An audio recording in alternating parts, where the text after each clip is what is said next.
olhar envolvente, coração na mão. Todos param só pra ver brilhar. O passinho ela sabe encantar.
Olhar envolvente, coração na mão.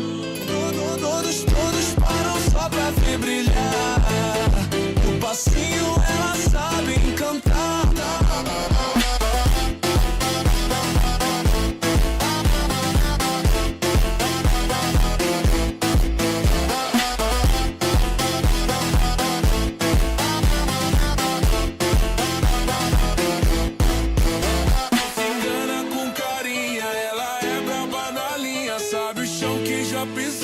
Hoje pisa com valor, rebola com consciência, vai no beat sem cara, nem te dispara. A pista ferve, a noite é rara. Ela manda.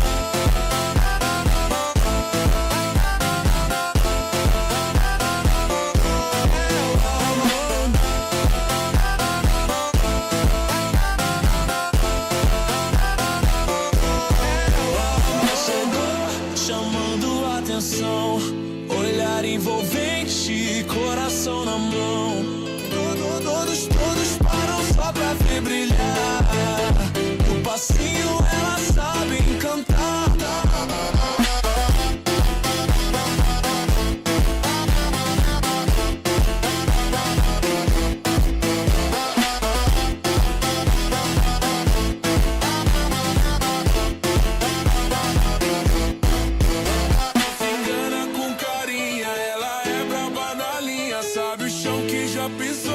Hoje pisa com valor, rebola com consciência, vai no beat sem carência. Ela sabe o que entrega e a favela ela manda.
Whoa. Hello, everyone. How are we doing? You know, I wasn't going to stream, and then something happened. So I was like, okay, fine, I'll stream. But I'm going to say this right now, loud and clear. Your jokes they're so funny. You guys are so funny, so hilarious. Okay. Make the jokes again. You will be gone. Do not Fed post. If you are even like wondering, like, should I? Don't do it. Don't put it. Don't do it. Go do it in somebody else's chat. Go do it in your Discord. Go do it in your group, like your group chat with your friends and your family. Don't do it here. I will just ban you, and I will not unban you because you're going to risk the channel. So now that we've gotten the lame scolding part out of the way, apparently somebody tried to do it. And by it, I mean shoot the president or shoot near the president or at the president or something. Miraculously, he lives. You know how it be. Being evil actually corresponds to being able to live a long time. And even just, you know, avoid cosmic fates. So let's take a look. I was actually surprised. Like, I don't know if I'm not putting in like the right combination of words, but like I had a friend message me and I searched Trump assassination attempt and like only like 2 articles come up. So either people don't care or it's like not that deep. So another taco publicity stunt. Yeah. Okay. All right, CNN, give us the fucking tea. Give us the updates. Let's see. Trump rushed off stage after shots fired at White House Correspondents' dinner. This was updated 46 minutes ago. President Donald Trump was swiftly escorted off the stage by Secret Service after possible shots were fired at the White House Correspondents' dinner in Washington, D.C. on Saturday. Vice President J.D. Vance and members of Trump's cabinet who were also in attendance were also rushed out. A source told CNN that Trump is safe, while 2 sources said Vance is safely out of the dinner. According to an admin official, cabinet members are okay as well. Several U.S. Secret Service agents yelled shots fired during the event, which is being held at the Washington Hilton, according to pool reporters. Secret Service later said in a post on X that 1 person is in custody. Trump is in a secure location and has told officials that he intends to return to the dinner, according to a senior admin official. Trump took to Truth Social to share that a shooter has been apprehended and applaud Secret Service and law enforcement officers for acting quickly and bravely. In a subsequent post a few minutes later, the president said he is returning to the White House after law enforcement officials requested that he leave the location. Trump added that he will give a press conference momentarily, which we're going to watch, obviously. Let's see. CNN's Wolf Blitzer was a few feet away from a gunman as he was shooting, he said on air. All of a sudden, a guy with a weapon, it was very, very serious weapon, it starts shooting, and I happened to have been a few feet away from him as he was shooting, Blitzer said. Okay, Wolf, just make it all about yourself. We get it. You were near the fucking action. Got it. You're so cool. All right, let's see. Okay, he's already yapping, but I don't know that I can... Damn, his hair looks so white, man. Okay, I want to go back and see the beginning of this, because why would I want to only see it halfway through? That man lost a shoe. How dare you? Okay. Let's see. Trump. If I just put like Fox News, maybe there's like a live stream of it happening. Let's see. Yeah. Here we go. Let's see. Podium. There we go. So our dear glorious leader, so brave.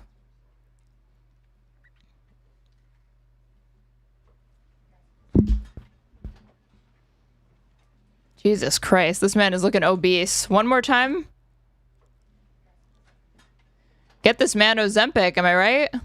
Well, thank you very much. That was very unexpected, but incredibly acted upon by Secret Service and law enforcement. And this was an event dedicated to freedom of speech that was supposed to bring together the White House Correspondents' Dinner. Yeah, notable display of freedom of speech. Members of both parties with members of the press. And in a certain way it did, because the fact that they just unified, I saw a room that was just totally unified. It was in one way very beautiful, a very beautiful thing to see. A man charged a security very beautiful point armed with multiple weapons, and he was taken down by some very brave members of Secret Service, and they acted very quickly and have just released, for purposes of transparency, clarity, I've ordered it to be put out. You probably have it by now. Put out on Truth and put out on many other platforms. A tape showing the violence of this thug that attacked our Constitution. Really burying the lead there, this thug. And also showing how quickly Secret Service and law enforcement acted on our country's behalf. Really did a great job. One officer was shot, but saved by the fact that he was wearing obviously a very good bulletproof vest. He was shot from very close distance with a... Hasan is going off on this. It's pretty funny. Yeah, Hasan is also gets like 40,000 concurrent viewers and can basically say whatever he wants as far as I can tell. Very powerful gun. And the vest did the job. I just spoke to the officer and he's doing great. He's in great shape. He is has very high spirits, and we told him we love him and respect him, and he's a very proud guy. He's very proud of what he does, Secret Service agent. And we looked at all of the conditions that took place tonight, and I will say, you know, it's not a particularly secure building, and it's a hotel. It's no more or less secure than any other building that you could occupy, dude. It's the Hilton. I didn't want to say this, but this is why we have to have all of the attributes of what we're planning at the White House. It's actually a larger room, and it's a much more... Yeah, this is why we need a ballroom, you guys. I've been saying this. Without a secure ballroom in the East Wing of the White House, this is just going to keep happening. Secure.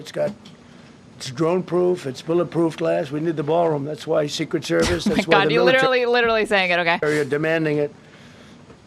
They've wanted the ballroom for 150 years for lots of different reasons, but today's a little bit different because today... Why does Kash look coked out? When doesn't Kash Patel look coked out? That's the actual question you should be answering. Today, we need levels of security that probably nobody's ever seen before. But everyone owes a tremendous debt of gratitude to the courage of law enforcement. The law enforcement... Oh, to law enforcement, we owe this debt of gratitude. Didn't think that that's who he was going to say. Enforcement and working with the DC police, and we just spoke with the mayor. And when we're finished, the police chief is going to take over and discuss it also from their viewpoint. But they also performed exactly as they were supposed to, and you see the attacker in different positions, but you... Why are they all speaking almost like this was rehearsed? Robla in YouTube chat, I hope to God you are joking. Also see the attacker totally subdued and under control. So as you know, this is not the first time in the past couple of years that our republic has been attacked by a would-be assassin who sought to kill. In Butler, Pennsylvania, less than 2 years ago. You all know that story. And in Palm Beach, Florida, a few months after that. You all know the one. We came close. We really had, again, we had some great work done by law enforcement. But in light of this evening's events, I asked that all Americans recommit with their hearts in resolving our difference peacefully. We have to resolve our differences. I will say, you had Republicans, Democrats, independents, conservatives, liberals, and progressives. Those words are interchangeable, perhaps, but maybe they're not. But yet everybody in that room... You never know. Liberal, progressive, maybe they're interchangeable, perhaps not. Who's to say? Big crowd, record-setting crowd. There was a record-setting group of people. And there was a tremendous amount... A record-setting group. Are we still on the White House Correspondents' Dinner? ...of love and coming together. I watched, and I was very, very impressed by that. But we were, First Lady and I were taken very well care of, very quickly rushed off the stage. Vice President J.D. Vance, who's here, was likewise beautifully done. He was just saying how quickly everybody acted, law enforcement, Secret Service in particular in this case, but law enforcement. Marco had the same thing. Pete was there. Pete didn't want any help. He didn't want anybody to help him. He doesn't want anybody to help him, but he did get some, didn't you? And I think you also said that it was very impressive. So with that, I'd like to ask Todd Blanche to... Oh, you mean, Hegseth, hello. Sorry. In my head, I literally have... I see Pete Hegseth and I just think I call him Skeet Hegseth in my head. So when he says that, and unless somebody refers to him as both first and last name, it's not going to register to me. That's what he's talking about. Come up, say a few words, and tell you it's already underway. The man has been captured. They're going to his apartment. I guess he lives in California, and he's a sick person, a very sick person. And we don't want things like this to happen. I think it's very important that I say, though, and I told the representatives of the evening, they did such a beautiful job. It was such a beautiful evening. And again, they're talking about free speech in our Constitution. That's what it's all about, not just White House correspondents. It was really based on free speech in our Constitution. But I said very importantly that we'll do it again within the next 30 days, and we'll make it bigger and better and even nicer.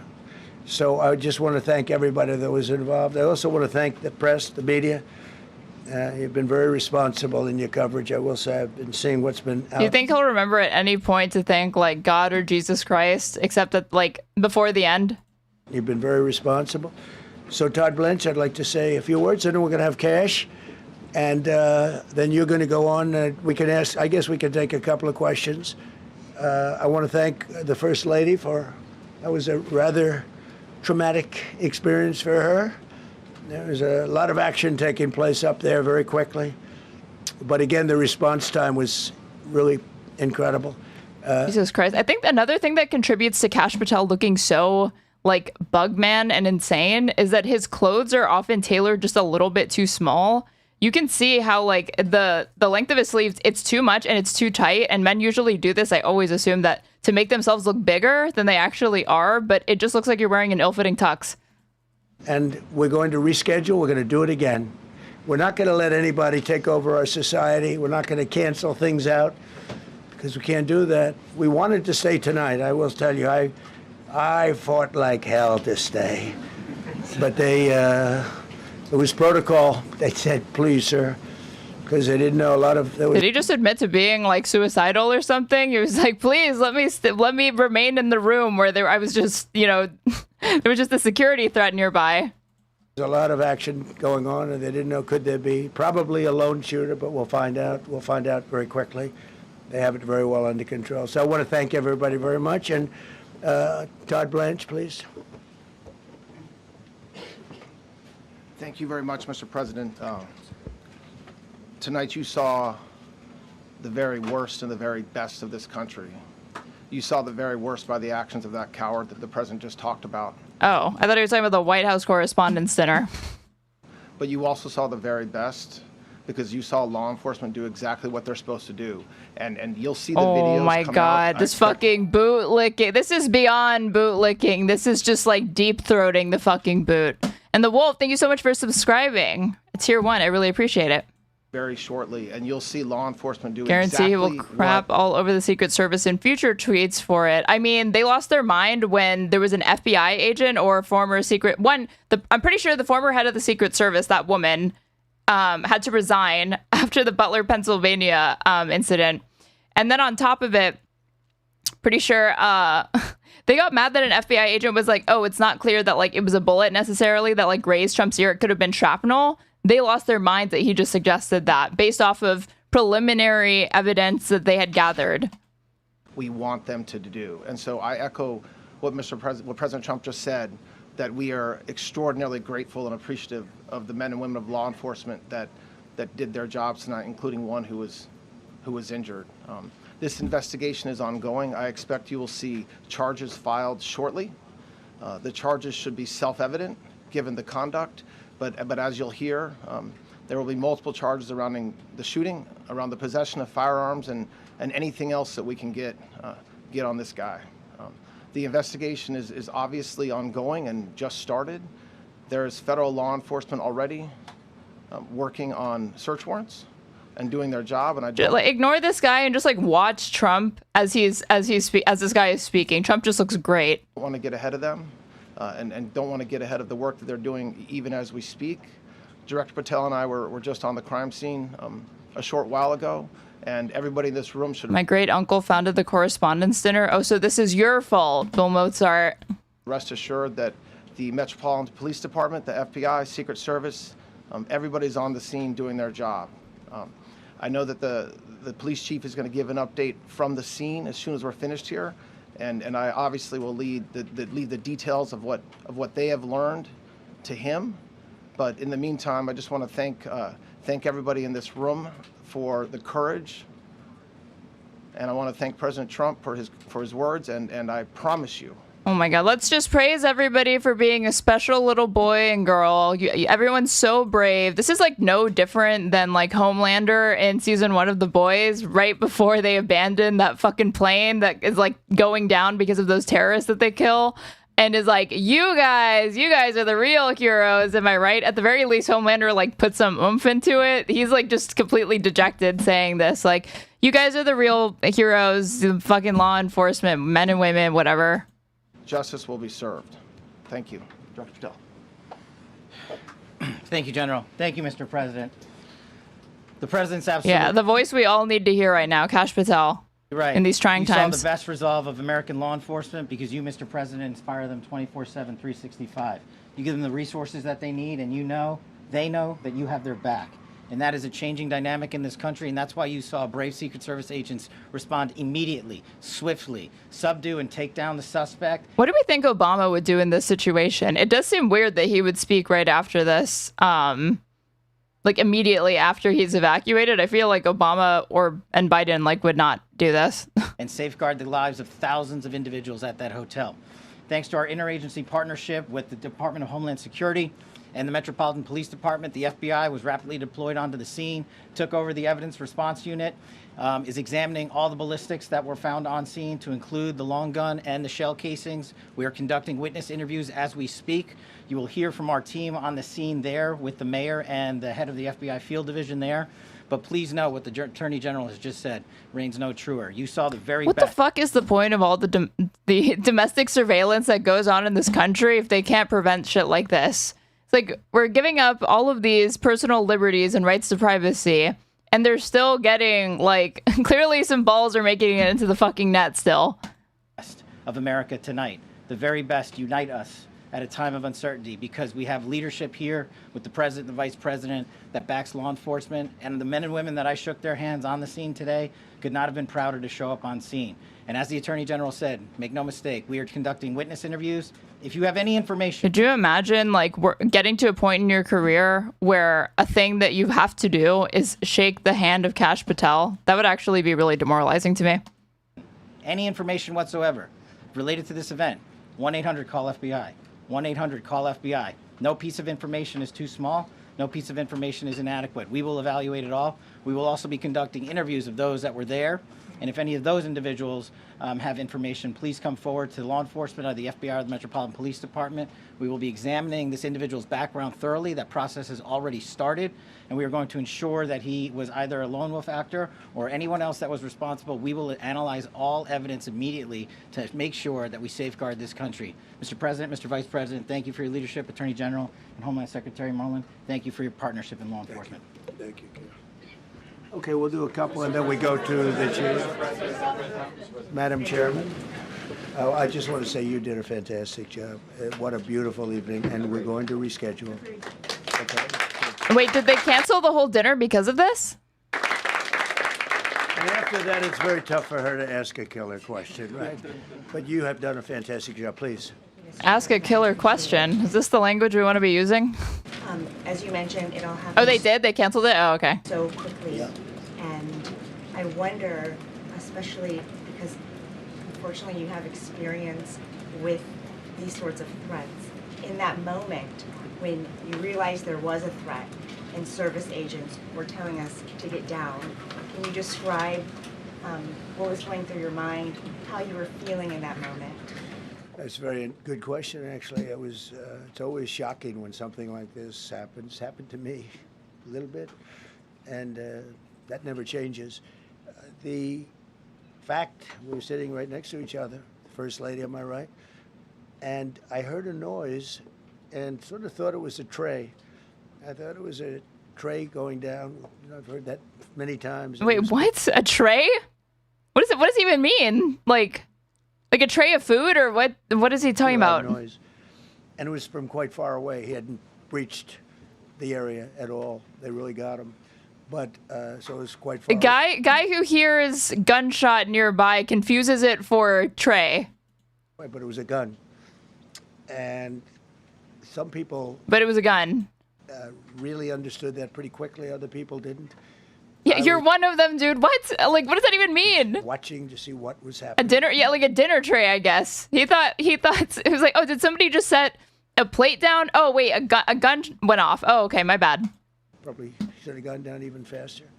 Melania was very cognizant, I think, of what happened. I think she knew immediately what happened. She was saying, Yeah, Melania knew what was up. that's a bad noise. And we were whisked away along with other people, but we were really whisked away. And again, the performance of the Secret Service and the police, all of the law enforcement, I thought was really good. So it was very quick. Whoever did this is apparently in custody. There wasn't a lot of time to be thinking because it was a matter of seconds before we were out the door and gone into an area. We very much, and you wanted to too, we very much wanted to. Could you imagine being responsible for getting this man to have to move from point A to point B quickly? Or you're like, you could get fired. This, like, the oldest president that we've ever had, this obese orange motherfucker, like, needing him to hustle, otherwise you get fired. Continue it because I don't like to let these sick people, these thugs, these horrible, horrible people change the fabric of our life, change the course of what we do. So we held out. You were there. We held out right till the end. But Yeah, God forbid anybody change the course of what this admin wants to do. they didn't want to take a chance, and I understand there was protocol. But we're going to be doing one hopefully within the next 30 days or sooner. And I am ready, willing, and able. And I was all set to really rip it. And I said to my people, this would be the most inappropriate speech ever made if I said one. So I'll have to save it. I don't know if I could ever be as rough as I was going to be tonight. I think I'm going to be. The fuck? Why were we deprived of this? Why did they let him do this press conference instead of just sending him up there? Eddie Bombay, thank you so much for the 200 bits. I really, really appreciate it. Probably very nice. I'll be very boring the next time, but we're going to have a great event. And you did a fantastic job. Thank you very much. Peter, go ahead. He was like so excited to riff. He was like, I had great bits lined up after the, fifth assassination attempt, fourth one. It was going to be awesome. Hey, President Trump, there's a report in the New York Post that this assailant assembled his weapon somewhere on site at the hotel. What do you think about that? And I ask respectfully, why do you think this keeps happening to you? Well, I've studied assassinations, and I must tell you, the most I've studied assassinations. impactful people, the people that do the most. You take a look at the people, Abraham Lincoln. I mean, you go through the people that have gone through this, where they got them. God, I wish someone in there would just be like, oh, you have? Okay, who killed JFK? But the people that do the most, the people that make the biggest impact, they're the ones that they go after. They don't go after the ones that don't do much because they like it that way. And when you look at the people that have either, whether it was an attempt or a successful attempt, they're very impactful people. Just take a look at the names there, the big names.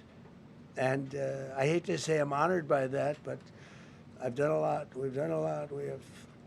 We've taken this country, and we were a laughing stock for years, and now we're the hottest. Yeah, country. now we get respect after, like, especially post-Iran war. Ever since we've launched this war of choice, we're the hottest country. We get so much respect.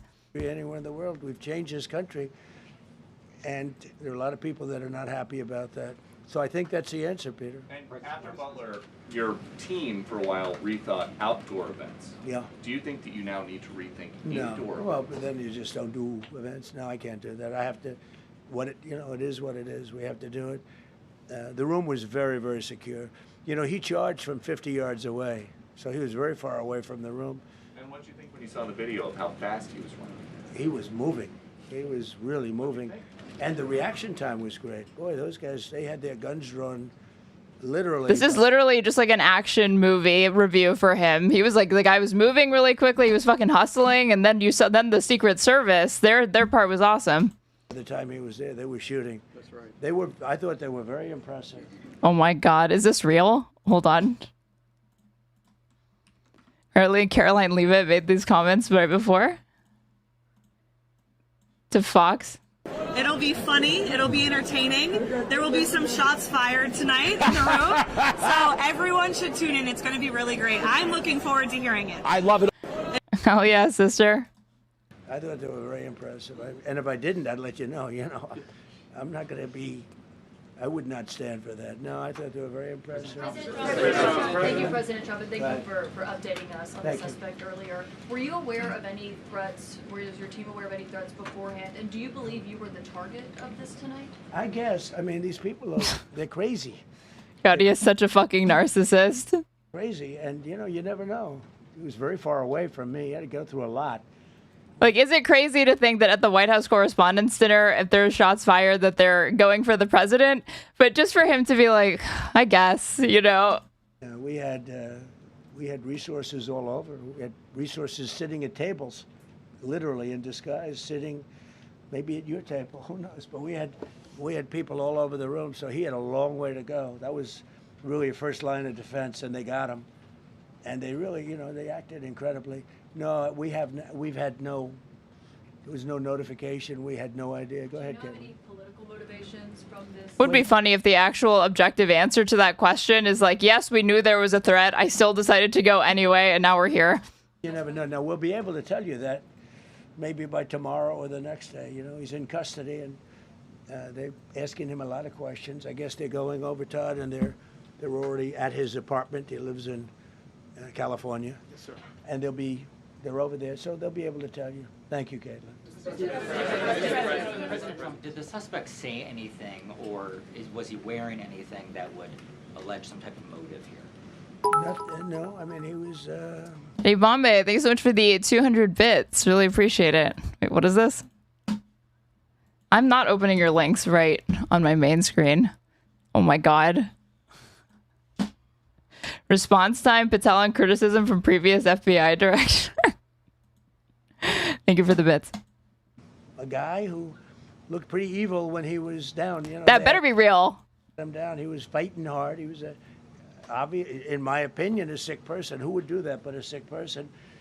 But I think you're going to find everything about him. No reason to talk about it now. But tomorrow at this time, long before this time, you're going to know a lot of things about him. They seem to think he was a lone wolf, and I feel that too. Are you concerned about U.S. Secret Service protection ability? We saw several of the detailees take minutes to be escorted out of the room. No, they acted very quickly. No, I was very impressed by Secret Service. I mean, I'm the one, and Mark Wayne, you would agree with that, I think. Absolutely. I'm the one that would complain. You don't have to complain for me. I would be complaining. I'd be up here right now saying they didn't do their job. Oh, believe me, because, it's my life. And I want to live because I want to make this country great. That's why I want to live. But when you're impactful, they go after you. That is a threat. I want to live because I want to make this country great. When you're not impactful, they leave you alone. Okay, a couple of more. I mean, that's sure that is a metric you could use to gauge. Is it success or polarization, or what do we want to say to that? Go ahead, please. Is there any indication that this shooting could have been linked to the war in Iran? Can someone please ask if this is related to Tyler Robinson or Charlie Kirk, please? Don't think so, but you never know. We're going to know a lot. We have the best people in the world working on it, and we're going to know a lot. Please. Mr. President, there's a lot. You, as well as some of us who have covered Butler, experienced another horrific day 2 years ago. Yeah. What felt similar? You had the First Lady with you today. What happened in Butler, Pennsylvania 2 years ago? I don't know what they're talking about. Different, and you have another 2+ years in office. Are you concerned about something like this happening Well, I again? can't be concerned. Oh my God. The only thing this fat fuck should be worried about is a fucking stroke, not a bullet. That's actually more of a threat to his life. Great people. They did the job. In my opinion, a much better job than Butler. Butler had one weak spot that we all know about. Somebody should have been up there. But even Butler, we had our sniper on our side. Within 4.2 seconds, That's not impressive. If you've ever seen footage from when Reagan got shot, there's a dude with a fucking Uzi in like less than 0.2 seconds after they're like the first shots are like ringing out. A distance of about 400 yards, one shot, and he was gone. And if he didn't do it, now, you know, he's David. His name was David. I say, hello, David, every time I see him. David, I like you very much, David. But think of that. Now, if he doesn't hit him. Same hotel as Reagan, apparently. Are you serious? Is that real? Hit him right between the eyes from 400 yards without any notice. Nobody knew. He heard a sound. He looked over, and there was actually a tree that was somewhat in his way. You know the story very well. And a tree?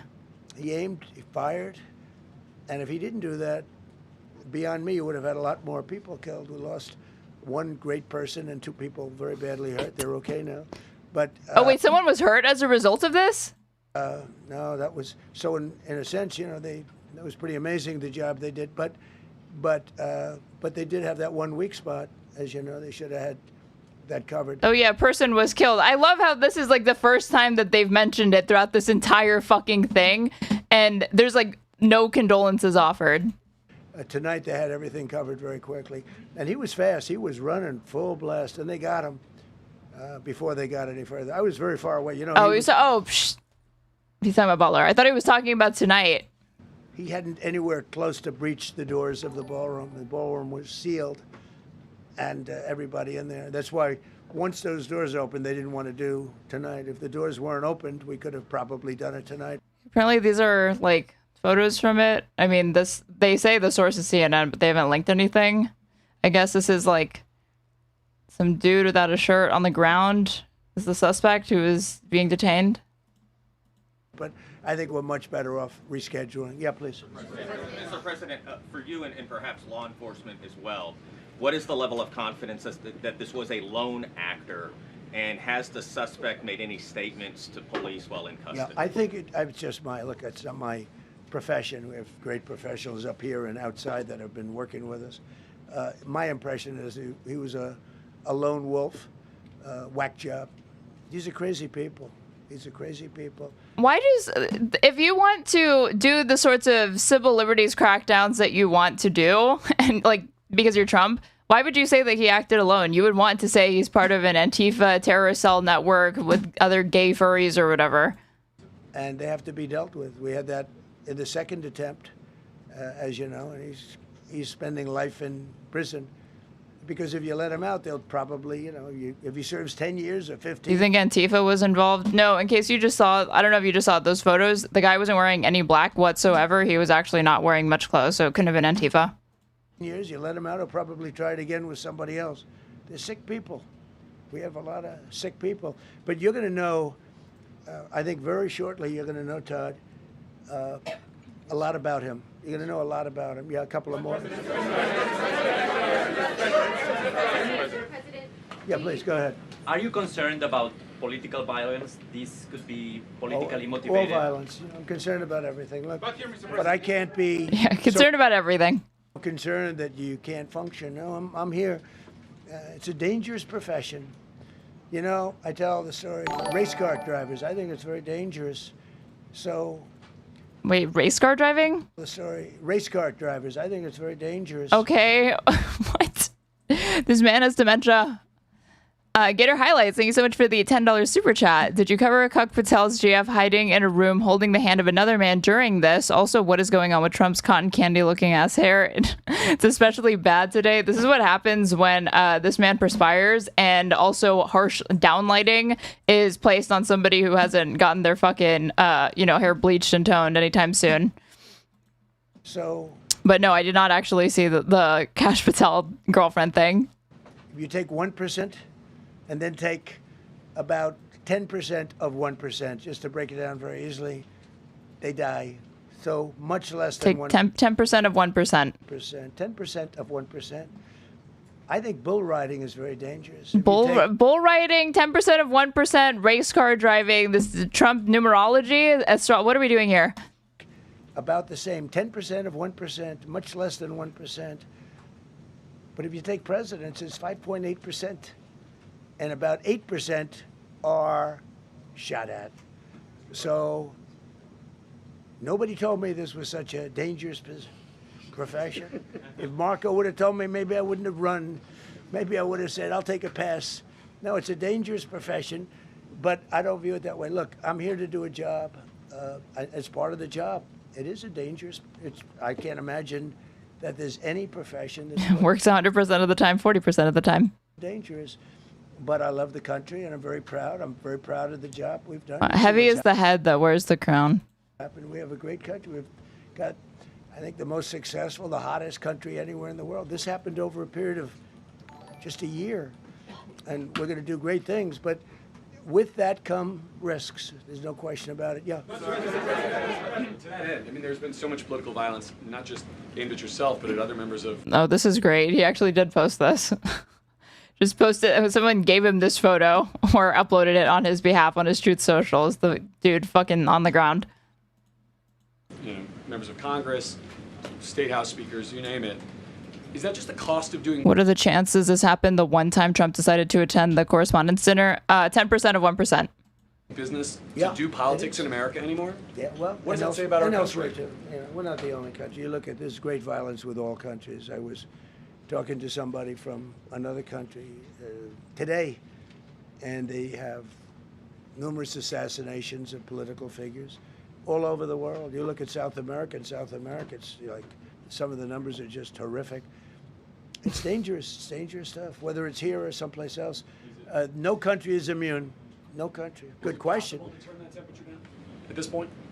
Well, probably if I decided to just not do much, you know, if I let everybody rip us off and take advantage of us. Look, we're leading the world in trade now. We're leading the world in the military. We're the greatest military in the world. I rebuilt it in my first term, and now we use it because we have no choice. We can't let, as an example, Iran, we can't let them... I thought he was going to say then Joe Biden destroyed it, but then I built it back up again. Now we're using it, but he forgot the middle part. Get a nuclear weapon. Everything will be peanuts compared to that if they ever were given a nuclear weapon, and they'd use it too. Marco and I were talking about it today. They would use it without even hesitation. We can't do that. It was a shame. I said, oh boy. God, could you imagine the private conversations that go on between this man and Marco Rubio, just speculating about like Iran using a nuke, apparently. Look at the numbers. We just broke 50,000 in the Dow. We just broke 7,000 in the S&P. They said we couldn't do it in 7 years. In 5. Mamdani has to be on a fucking stretcher every time Trump says some stupid shit like that got her raked over the coals and basically forced her to resign. But he says it and no one fucking bats an eye. 4 years, they were saying maybe in 5 or 6 years. And we did it in 1 year. And I called everybody together. I called all of these people and others, and I said, we have to take a little journey. I say to do this. We just had the great number. We just broke 50,000. Wasn't a little supposed journey to happen during my term. Wasn't reachable. We did it in 1 year, and I said, we're going to have to make a journey to Iran. They're going to have a nuclear weapon if we don't do it. We had the B-2 bombers take them out. I terminated in the first term the Obama agreement, the Iran nuclear agreement, which was a disaster. That was a road to a nuclear weapon. They would have used it. They would have used it 100%. The JCPOA was a road to a nuclear weapon. I fucking wish. So, then maybe this wouldn't be happening. You know, when you do things like that, you become a target. If I wasn't doing that, I guess I'd be a lot less of a target. But I'm honored to be. Okay, one more question. I'm honored to be a target. I'm honored to almost be assassinated. I'm making an impact. Go ahead. Yeah, go ahead. Thank you, President Trump. Thank you, President Trump. Do you know how the gun was brought into the hotel? And also, how does this event impact you as the leader of our country? Do you think it will change your I leadership? like not to think about it. I lead a pretty normal life, considering it's a dangerous life. I think I handle it as well as it can be handled. I think a lot of other people. You read stories where they become basket cases, to be honest with you. I'm not a basket. I handled the assassination. I guess we're flexing on Reagan. We're flexing on JFK. We're flexing on Abe Lincoln. He handles it better than everybody else. Case. I really take it as it is. I do it for the country. I'm not doing it for any other reason. I have a first lady who's doing a terrific job. She loves the country. And she recognizes... Melania's job must continue, which is being married to this fucking guy. It better than anybody. She's told me numerous times. She said, you are in a dangerous job. But that goes along with her, too. I mean, it's dangerous for her, too. We sat... He literally just said that Melania says to him, you're in a dangerous job. Like, not, we're in danger just like you, dude. There tonight, we heard that noise, and it was either a tray or a bullet. I was hoping it was a tray, but it wasn't. Why does he keep saying this? Dinner tray or bullet? Again, we had some very brave people doing a great job, so we're very proud of them and happy with them. I just want to thank everybody. They will be able to give you all that information as to the names and everything else. I think we released the names already. Most of you would have it, but his name. We appreciate it. I see so many tuxedos and beautiful dresses. It was a little different evening than we thought, but we're going to do it again, and we have a great chairman who we're so proud of. Ban dinner trays? I mean, they will regulate dinner trays and ban them entirely before they touch guns. And we have to make it better. We'll make it safer, I guess, right? But we're going to make it even better. Okay, thank you very much. Thank you. About how impactful this. Holy fuck. What does this even mean? This fucking dumb bitch. Meghan McCain, I don't want to hear one more fucking criticism of Trump's new ballroom at the White House. Are you... What? Apparently multiple people are running with this. Thanks, Meghan. Can we hear from her about... Well, honey, would you want to say something? Okay. Didn't she campaign with Kamala? No, I don't think so. You're thinking of Cheney, probably. Millions of people across the globe, in fact, are watching you. You demonstrated courageous leadership, and thank God you're alive. All of us are alive today. What is the message that you want to give to the world that this should change? What corrective I wish these people would identify what news agency they're with when they start talking. measures can we take from here on? So. Well, all you can do, look, I don't care how many people you have, how good they are. They can be the greatest people. You have the greatest security in history. If you have a whack job who's got a brain, but it's a little bit distorted or a lot distorted, they can make trouble. I would say, Pete, right? You know, they can make trouble. Some of these people are of genius level IQ, and they're nuts. So it can be trouble. They're geniuses, but they're also crazy. So he thinks like the Unabomber did this. You do absolutely the best. You get the best. We have the best people. Well, look, it was. We have the best people. We even have the best school shooters. The best of those who attempt assassinations. Right. He started the top 10% of the 1%. From 50 yards, and he was fast. He was like a blur on tape. He was moving. It was very impressive the way they got him, because a lot of people would be looking and saying, you know, it's like a weird feeling, and they would let. EOLS, thank you so much for subscribing at Tier 1. You've been subbed for 12 months. From 5 people in chat to now around 100 people watching. So glad I supported you from the start. I was just about to say, holy shit, I guess I've been streaming for like a year. It doesn't really feel like it, but you're a fucking real one. I really appreciate it. And founder, you get like a little badge next to your name. Thank you so much. Let him get through, but they didn't let him get through. They drew those guns so fast. They looked like Matt Dillon. They looked like somebody that knew what they were doing. What do we do? But it comes with the Matt Dillon? And if you want to do a great job, I really believe that. And you take a look. Oh my God. What? He looked like Matt Dillon? Dude, what? I thought for a second, I was like, oh wait, who's he talking about? It took me a second. I mean, I'm not seeing the resemblance, but okay, dude. Look at what's happened to some of our greatest presidents, and it doesn't happen to people that don't do anything. And it's not going to deter me from winning the war. He really thinks the more that he repeats this, the more it'll catch on. Like, they wouldn't be trying to kill me if I wasn't trying to do something. In Iran, I don't know if that had anything to do with it. I really don't think so. Yeah, probably unrelated, yeah. So what we know, but we're going to continue to do a great job. That's all I can do. Thank you very much. Did you mean Matt Damon? No, he meant Matt Dillon. See you tomorrow. Thank you. Thank you. Glad you're okay. Glad you're okay. Oh my god. Fucking dick sucks, man. Okay. There's some live updates from here. Apparently, the Kash Patel, like, girlfriend T is in here. So, Trump describes gunman's attack at Washington Hotel.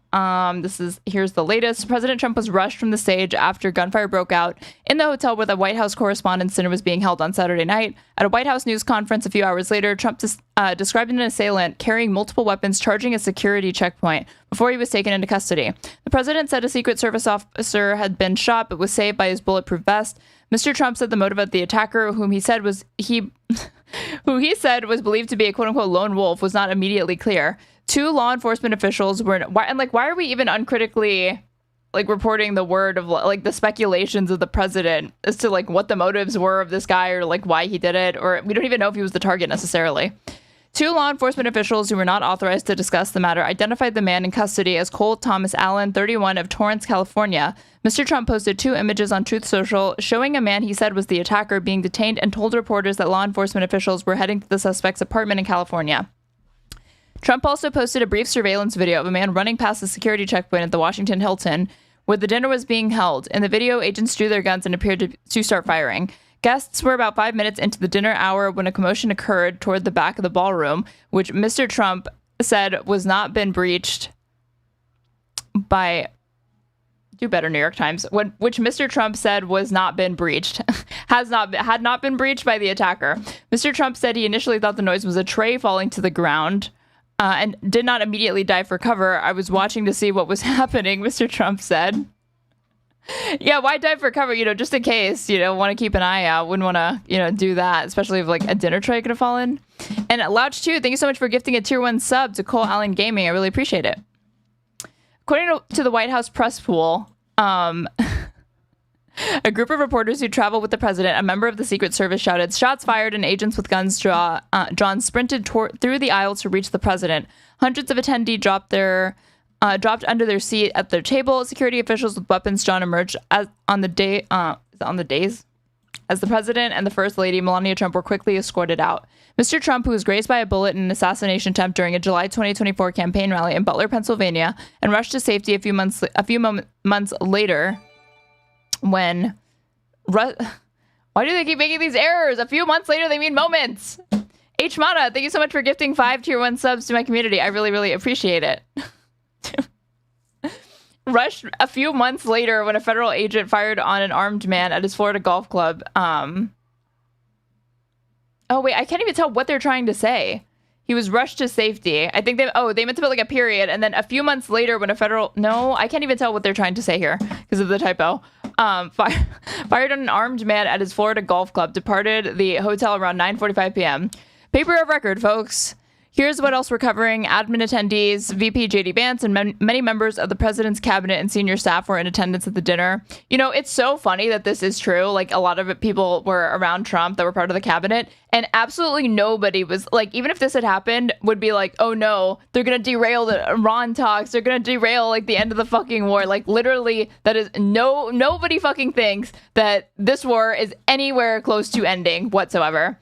Among the attendees were Scott Bessent, the Treasury Secretary, Tulsi Gabbard, the Director of National Intelligence, Sean Duffy, the Transportation Secretary, RFK Jr., Health Secretary, Karoline Leavitt, Press Secretary, Stephen Chung, the White House Communications Director, and Kash Patel, the Director of the FBI. Mr. Trump later wrote on social media, quote, "The First Lady plus the VP and all cabinet members are in perfect condition." A citation needed for that, but he means they were not injured. Oh yeah, so somebody was saying this about the hotel. The Washington Hilton is the same hotel outside of which John Hinckley Jr. tried to assassinate President Ronald Reagan in 1981. So that was true. Sean M. Caron, the U.S. Secret Service director, said the president has spoken to the agent who had been injured by gunfire. How nice of him. In a news briefing, the D.C. Police Chief Jeffrey W. Carroll said that, quote, "An individual charged a Secret Service checkpoint armed with a shotgun, handgun, and multiple knives." Carroll said that the suspect had not been struck by gunfire, but was transported to a local hospital to be evaluated. An agent was shot and taken to a hospital where he is in good spirits, Carroll said. And H. Mata, thank you so much for subscribing.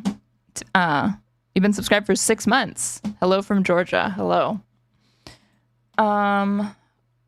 Good spirits. Okay. Melania declines to answer a question or say anything to the press. Queen, we love to see it. It's a dangerous profession, Trump said when asked whether he was concerned about threats to his life. But Trump said he did not want to live his life in fear. He joked that he might not have run for president if Marco Rubio, his Secretary of State, had told him about the risk of violence. Wait, what the fuck? I can't believe that the guy who studied assassinations, as Trump, just proclaimed at the very important press conference we just viewed, didn't know that, being the head of state and commander-in-chief of the United States, if only he had spoken to Marco Rubio beforehand, then he maybe would have reconsidered this whole thing. The man in custody is Cole Thomas Allen, 31, of Torrance, California, according to 2 law enforcement officials who were asked to remain anonymous because they were not authorized to disclose the info. Let's see. Trump said they did a better job here than in Butler. Let's see. Acting Attorney General Todd Blanche said federal charges would soon be filed against the man, and the FBI Director Kash Patel said that investigators were examining shell casings and other forensic evidence to determine exactly what happened. The gunman did not make it inside the large hotel ballroom where Mr. Trump, the top admin officials, and hundreds of journalists had gathered for dinner around 8 p.m. Officials said a Secret Service agent was shot in this protective vest. We saw this. Wolf Blitzer, excited to be there. Let's see. Where is the Kash Patel tea? It has to be in here. Lone Wolf, not briefed on specific threats. Yeah, I studied assassinations. Trump suggested that the people that make the biggest impact, such as Lincoln, are the ones who get targeted. I hate to say it, but I'm honored that. I hate to say I'm honored by that, but we've done a lot. Sick people. I was watching to see what was happening. I mean, again, this is like literally the same man that when we had the eclipse was like staring at the sun. Totally shocking. Kash Patel, the FBI director, said agents were conducting witness interviews as guests were departing the Washington Hilton. Agents were asking reporters and other attendees if they saw anything or had any info. Trump thanked Melania Trump in his remarks, saying the event was traumatic for her. She's been among the members of... Yeah, again, it was traumatic for her, but not for the reason that he's thinking. Todd Blanche. Let's see. Where is this? If I put Kash Patel. Kash Patel.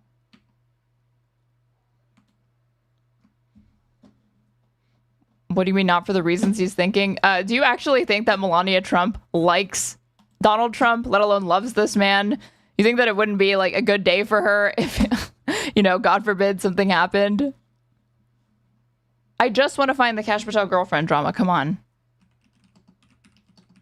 Because it is sourced from the New York Times. Holding hands. Let's see.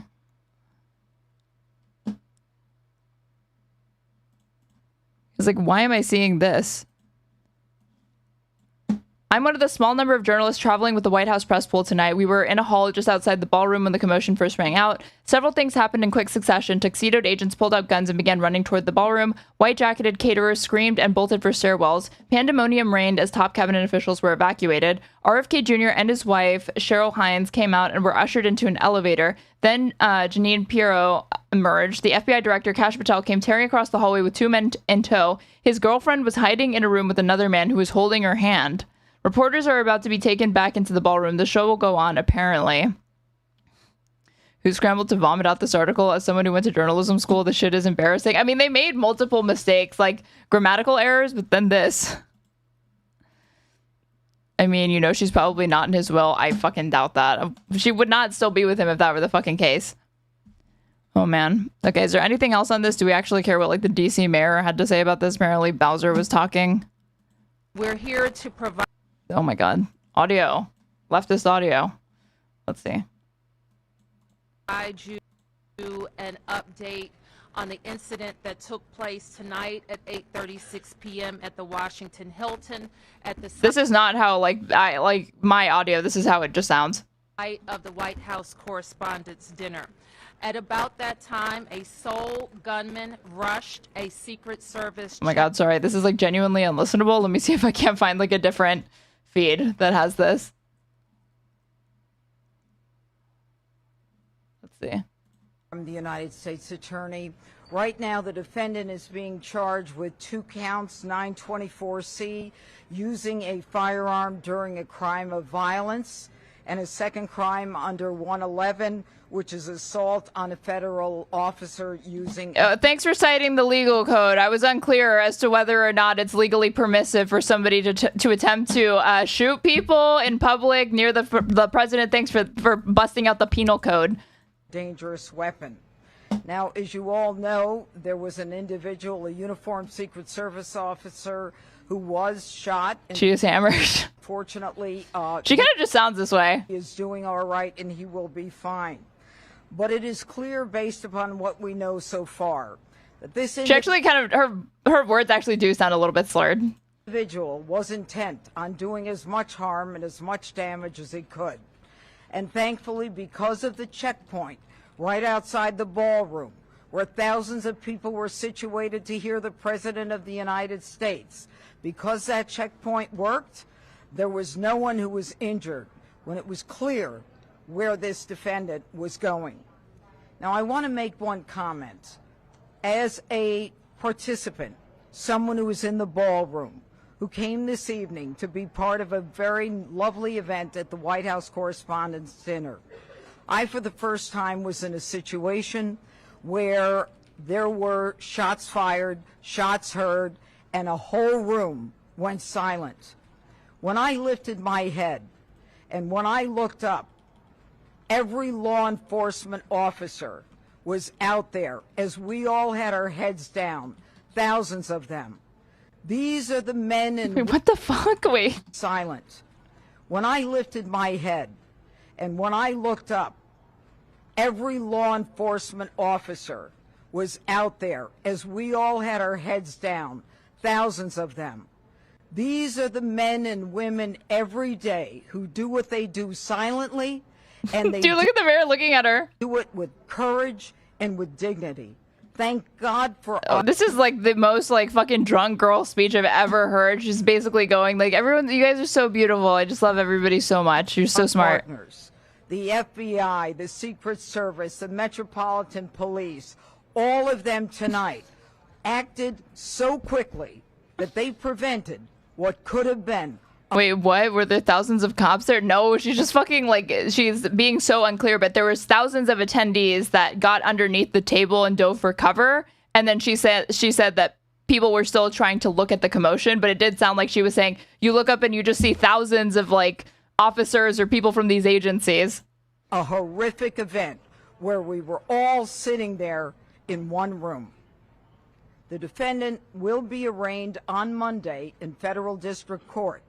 But make no mistake, there will be many more charges based upon the information that we are learning in this very fluid situation. Thank you. We'll take a few questions. Right here in the front, right here in the front. Specifically targeting the president, and is he talking to law enforcement now? Sure.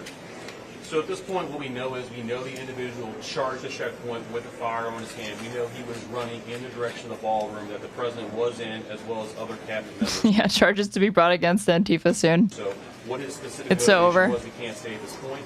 However, as we continue to investigate that, we'll continue to work towards that. Chief, when you say that there seems to have been a lack of authorization to come to this event. Was this a failure on the Secret Service?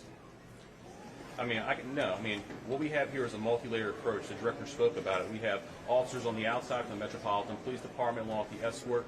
The inside portion of any presidential site is handled by the Secret Service and law enforcement partners. This is a multi-layered approach. The point of this checkpoint is to intercept individuals that were there, and what we see in this case is when he reached that checkpoint, Secret Service agents and law enforcement engaged him immediately. They were able to bring him into custody and prevent anyone from being harmed. Chief Carroll, Chief Carroll, can you tell us if you found a vehicle associated with the suspect, and are you or the FBI conducting any search warrants either on a vehicle or locations here or elsewhere around the country? Sure, Mark. So as you can imagine, this is very early in the investigation. So, things we're looking into is his background, vehicles. Those are all things that the FBI, the Metropolitan Police Department, and the Secret Service are working together jointly to determine. Does anybody have any confidence that this admin is capable of actually properly investigating this? I have no reason to think that just because Trump may be at the center of it, that they're going to be suddenly demonstrate professional and legal aptitude that they've not up until this point. Anything else that's available. So I would imagine as we continue to go through this investigation, there will be additional search warrants and things of that nature as they Like Kash Patel is involved in this. Does anybody actually think like, oh yeah, it's in Kash's hands? We're definitely going to know what happened here. Investigation progresses. Is the suspect known to law enforcement? At this point, he was not known to the Metropolitan Police Department, I can say that. There was a gun and they do have it, and they also have like bullets as well. Right here. Chief, there are multiple other parties and events happening associated with this weekend tonight. Is there any reason to believe that there will be security concerns at those events? Are there preparations being made locally to protect those attendees? Yeah, absolutely not. So we have no indication. This is an isolated incident with one individual is the information that we do have. However, we do have additional officers across the city that are giving special attention. We do know there were some after parties and events that are planned that we will be providing coverage for those events. The president said that this is not a particularly secure building. Do you agree with that assessment? I'm not exactly 100% familiar with this building. I do know in this incident tonight, I know there was a security plan that was... Did Trump say that? And if he did, was he just talking about the fact that somebody must have told him that it was where Reagan was, like the assassination attempt on Reagan happened? Developed by the Secret Service that the Metropolitan Police Department assisted with, and I know that security plan did work. Speaking of, why isn't Kash here? Oh, because this is just the one that has like the DC leaders. Kash was at the one with Trump. Right here. Alongside Todd Blanche. Do you know specifically if President Trump was a target of this attack? And can you speak to their reporting about the suspect assembling a long weapon to get into the ballroom? Can you speak to that at all? Yes, as we said before, we do know the president was inside the ballroom. We know there was cabinet members and many guests in there. And we know that Kash Patel's girlfriend was there and she was holding hands with another man. At this point, that's part of the investigation. We do know that he was armed with a shotgun when he ran through that checkpoint, so that would look like a long weapon in video. Right here. Earlier you said there was an exchange. Did the suspect fire any shots, and was it the uniformed officer who knew that which weapon he was shooting? Yeah, obviously, we're only a couple hours into this instance, so we don't have that level of information. The FBI's evidence response team is here. They're processing the scene. So as the investigation develops, all that information, we figure out what the ballistics. The ATF is also on the scene here with us. So the suspect did or did not fire a shot? Sure. So again, very preliminary. The information we do believe he did. However, as the investigation determines, we'll pull the shell casings. We'll be able to get more information as we review more evidence. We're very early in the investigation. All right, we can take a couple more right here, and one more over here. Thank you so much. So the president said that he wants there to be another event within 30 days. Given what happened tonight, do you have any sense of what additional security measures might be put in place to ensure that something similar does not happen again? Sure. Why do they ask these stupid questions? It's the same safety protocols literally every single time. Anything short of gun control is not going to actually meaningfully curb the risk assessment or threat level beyond like in a statistically significant way. Sorry. Gator Highlights, thank you so much for the $5 super chat. I really appreciate it. DC guy here. First, fuck Mayor Bowser. She's a clown. Second, Chief looks like he's about to yell Old Doyle rules. If you know, you know. Fuck, I don't know this reference. Although this is a very impressive flat top, gotta say. Yep, this is what we plan for every day.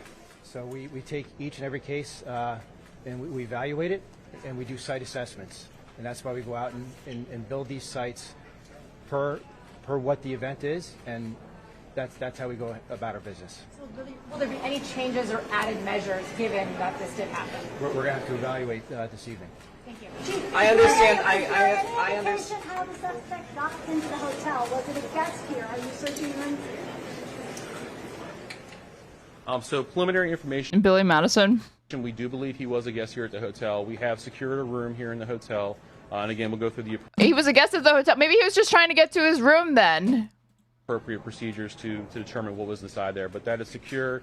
At this point, like I said, we believe he is the only suspect in this case.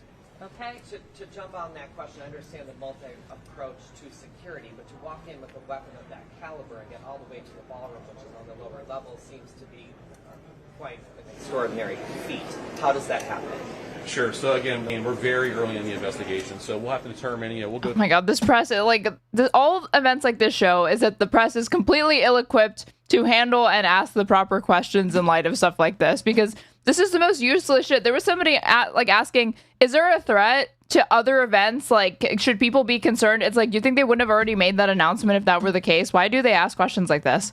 Through video across the hotel to figure out how the gun got in, how it got down here. Those things will come through the investigation. At this point, we don't have that level of detail. Okay, last one. Yes, there appears to show, video appears to show And with Kash Patel as the head of the FBI director, you're never going to have that level of detail. the president falling down, he was being escorted out. Is there at all regarding his evacuation? No, we don't have any information that he was injured. Could you clarify how he was detained? Could you clarify how he was detained? If he was not shot, could you clarify how he was detained? Sure. So law enforcement right here in this very area, they actually tackled him to the ground and handcuffed him. And how many people are in the hospital? Can you give us his name? Not at this time. Do we know? We will release his name, Mark, once we have all the information. Again, we're still running a lot of things down. How many people in the hospital? In the hospital, so we have the Uniform Division Secret Service officer who's being evaluated at the hospital who took a round to the vest, and the suspect is being evaluated, but he was not struck by gunfire. U.S. Attorney Pirro, are you looking at any terrorism charges? Well, as the chief just indicated, we're very early in this investigation. Holy fuck, lady, dude! Like, I can't remember what she sounds like when she's just, you know, not potentially wasted, but even how she's speaking contrasted against him is like, so yeah, what we're doing is blah, blah, blah. She just sounds horrible. But make no mistake, if there is anything like that, we will find it and we will file it. Thank you, guys. Thank you. Thank you. Thank you. Thank you,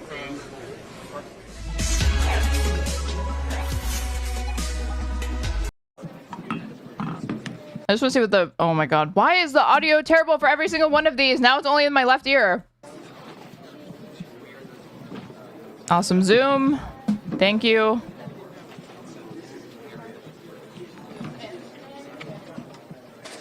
Repel, thank you so much for subscribing at tier 1. I really appreciate it.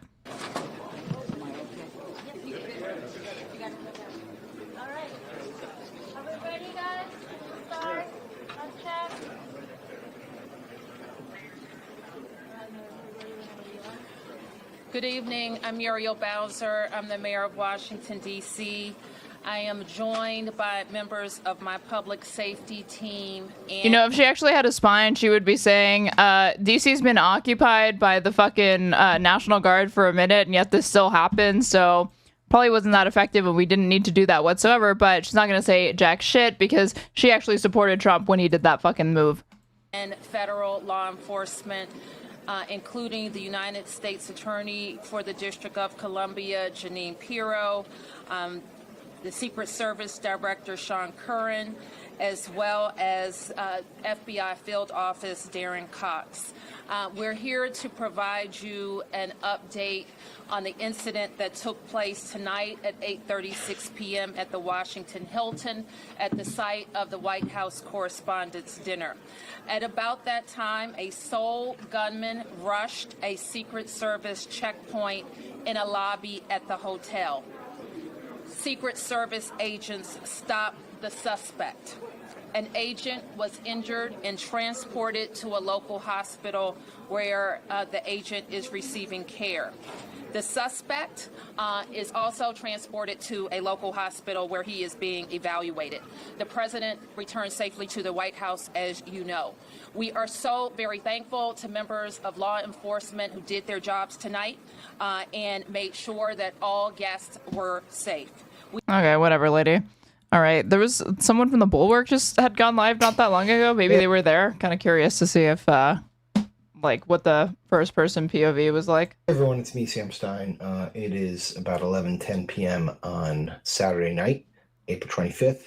I'm coming to you dressed in a tuxedo because I was supposed to be in and around the White House Correspondents Association events tonight. I was not actually at the dinner, but as you probably know by now, there was an incident at the Correspondents Association dinner.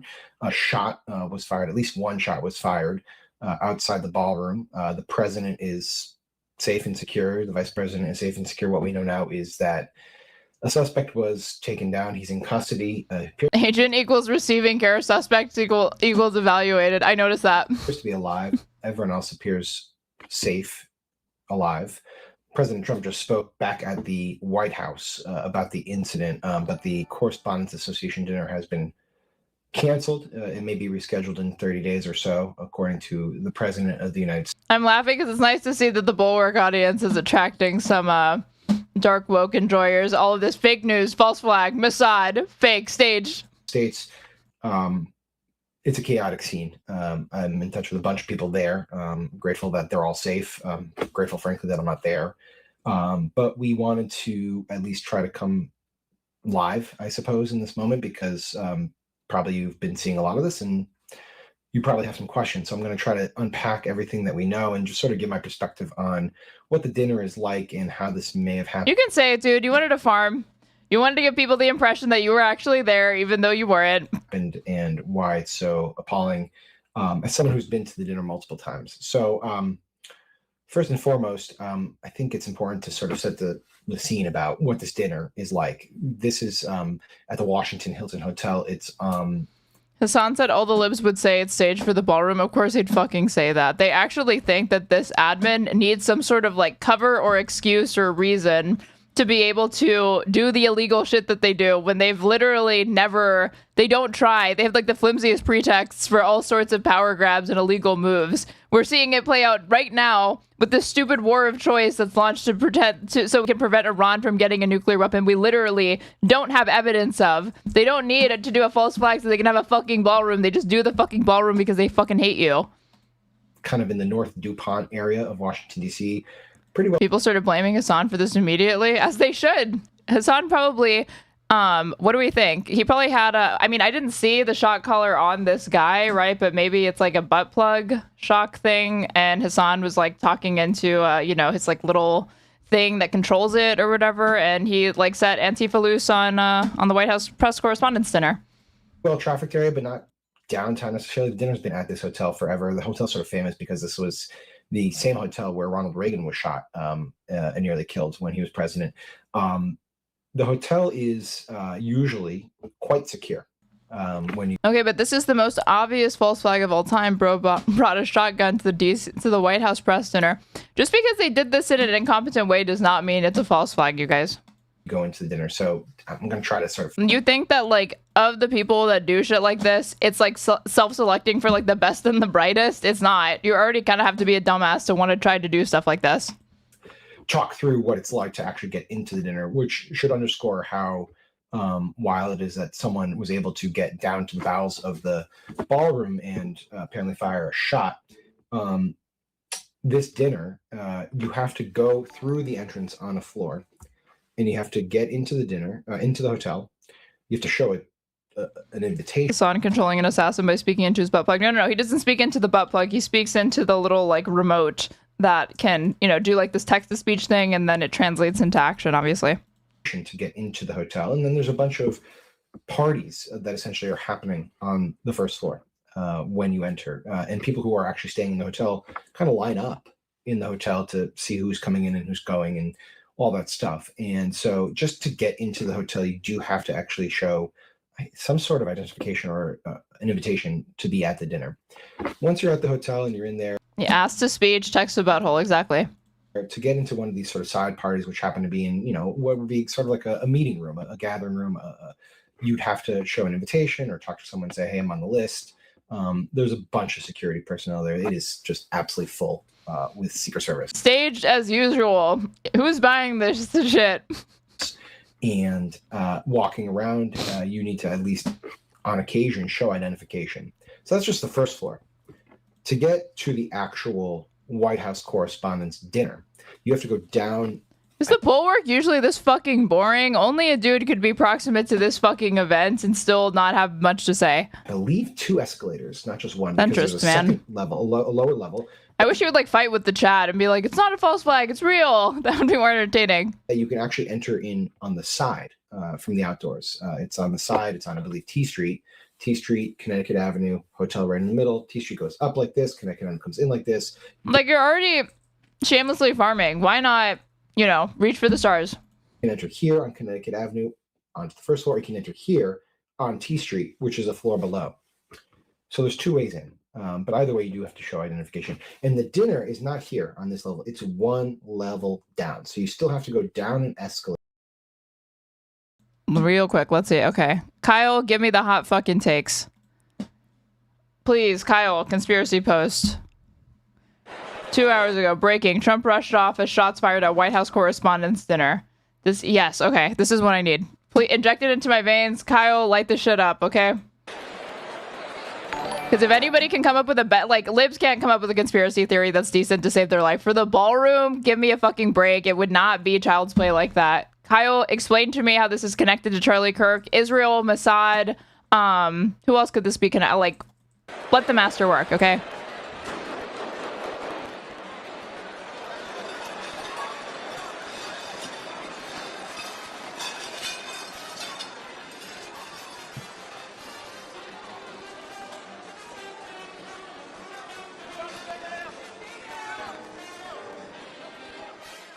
All right, guys, got some major breaking news here for you. So we were supposed to Earring on display, hair freshly bleached, we're looking good. have the White House Correspondents' Dinner tonight. That's the event where everybody gets together and wears tuxedos and acts important, and you have like Politico and the New York Times and Washington Post and Fox News and all the media assholes. They sit around in a room and they jerk each other off and they make jokes, and the president usually comes in there and says like, freedom of speech and freedom of the press are the most important things in the world.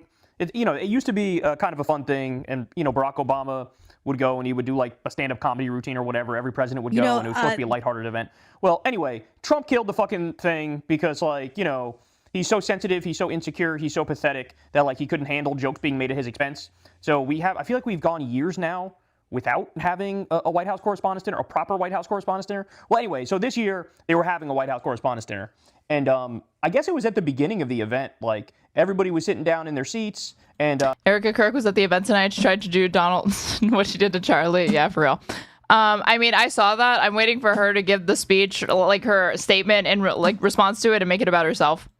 For whatever reason, Trump decided to go to this thing. Very bizarre decision, since he fucking hates the media and he shits on the media 24/7, and clearly he has zero sense of humor. It's the last place you'd want to be. But anyway, he's sitting at the front of the room, and there were some shots that rang off. And word now is, this whole event is happening at the Hilton Hotel. The shots came from the lobby. There were a bunch of shots in the lobby. And you can see in the video, Secret Service sort of realizes about probably 5 seconds after the shots ring off, they realize okay, I think I heard shots, something's happening here. And so they all... Karoline Leavitt said beforehand that Trump is going to shoot some shots. But yeah, somebody just linked this, a Fox News clip that it's apparently making conspiracy posters lose their mind. Call gets oddly cut right away. She says Karoline Leavitt's husband leaned over right as the dinner was starting and told her, you need to be very safe. I'll tell you, I was sitting next to Karoline Leavitt, the press secretary's husband. He was one of our guests. He was seated right next to me, and right as the dinner was starting, the national anthem happened, and then he kind of leaned over and said, I watched you on TV, you do a great job. You need to be very safe. And he was just very serious when he said that to me. And he kind of looked around the room and he said, there are some...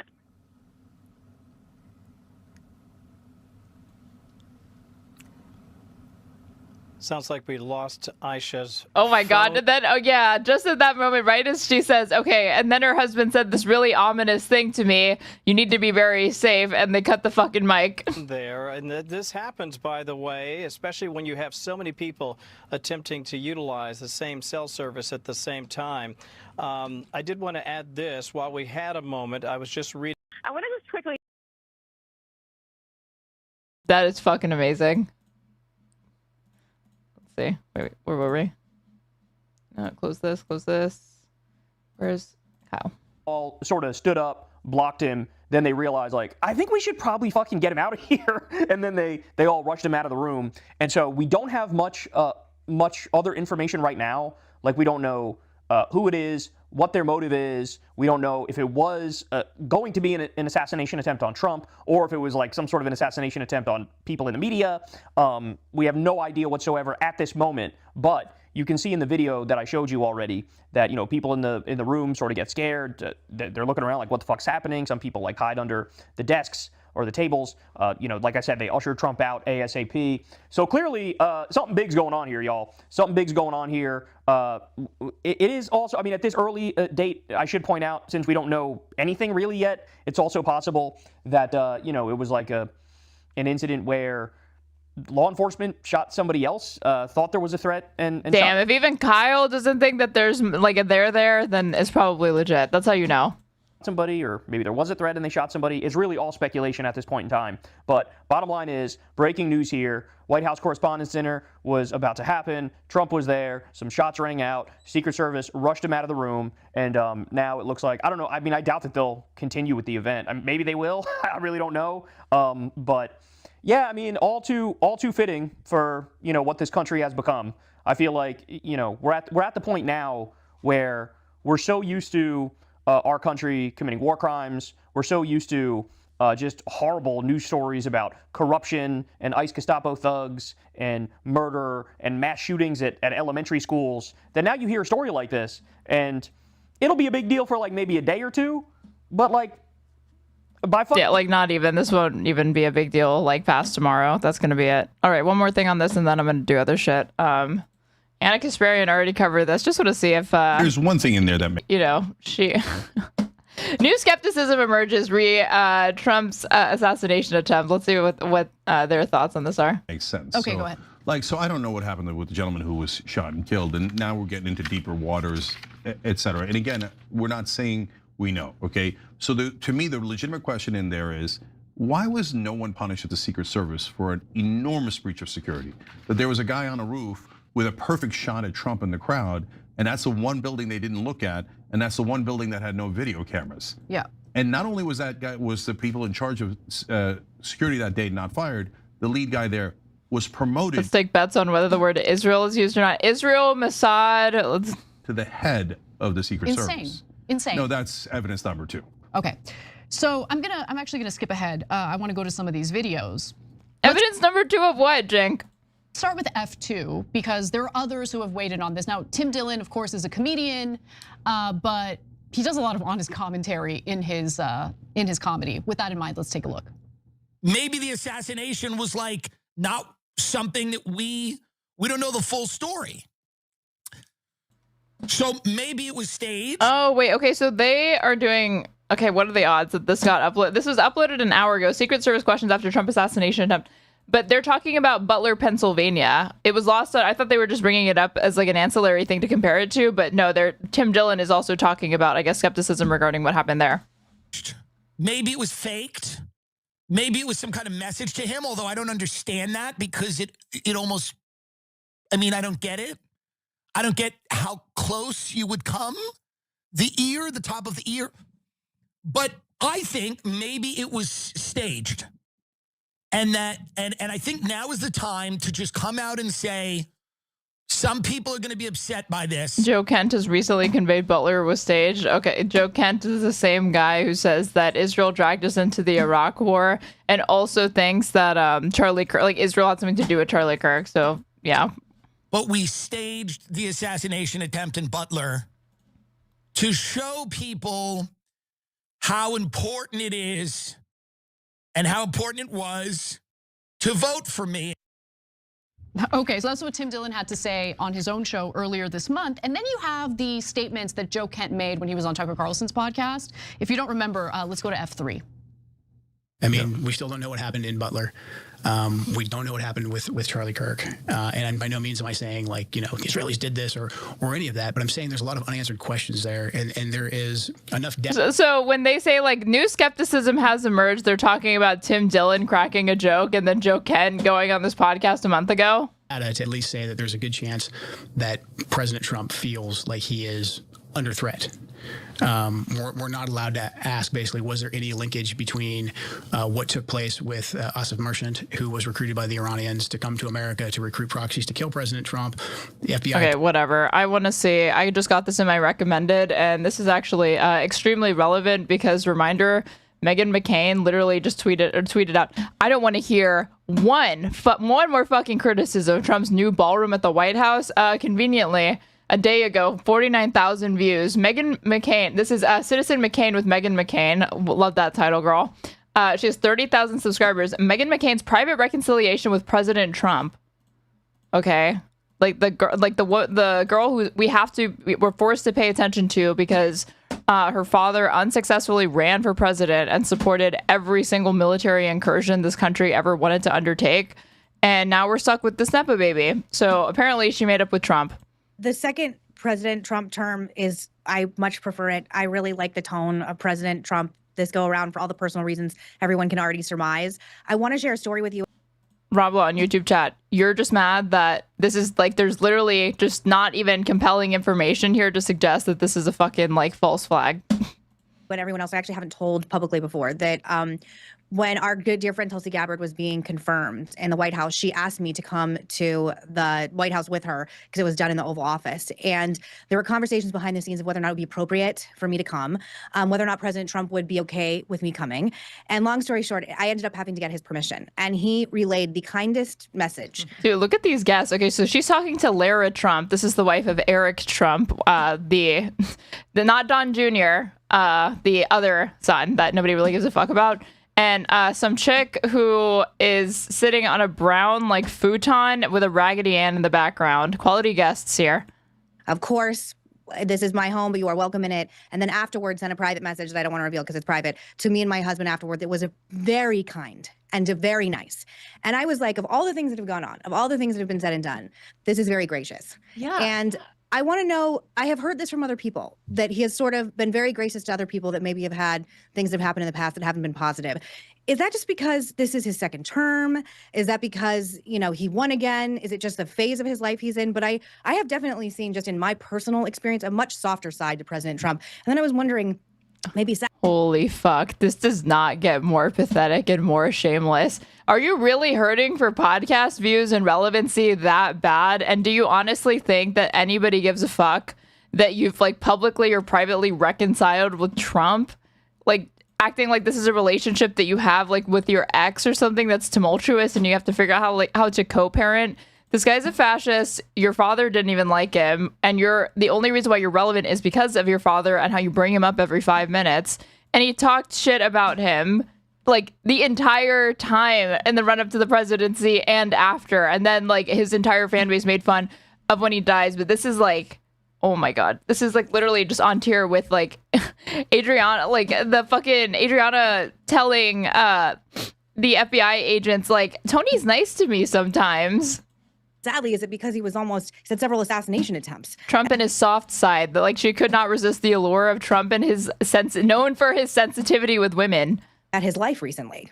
Yeah, well, I don't know that you can discount any of the things you just said, to be honest. Look, the man that I have always known has a good heart, has a intent. New phase. Yeah, he's at a new phase of his life at 80 years old. Whom amongst us? Intention and purpose that I found very pure. I will never forget before he ran the first time, when we all sat down as a family, he talked about the fact that if he did what he felt was needed for this country, people were going to come after him. They were going to come after all of us. And I remember him saying, look, guys, if I only get one term in office, but I do the right things, then that's fine. I just want to do the right things. So I've always known that side of him that you saw is in there. I think his first term, he felt very on his heels and very on defense for a lot of it. And I think maybe you saw a different, kind of more aggressive Donald Trump in that respect.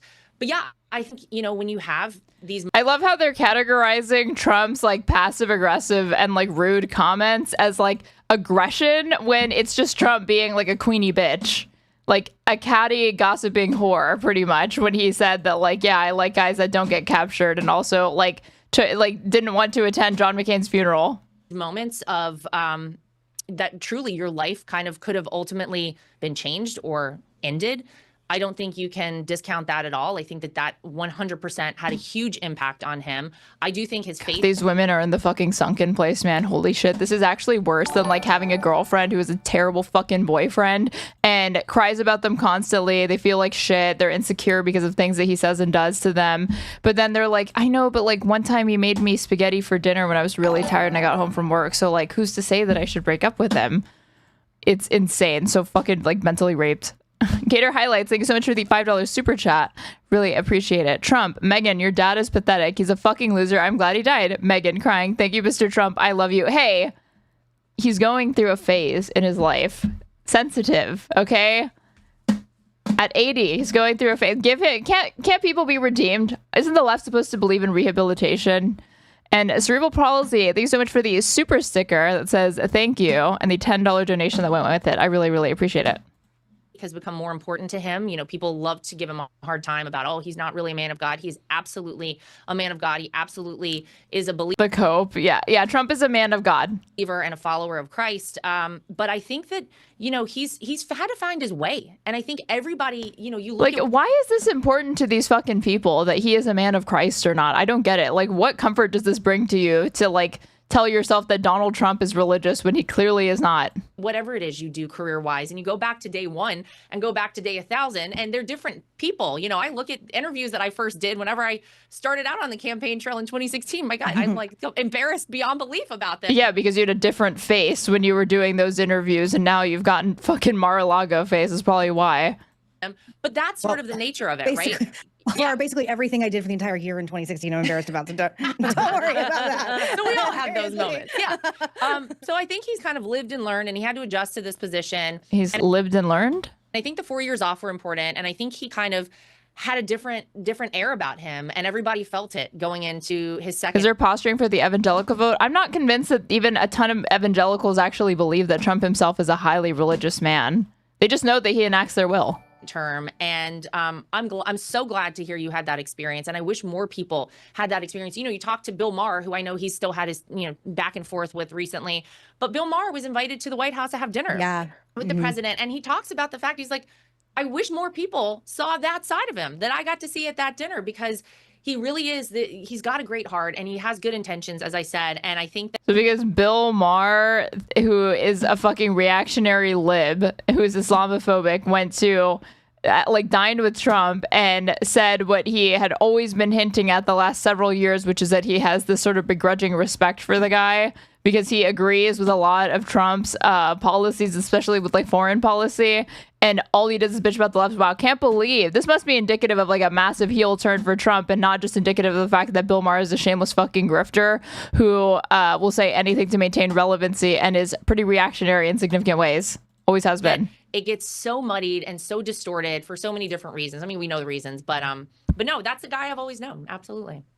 Yeah, and I thought even like if I were in his situation, I was like, would I let me come into my office? I'm like, I don't know. Like it is. He's actually a very forgiving person, and it's funny because there are things, and I won't disclose them here. Oh my God! Wait, she owes him an apology? She thinks she owes him for what?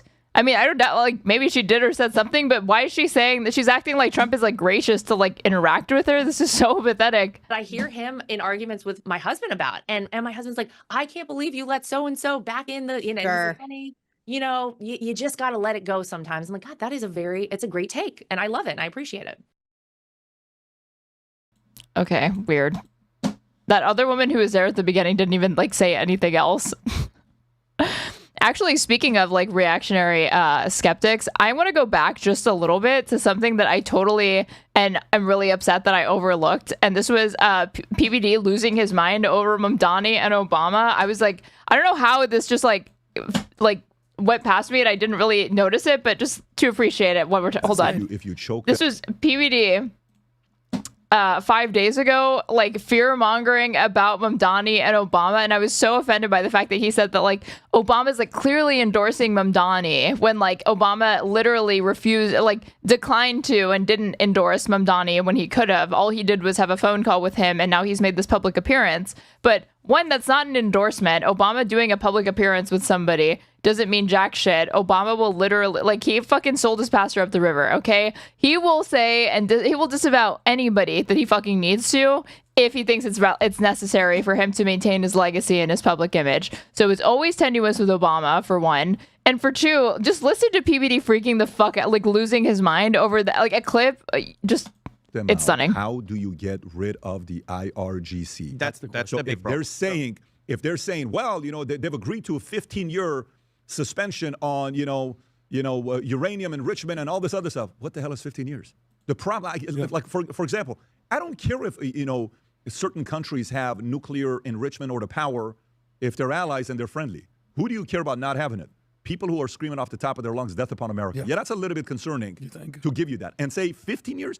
So what makes you think in 15 years? How old is AOC in 15 years, Rob?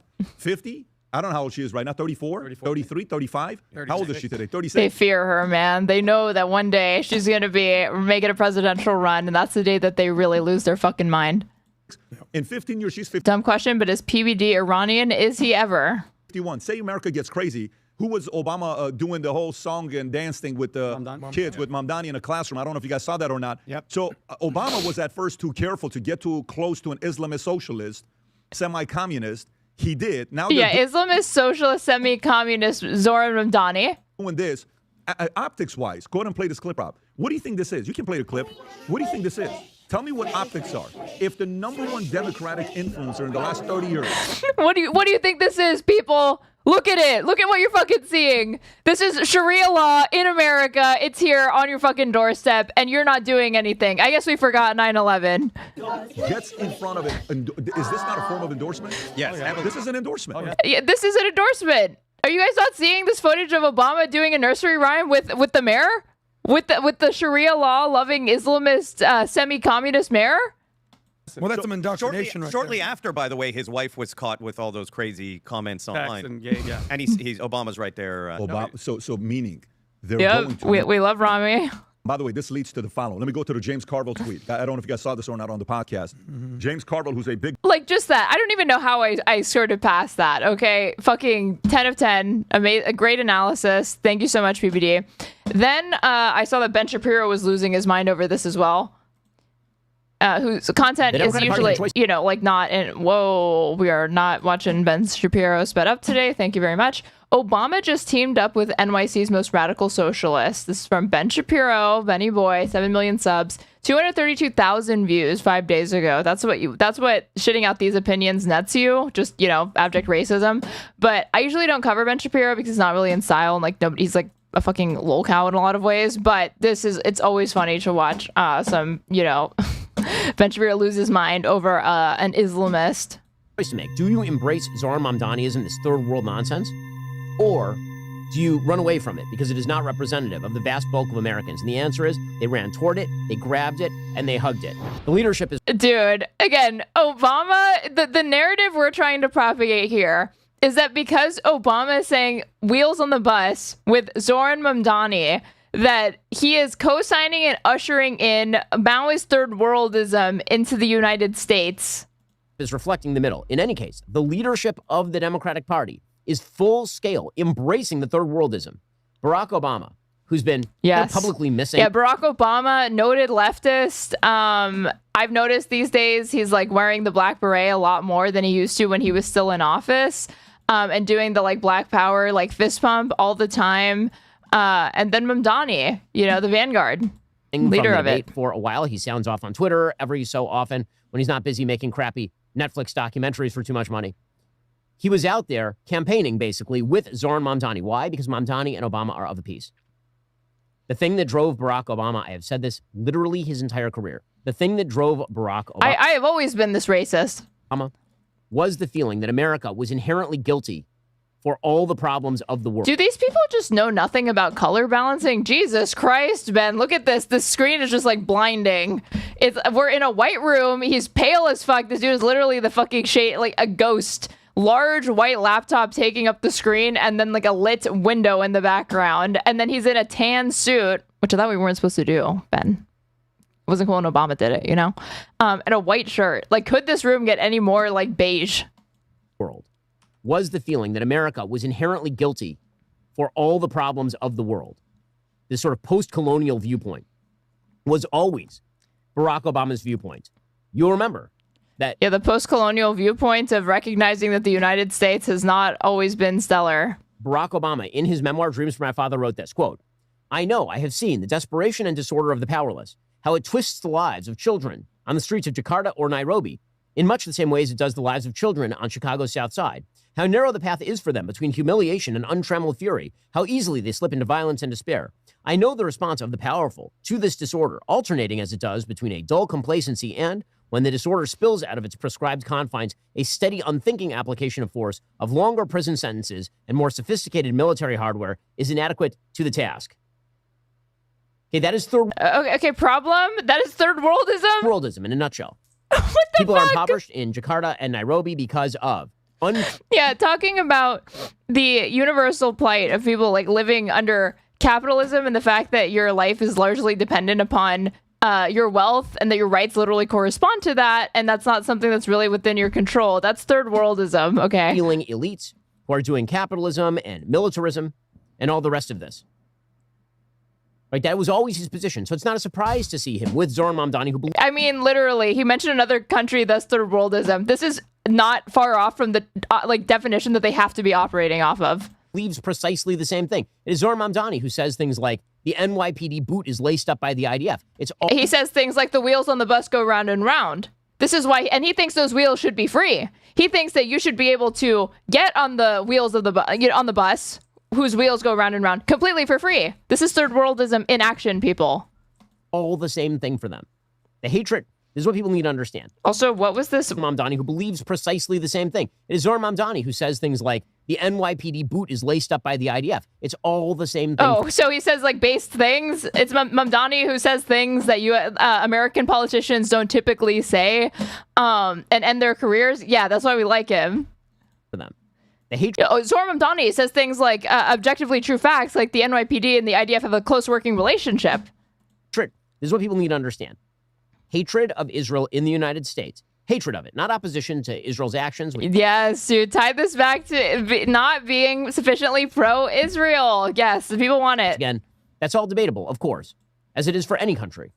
But true hatred of Israel, the kind that's now being mainstreamed in the Democratic Party. And keep in mind, Ben Shapiro has said that he literally thinks all criticism of Israel is anti-Semitic. Almost all criticism, but I can't remember where I was watching it, where he said, like, I watched something on stream where he admitted that, but he was like, but I'm not going to get into that now, and he like didn't elaborate on the point. And hatred of the United States, meaning hatred of our free market system. Yeah, wheels on the bus go round and round. Yeah, make the trains run on time. You know, first they made the wheels on the bus go round and round, but I said nothing. Of our Constitution. Hatred of the fundamental principles upon which the United States is built, as opposed to third world countries everywhere. That hatred is coming from the same place. These are not separate issues. They are the same issue.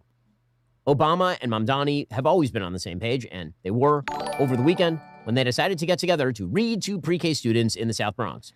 Yeah, how dare they? Gator Highlights, thank you so much for the $5 super chat. Really appreciate it. Shapiro is being such a fucking mediocre thinker and human being. Oh, is such a fucking mediocre thinker and human being, and he makes millions for it. Life is so unfair. I'm sorry, Sweaty, but Barry Weiss told me many years ago that he is the cool kids philosopher, in fact, so I think you might have some things wrong. But thank you so much for the money.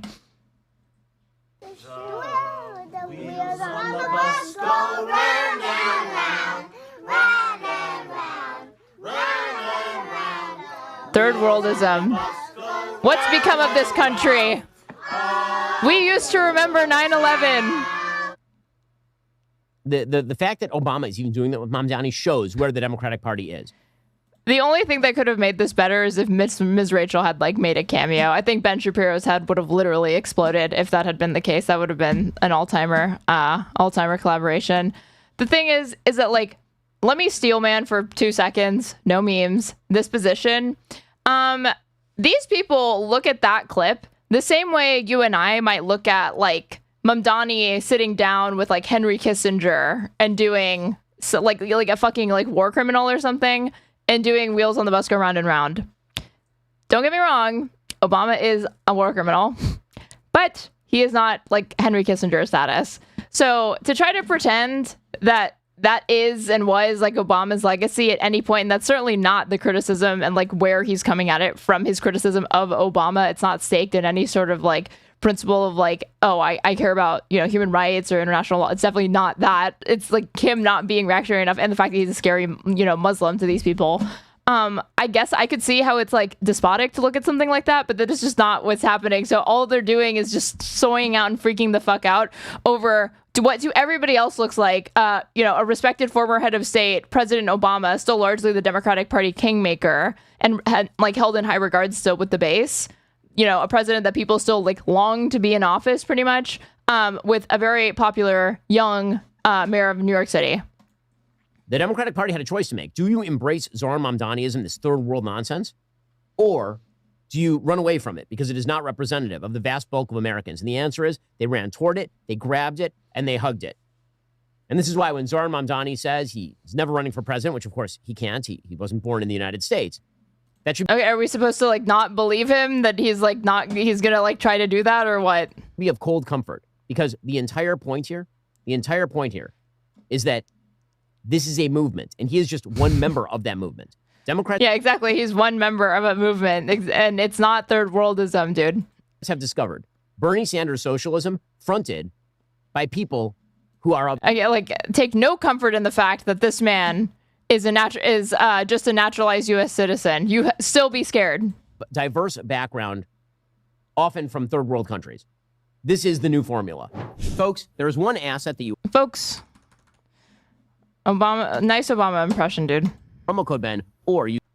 Would you like to see former Vice President Kamala Harris run for president again? Only correct answer is fuck no. She's a fucking loser. I have to be honest, I haven't thought about the candidacies for president this time. My focus is 2026. You're the only Democrat who hasn't thought about that. And I'm proud to say that I am not and will He's the only Democrat smart enough to lie in this specific way. never be running for president. He says he's the only one. Well, again, all that matters to him, God, the smarm, the pasted on smile, the grinning Joker nonsense from this third world is pretty incredible stuff. And I mean, this is a man who fields the again is made to field ridiculous meta questions like, do you condemn, what are your thoughts and feelings on globalize the Intifada, as well as asked about Ireland's independence. So yeah, he's laughing. He told Kristen Welker that he believes in democratic socialism even more than he ever did before, based on its grand success over the past 3 months. Success yet to be determined. Do you fucking wish, dude? Still believe in democratic socialism? Do you still think it can be effective? I believe in it even more than I did the day before. And that's because of the fact that it is focused on the needs of working people. And working people need that focus, that fight from politicians more than ever. Wow. That's just one. Okay. Bernie Sanders took over the heart of the party, and then he combined it with Barack Obama's diverse background. And that's how you end up with Mamdaniism. And Bernie is out there doing his usual shtick. Over the weekend, he put out, quote, if you paid $1 in federal income taxes this year, you paid more than Walt Disney, Citigroup, CVS, Kohl's, Ticketmaster, Tesla, United Airlines, etc. Okay, so we should just put forward the notion that there is, in fact, corporate tax law. Some people have realized losses, and they apply those losses forward to their corporate tax position. Ben, why even show stuff like that and attempt to explain it away? All you're doing is making it more likely that people might actually, from your audience, absorb Bernie Sanders' message. They weren't going to see it beforehand. You probably shouldn't show the bangers. And Gator Highlights, thank you so much for the $5 super chat. Imagine being Ben Shapiro and accusing other people of being smarmy. Holy shit. I mean, it takes one to know one, right? Also, every single person paid by those companies paid income tax. That's just the way that it works. But again, not if they're in Florida. Not depending on where they are. They not necessarily did they pay an income tax. All of this is tied back to this bizarre notion that free markets are unfair. And then, of course, that ties into what I always find totally hypocritical is Democrats claiming that military spending is the thing that is keeping education underfunded. Madude, we are spending $7 trillion per year in the United States. I can promise you, we do not have a lack of federal funding for anything. The question is whether those federal programs actually work as advertised. And the answer, of course, is no. But here is John Ossoff. And that's why we had to get rid of the Department of Education and not try to improve it. So again, he'd like to run for president also. I think not. Straighterade-ism. It's not possible. The president Jewish on Jewish violence here, Ben. Disappointing. Said, for us to take care of daycare, Medicaid, or Medicare. He said we can only afford to fund war. Then released a budget demanding $1.5 trillion for the Pentagon next year alone, paid for by ending utility assistance for families, Glad that we'll never hear Ben ever say again, how will we pay for it? Yeah, exactly. I mean, that's the thing is he's not wrong that he's like, we don't need to cut any of this stuff. We can we put enough money into it or whatever. And it's yeah, they do put you can always raise more taxes. Correct, Ben? Yeah. Canceling affordable housing programs. It's not a zero-sum game. You can actually, when there seems to be a lack of money and resources in one area of the government, you can just levy taxes. And cutting cancer research, all to fund a huge increase for the military-industrial complex.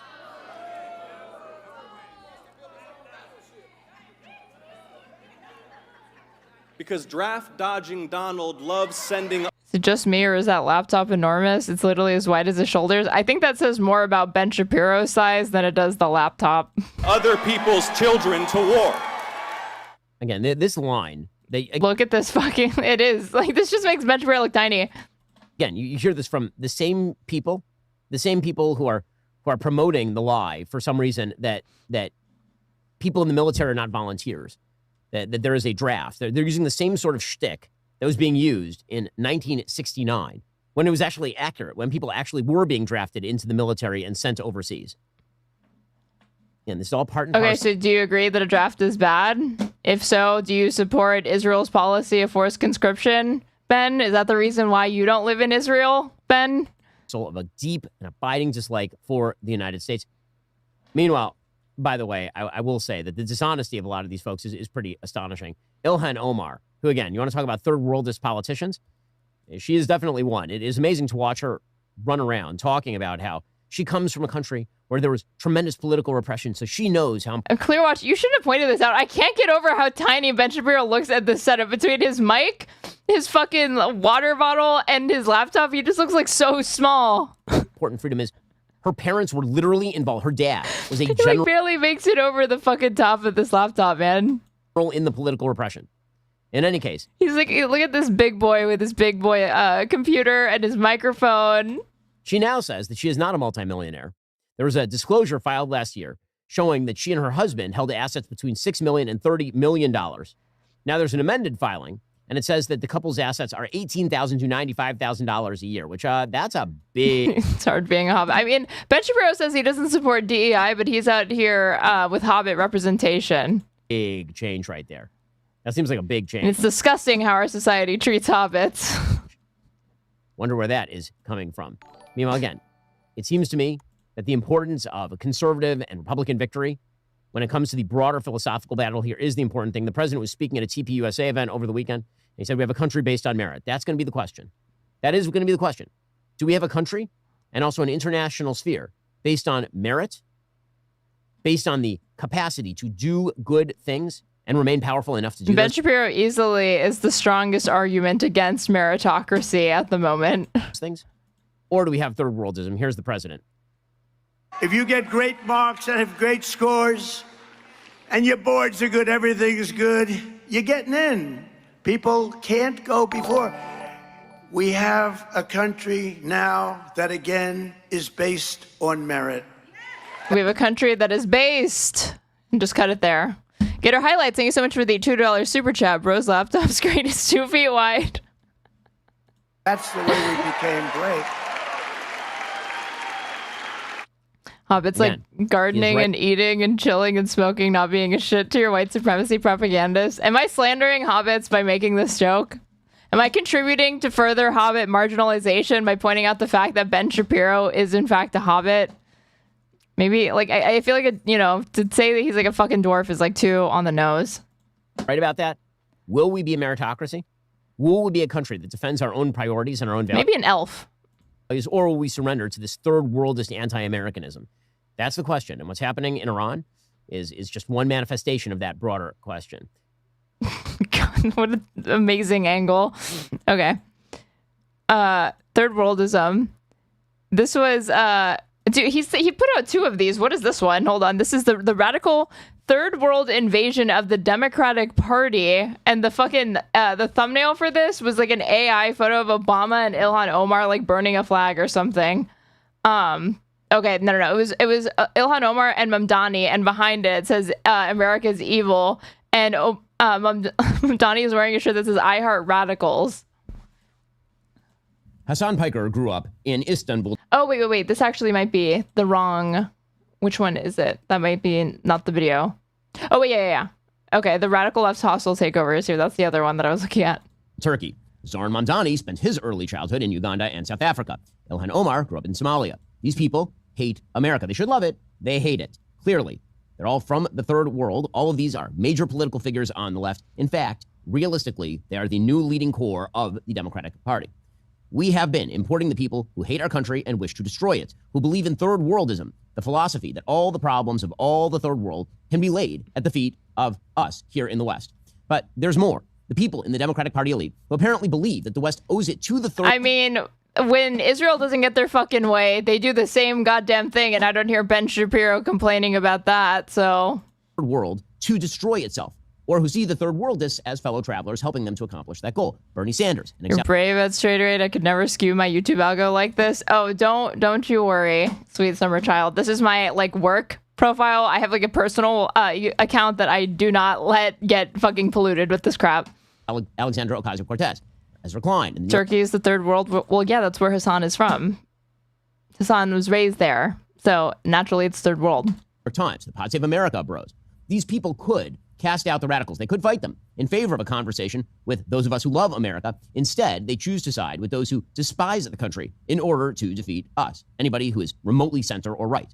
Today, it's time to talk about the seemingly irreversible slide remotely center Democratic Party toward deep radicalism that will destroy the country. But to understand that, we have to understand the existential crisis facing our civilization. The threat is now coming from inside the house. I'll explain in just a moment. Plus, we'll get to the latest on Iran, insider trading on Venezuela, and Megyn Kelly's new take on a dude who admits to having sex with a 16-year-old when he was 30. This is The Ben Shapiro Show. So for the past 24 hours or so, the internet has been on fire with that Hasan Piker interview that we played yesterday. Again, for those Hasan Piker. No, Hasan Piker. I had no idea Hasan would get a fucking name drop in this. It's like, again, I only clicked because of the fucking Ilhan Omar Mamdani thumbnail. But Hasan, of course, it all goes back to him. Third worldism. Let's fucking go. Is a popular Twitch streamer. The Democratic Party, like, known fans of Hasan Piker and his broadcast. Yep. Who's been featured on pretty much every major left-wing podcast over the past few months. He's been on the cover of the New York Times, I believe. Okay, name those major left-wing podcasts, dude. If you're gonna try to say the New York Times, shut the fuck up. Like, you already know it's unserious. And if you're gonna try to say Pod Save America, you also know it's a non-starter. That's why you didn't fucking say that. Like, Hasan is himself, besides Chapo, basically the largest, like, left podcast that exists. And it's not even a podcast. He is a live streamer. Cerebral Palsy, thank you so much for the $10 super chat. Chic Monk Ben, he's so cute in big boy outfit. I mean, I just I bring back the other set, man. That was like just a fucking great keynote choice. Definitely looked really, really good. Multiple times, he's constantly being profiled by major legacy media. He's the it boy of radical third worldism. He is a mansion Marxist, and he is the kind of guy who full on defends terror groups like Hamas. This is with Pod Save America and Jon Favreau. Dude, this was awesome. Like, Hasan was given like 10 different outs for this, and he would not get out. He kept doing it. So my question is, when you say Hamas is 1,000 times better, do you actually mean that? Okay. Or is that a rhetorical move or like a solidarity signal? Like what? I mean, it's all of the above. I do mean it. I think it's a rhetorical move because it frustrates a lot of people. I've also said I'm a harm reduction voter. I'm a lesser evil voter, and therefore I would vote for Hamas over Israel every single time. Again, that's just evil. Okay, so this was just me no like what he's saying. Me going to ignore that he's like clearly saying it with a fucking smirk and like doing the two can play at that game with respect to lesser of two evils voting. Now, Hasan Piker. And yes, objectively, Hamas is far less evil than Israel, who is currently engaged in genocide. Not even a question, dude. In Istanbul, rich, as in like dressage horse, rich. There he was on his pony. And then he came to the United States. And he is very rich here as well. Here, observe everyone. Hasan Piker on his pony, ushering in third worldism. I know you just see a small rotund child on the back of a pony, but this may as well be a young photo of Stalin, as far as Ben is concerned. Mansion. He has nice jewelry. He's also the kind of person who believes that violence against political opposition is totally appropriate. It's as radical can be. Defends Mao, the whole deal. Any kind of Zionist tendency should be treated in the same way as being a rabid neo-Nazi. Hezbollah is a definitely not a clip chimp. That's awesome. I mean, but the point there is like defensible. What he was saying is that if he also said at some, like, I've seen that full clip where he was like, the Zionist tendency thing, he says, regardless of your background. So if he's trying to get him on some like anti-Semitic comments or whatever, it falls flat because he literally carves out a disclaimer saying, I'm literally talking strictly about ideological sympathies. I'm not talking about anything else.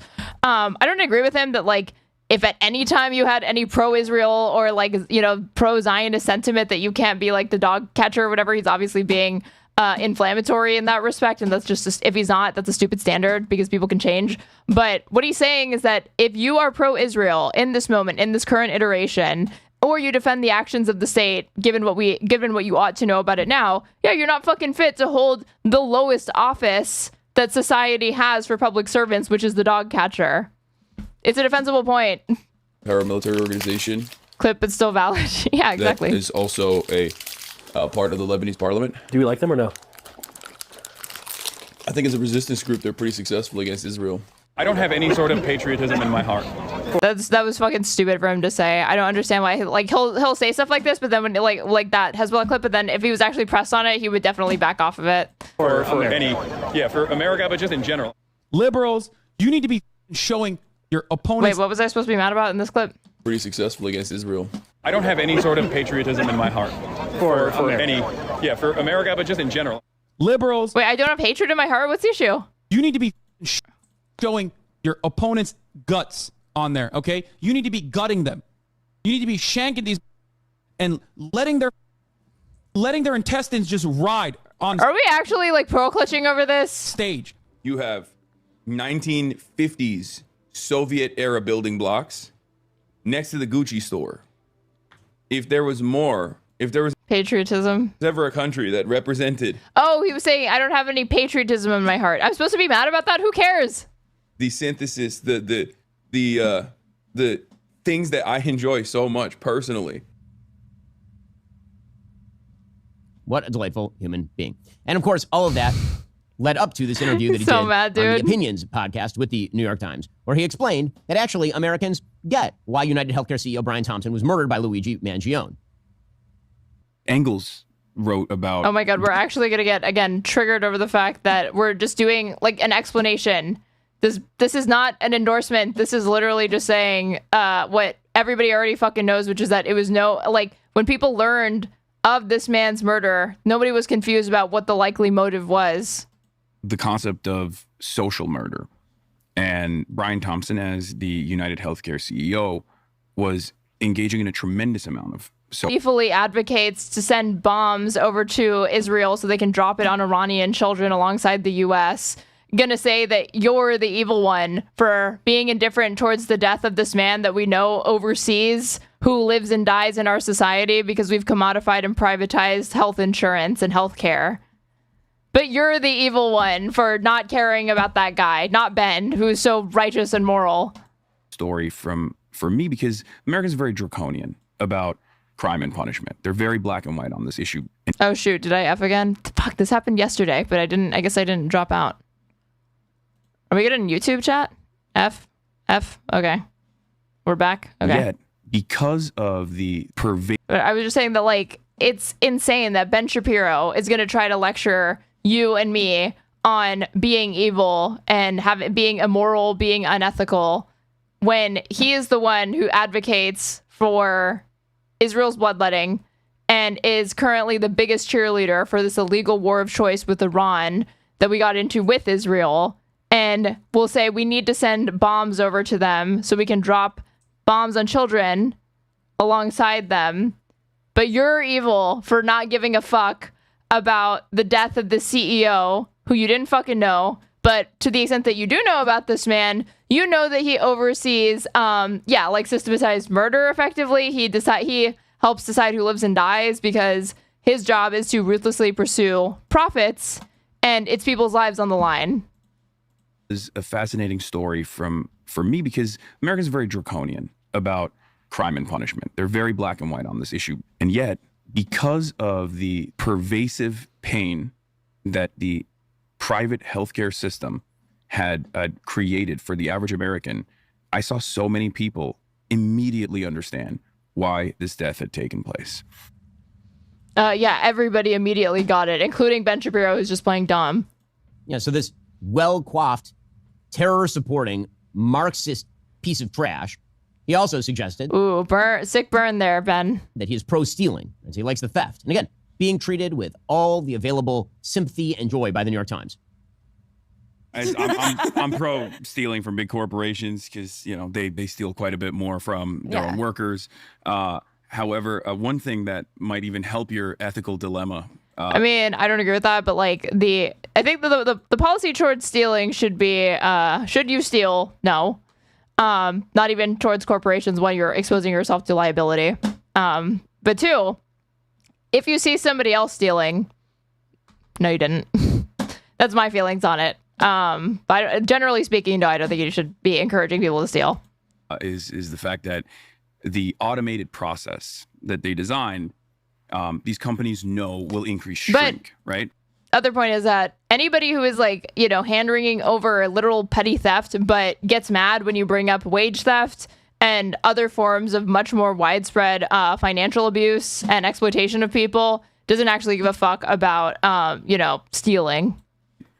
So it's actually factored in. The lemons that you stole are factored into the bottom line of these mega corporations regardless, and they still end up having increased profit margins because they no longer have to pay the cashiers that they... I don't care if they steal from McDonald's or Amazon.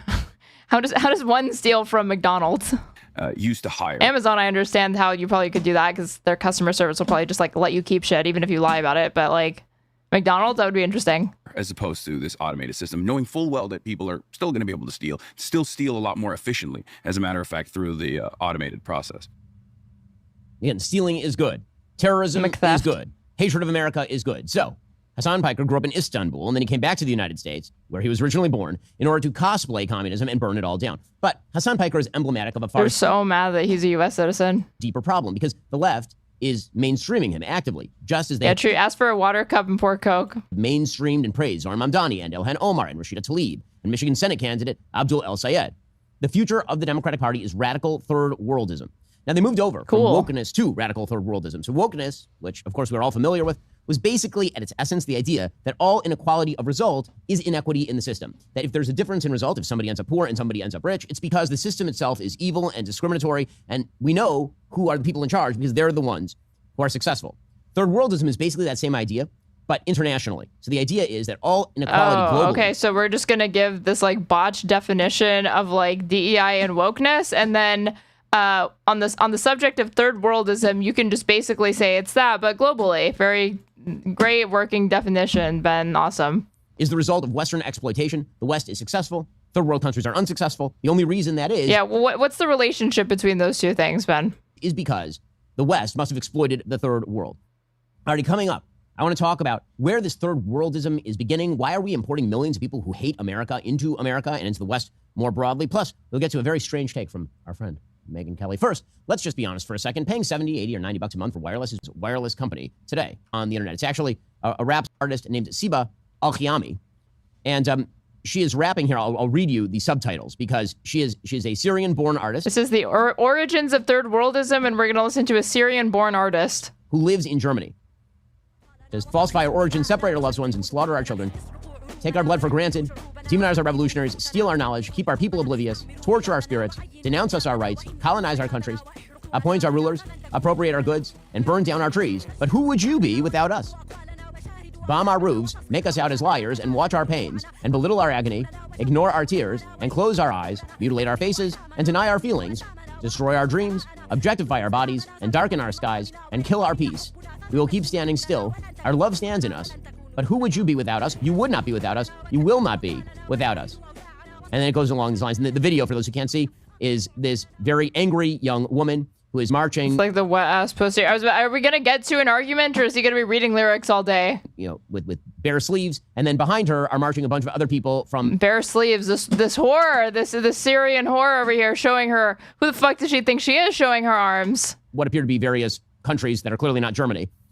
I assume largely third world countries, many of them Muslim countries, some of them are wearing keffiyehs and all the rest of it. So why is that important? Well, because this is, in its essence, what we have imported, we in the West. We have imported people who hate our guts. And then there are a group of people in the United States. Okay, so this Syrian-born artist, who seems extremely talented, but I've never heard of, we read lyrics, translated lyrics from a song that I have no idea when it was made. It sounds like a recent song. And this is the origins of third worldism in the United States. Is a notable Syrian artist whose name is already escaping me. Yep. States who hate the systems, who have allied with those people in order to create a mass movement.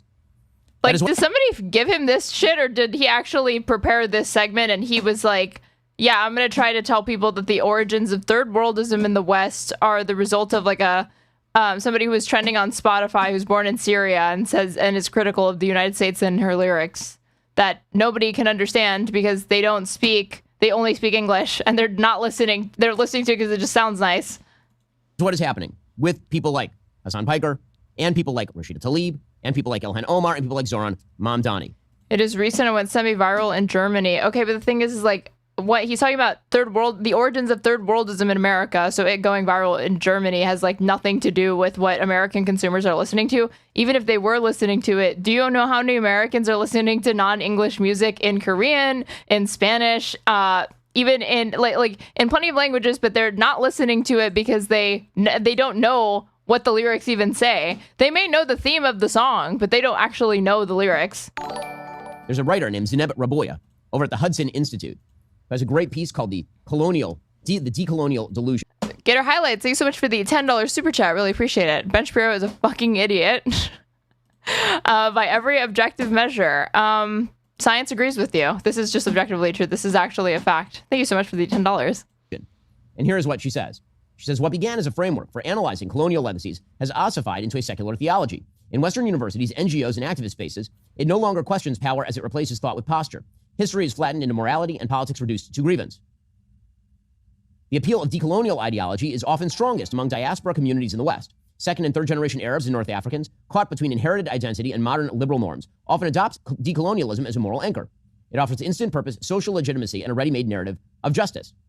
So again, the basic idea here is that the reason that other countries suffer is because the West owes them something. The West did something wrong to them, and therefore, if I can only watch this man be illiterate for so long. Holy fuck. Okay, got it. That's the level of critical engagement we're getting there. I don't think we're going to extract any more.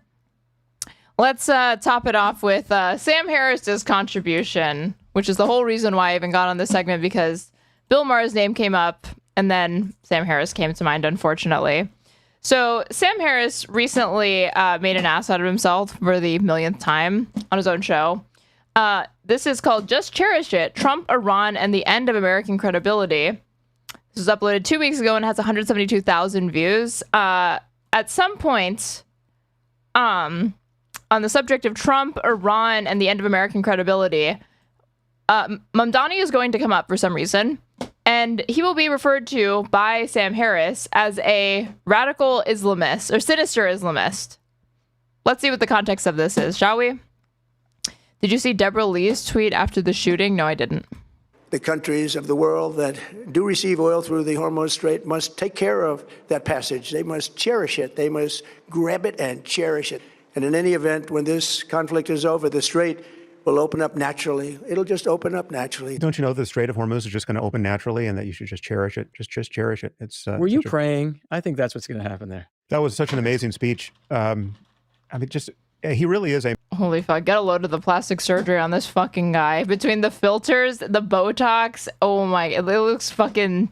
Men who get like cosmetic intervention to this extent, it's like, dude, chill. I think that's what's going to happen there. That was such an amazing speech. I mean, he really is a malfunctioning LLM. I mean, just to hear him say, he looks good. What the fuck are you saying? Yeah, he looks great. Cherish it. It's just going to have to cherish it. I mean, how is it that this brain is in charge of anything? This is a guy who would never have been hired to run a Fortune 500 company, and yet he's running the world. It's just amazing. We will never outlive the embarrassment appropriate to this moment in our politics. I mean, our grandchildren will be lucky to see a world where we have been forgiven for having done this. Oh my God. The third worldism is infecting Sam Harris even. Someone tell Ben Shapiro. You really think it's going to take that long? I mean, I get it, but I saw somewhere that the Danish, had something like an 80+% approval rating over Americans, and now it's like dropped below 10%. Well, he does it for himself, not to be judged as a piece of meat. Not when I'm watching him, for one. And for two, absolutely no one on this earth is getting plastic surgery or cosmetic procedures for themselves. Unless you were not socialized around any human beings, you are getting that shit because of extra, like, there is no, you cannot isolate your desire to get it away from the social pressures or, standards of beauty that have been influenced by the society that you live in. No, I totally get that. But why are you punishing us? It wasn't us. Don't you think they'll come back with the right what leadership? we've proven, I mean, the thing we have proven is that Oh my God, this guy is actually like already pushing back on Sam Harris for saying that. we are capable in any 4-year cycle of electing a madman to the highest office in the land. I mean, we're so dysfunctional culturally, politically, that we can just the world cannot count on us ever again. I mean, like I don't know how we would ever prove that our system is And again, which one is Sam Harris? This guy who's on screen right now. incapable in any 4-year period of destroying everything. The Timu Ben Stiller. Right? I mean, that's the thing. That's the bell that can't be unrung. Right? Like, let's say we just get the perfect president in 2028. I have no idea who that would be, but someone who just issues all the appropriate mea culpas and just makes one sane decision after another, totally changes the culture in Washington. It's just as good as it could possibly be. It'll never be that good, but just imagine just perfection for 4 years or 8 years. Yeah, I'm just taking Harris out of context as I watch him in context. I still don't see the path to assuring the world. I know you're joking, but his fanboys will still make that complaint when anybody has a criticism of him that you're taking him out of context or you're not understanding. That we can't, in any 4-year period, just elect the next game show host who is the most corrupt person anyone has ever seen and give him all the power once again. Right? I don't know how we prove that we're not capable of doing that again. I totally understand that. I think I'm more talking about the memory aspect of it. The fact that we probably had 10 scandals that would be the scandal of the year already. And we're just starting April. I just feel like it's possible that we could clean this up and people would recognize that at least half this country were victims. The same way that we look at the Iranian people and say it's half, but it's the other half. Yeah. Well, Okay, but the half that were victims also are, some number of them are crazy in the other direction. Right. I mean, the fact that we could create, that we could Mamdani this next time, right? Like, I mean, there's another side to there's a ditch on the other side of the road, which is, different but also crazy and dysfunctional. So, Yep, Mamdani, Trump. I struggle to see a difference between these two things. Yep. I just think we have advertised indelibly Two sides of the same coin. All the generations of people currently alive, and after them, the robots will still remember that we are capable of whatever. I like Harris overall, a decent thinker. Okay, share with me some of Sam Harris's insightful thoughts. It was really insightful when he said, "Did you know Islam is oppressive to women? Did you know theocracies are bad?" Wow, novel observations. Promoting just a shockingly incompetent and shockingly amoral and corrupt person to the highest office, and doubling down on that. I mean, after January 6th, to have done it again, it's just unimaginable that we're here. But anyway, to Iran. I mean, so my view about this is still going to strike people as paradoxical, because I will concede almost everything people want me to concede about how badly Trump has behaved in bringing us into this war, right? All that he has failed to do, which he really had to do this well, right? I mean, to convince the American people of the necessity of it, to bring on other allies, to not have spent the last 15 months alienating and insulting all of our allies, to not contradict himself every time he speaks about the reasons we're doing this, to not make completely illogical claims one sentence after the next, claiming that the war is over, claiming that it's, we're sending in all the troops, to claiming that we might, have to put boots on the ground, claiming that the regime has already been changed. It's all insane. I mean, to as a sanity check, just as a point of comparison, just remember that. Did you even read The Moral Landscape? No, I have self-respect. But there's a YouTuber by the name of Cuck Philosophy that did a really solid video on it that I watched years ago, and remember, based off of the excerpts that he shows from The Moral Landscape and how Sam Harris is under the delusion that he has solved Hume's law or the Izot gap, which he has not. There is not really anything that I think I'm missing out on by not having read The Moral Landscape. The signature failure of Obama's foreign policy was the red line he drew in Syria, with the Assad regime. Use chemical weapons on your people, and we're sending in the troops, and then Assad called his bluff, and we did nothing. That was disastrous for our country. Right? It was disastrous, obviously, for the people in Syria, but it was also just for the credibility of our country. It's rightly understood to have been a foreign policy disaster. I think there's not enough to say about it to condemn it, right? I mean, you could condemn it endlessly. This is crazy that he's doing this amount of yapping when he has a guest. Just keep in mind, he's been speaking for several minutes straight, and this other guy hasn't even gotten a chance to respond or butt in. Not that I'm particularly concerned with what the other guy is saying. I just think it's funny that Sam Harris clearly has no qualms with giving himself the floor to speak, even when he has a guest there for this length of time. And yet Trump has drawn equivalent red lines by the dozen in the last I thought he was no, he's not the guest. It's his podcast. The other guy's the guest. He's just not letting him speak. Weeks, and his bluff has been called on every one of them, and nothing matters, right? Everything's graded on a curve. There's no one's paying attention. It's like there's just we're in a different world, completely different world. He's Obama'd this a dozen times in the last 2 weeks. He's getting trolled back by the Iranians, and it's just it's just mortifying, and yet we have no reputation for global leadership to maintain anymore. Right? I mean, he has destroyed our standing in the world. There's no question. He's destroyed NATO. He's destroyed the liberal world order, where everyone's just increasing. NATO is very much intact, my friend. It is not going anywhere. Not saying that Trump hasn't attempted to undermine it, has not shaken, other countries' confidence in it, has not, changed it, but it's not gone. Recently just going to be in it for themselves, right? Or everyone else is going to be in it for, playing their game independently of us, because we're just in it for ourselves now. We're completely amoral as a nation. Do you think that that's what Sam is effectively saying, though? Why split hairs? Okay, so since I am not allowed to critically engage with the literal things that he is saying, Gala Gladiator, please tell me what you didn't say. I'm missing context, but I'm misinterpreting his words and not favorably or charitably interpreting them. What argument is he positing here that is just so ironclad that I cannot point out things about it that I don't find to be credible or are dubious? It's all just about. And if you do not respond to me, you will be banned. Power and self-interest. And Trump is discharging that power and self-interest in a way that's completely. You steel-manned him. It's almost like if you just waited and listened to the entire argument or whatever. Yes, I often do that. I know exactly what he is saying, okay?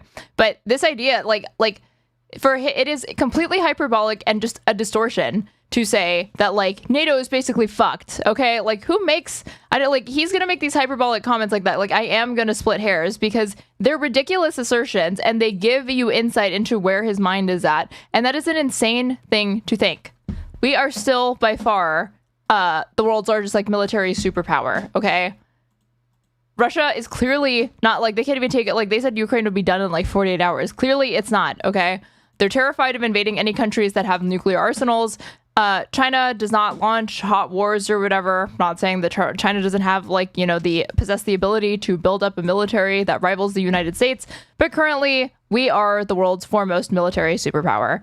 And we are also the head of NATO. We basically pay for everything that NATO does. Confidence in it being undermined under the Trump regime is largely going to be forgiven and forgotten once a Democrat is in office. Let's be real, because other countries are just waiting for the pivot and heel turn so they can get back to supporting the United States. They're really not enthusiastically jumping up and down looking to, look to China for security. Completely incoherent. Or the EU. And inspires no confidence at all. The EU has no security to even offer them, so. I mean, leaving aside the fact that we got back our airmen, and that was, obviously a mission that everyone should feel great about, and it was brilliantly executed, and we'll all be eager to see the Hollywood movie that comes out of that. Notwithstanding the competence of our armed forces, the messaging around this war has been a disaster, and so it's understandable that people think we shouldn't be fighting this war, and that we should just get the hell out. And unfortunately, just getting the hell out. Does he think that there's a version of this war that goes well for the United States, and that it's just he hates that Trump is doing it. Because when he says, you know, based on the messaging, it's reasonable that people would oppose everything going on. When it sounds like he wants it to fucking happen, he just doesn't like how he's doing it. He wishes it were fucking Harris doing it or something. Out at this point, it's like not just the messaging. It's like even if the messaging were good, it wouldn't change the fact that it's completely illegal and just an insane power grab for the United States president to unilaterally plunge this country into a war of choice with their taxpayer money. I think invites greater disaster. I think that would be an even greater blow against the out. And unfortunately, just getting the hell out at this point, I think invites greater disaster. I think that would be an even greater blow against the credibility of our country. I think it would be so a forever war, because God forbid the egos of the tiny men that put us into this fucking war be bruised, or that of the a dent in the crest of the American credibility. God forbid we just hold this L and try to get the hell out as soon as possible. No, further humiliation required. Keep going. You can't just leave because it'll all have been for nothing. What is this sunk cost bullshit, man? It would put us on a path toward having to fight this war again under worse circumstances. I think Iran would. It was a war of choice. It was not imminent. There was no need to fight this. I mean, we will. I mean, it's no question we have. It's crazy to say that Iran is in a stronger position now than it was the day before the war started. I mean, that's clearly not true. Wait, what? And all that we bombed. But they're strong, my they're in a stronger God. position Fuck. I did not think this was going to be this levels of cope. I thought at least the fucking Trump bad analysis before we get to the thing on Mamdani that will somehow be inserted into this will be like decent. It's not. It's completely delusional and asinine and insane, and saying that the only way out is through and we need to continue this illegal war and not end it as quickly as possible. Holy shit. Gator Highlights, thank you so much for the $10 super chat. Sam Harris is a fucking bozo. I mean, you really don't hate this man enough. This is insane. I think Iran put us on a path toward having to fight this war again under worse circumstances. I think Iran would. So we're just like naturalizing the necessity of this war of choice. Like apparently it was inevitable, and that unfortunately, he hates to say this, but it would really be bad for the American credibility if we were to just, leave and try to minimize the losses that and the fallout from this war. So we just have to keep going, keep on keeping on. Well, I mean, it's no question we have. It's crazy to say that Iran is in a stronger position now than it was. Like when he was saying this, I thought he was about to say, I never would have guessed that even the Trump admin could fuck this up so badly that we're at the point where Iran is winning and has more leverage over the United States. I never would have guessed that, but here we are. No. He's actually saying that it's literally insane to think that Iran strategically has the upper hand in this, even though they're literally snubbing us left. Like, again, this was 2 weeks ago, to be fair, but they were winning 2 weeks ago. We definitely weren't winning then. They weren't losing then either. So 2 weeks ago, they were in a stronger position. That has only been solidified since. I wonder if his commentary has updated to reflect that reality. Probably not. He couldn't accept it even 2 weeks ago.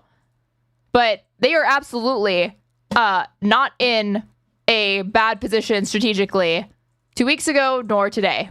So just wrong on this. Was the day before the war started. I mean, that's clearly not true given all that we've bombed. It doesn't. Bombing the shit out of a country is when we have no clear end. It's not clear what the objectives of this are. It's not clear, like goals change and move. He's like, again, one sentence contradicts the next. One day we won. The next day, like, it's actually not a war. It's an operation. People don't like when I call it a war. We're going to be done anytime soon.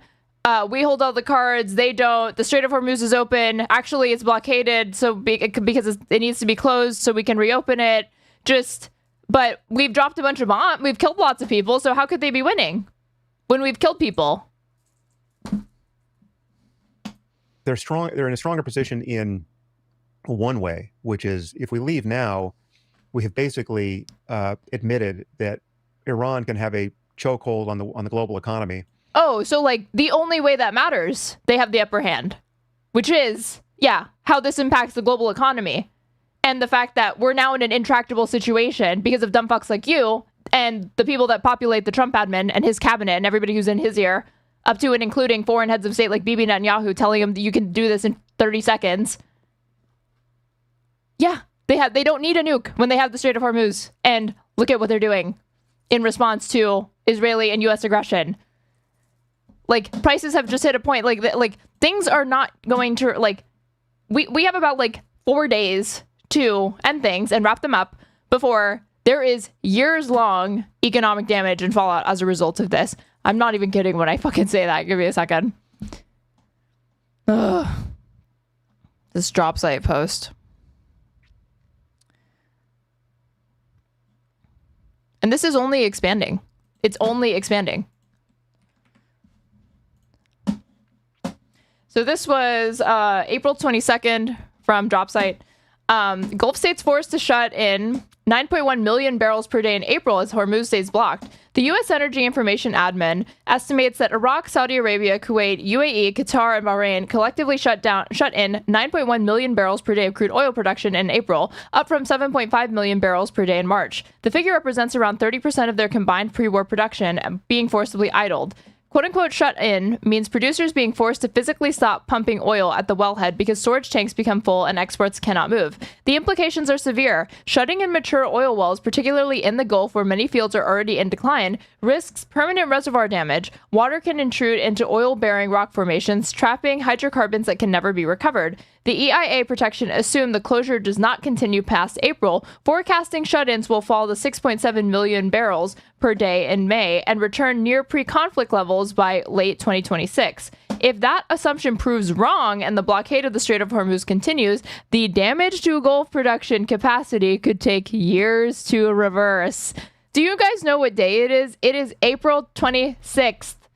It says here, based on this forecast, if that assumption, again, it doesn't continue past April. We're like just a few days out from hitting these years long. We're like, it's going to take years to reverse these trends. The IEA estimates around half of Gulf oil fields retain enough reservoir pressure to return to pre-war output within 2 weeks of reopening. Another 30% could take up to 6 weeks, but the remaining 20%, roughly 2.5 to 3 million barrels per day, face low reservoir pressure, damaged equipment, and power constraints that could mean months to recover. Some aging wells in Iraq and Kuwait may never return to previous output levels. Once you shut down, your entire trunk line is depressurized. The longer the shut-in, the longer the restart. And that's just one aspect of this conflict. It is just one of many. This is also going on at the same time that was being reported. Bessent defending U.S. dollar swap lines as Iran war harms global finances. So this is the Treasury Secretary in a social media post on Friday defending the possibility of the United States participating in currency swaps with allies in the Persian Gulf and Asia during this war. Ongoing discussions with those countries about U.S. dollar swap lines are, quote, part of ongoing routine conversations that the U.S. Treasury has been having with our partners over a number of years. Bessent previously said many allies in the Gulf seek the same backstop as the war wreaks havoc on the oil-rich nation's economies. So basically, UAE is asking for money from the United States, bailout. If they're asking the United States for money, it's because they have the leverage to do it. Why do these small Gulf nations have the leverage to do this? Think, Sam. And there's nothing we can do about it. There's nothing that we will do about it because we are so fearful. No, there's something that we could do. This is not a humanitarian disaster. This is not an act of God. All of this is choices. All of it could be reversed. I mean, the economic trends are going to take a while, but like, no, this is not something that's just happening to us. These are things that are conscious choices being made by the admin and the cronies within it. Fearful of taking any significant losses, that even once we stumble into a ultimately necessary war, we're desperate to get out because we can't even countenance paying $1 more for gas at the pump at this point. We're so effete and captive to our own domestic politics and the political imperatives of not captive to the domestic politics like they should be. We should primarily be focused on domestic affairs and not trying to export despotism globally. That would be nice. Pissing off voters that we're not willing to sacrifice anything. Even when what's going to happen is we're going to have a regime that's going to hold the world hostage by Who? Wait, Iran or a regime that's going to hold the world hostage. Yeah, why are they doing that? Again, he says that Iran's not winning because they've been bombed, but also they're going to hold the world hostage. But they're not winning, guys. Don't worry, because we bombed them. By setting up a toll booth in the Strait of Hormuz and sprinting toward nuclear weapons, and it's also going to lead to massive proliferation of nuclear weapons in the region. And it's just, the wheels are going to come off in a new way if we just quite idiotically declare victory, as though that. Personally, I don't judge people by their worst opinion. I mean, I'm not judging him on this particularly bad opinion only. I am intimately familiar with a lot of Sam Harris's commentary. Unfortunately, young Butler, you say that Sam Harris has more good output than bad. I'm very interested to hear what these good ideas are that this man propagates that are just that shield him from criticism of his worst opinion, which you seem to tacitly be acknowledging that this is one of those pretty bad opinions. So please enlighten me as to what this man has said that has knocked your socks off. And if it's anything in the moral landscape, okay, moral landscape endurer. You realize that you telling me the title of a book that he wrote many years ago is actually not an idea. That is a book title. Can you tell me what ideas in that book that you probably didn't read that is so compelling to you that makes him worthy of more respect, apparently? We're also not reading the moral landscape. I'm contending with the arguments that he's making on his show that he voluntarily spits out every week. That were possible at this point. And I am waiting. That is not a rhetorical question. You will put the idea that this man has said to you that was impressive in my chat. Bring home our troops, right? Just we bombed enough. We tell the Israelis to stop bombing. You bombed enough. Where you can occasionally mow the lawn, but this whole thing is over. Let's get navigating towards local maxima of human flourishing. Okay, so this idea means that I cannot judge him too severely for the stupid shit that he's saying now, because I need to keep in mind that he wrote down that we ought to be navigating towards local maxima of human flourishing. Do you hear yourself? Do you think before you type these things out in my chat? What is the need to defend that? I don't understand. I'm not giving him credit where credit's due, because I'm not bringing up the fact that he wrote down some book that you've some idea in a book that you found to be inspiring for some reason, a decade ago. I'm not giving him a fair shake. I don't understand. Get back to normal. We're not going to be able to get back. This is. Well, I'm extremely limited by characters. Oh, no. Oh, it's an issue. It's a character issue. I'm telling you, I promise you, the character limit could be 10 times what it currently is on Twitch. You would probably have nothing impressive to say or write down in this chat. You probably also are limited by your brain capacity if you think that this man does not consistently say stupid shit that his fanboys defend. This is my view of the situation. You feel free to disagree. I don't think there is a path back to normal beyond actually destroying this regime. Oh yeah. Also, translation. He wants to make the world better. Fucking so novel, man. We can't negotiate with this regime. The idea that we're dealing with more normal, the Delcy Rodriguez version of this regime now, that's pure fiction, and then you're just Trumpian lies. If anything, we're dealing with more radical people, younger and more radical people in the regime. The fact that Trump in his messaging around this has not differentiated between the Iranian people and the regime itself, and to use his lines like we're going to bomb them back into the Stone Age where they belong. I mean, or destroy an entire civilization. I think by this point he had said this. Holy shit, I forgot he has a guest. He didn't. He loves a captive audience. All of that is so despicable and so unwise and strategically damaging to our interests. It's just shocking. I mean, just that alone is just shocking. I mean, it's we've never seen. One great idea in moral landscapes is that the horror of colonialism have been overstated. I'm often saying this. A president this inept. It's not his guest, that's his manager. I thought that was your job, young Bogler. At something so mission critical. I mean, just to be bloviating the way he does, not making any ethical contact to anything that he's destroying, right? I mean, we're dropping bombs on people and hitting schools. And you said that was a win. That was a USAW, Iran L, you guys. That's what you said. There's no sobriety ethically or politically around any of that. There's just bluster and lies and cartoon characters like Pete Hegseth and internet memes. I mean, it's mortifying but that said, what is the premise of the moral landscape again? It was written by this man to directly, personally attack me and torment me, to create the most insufferable following that will apparently constantly bring up this book as though it's revelatory and something that you need to care about. He wrote it to personally piss me off. That is the value of it. That is the premise of it. That is the reason for its existence. That is why he did it.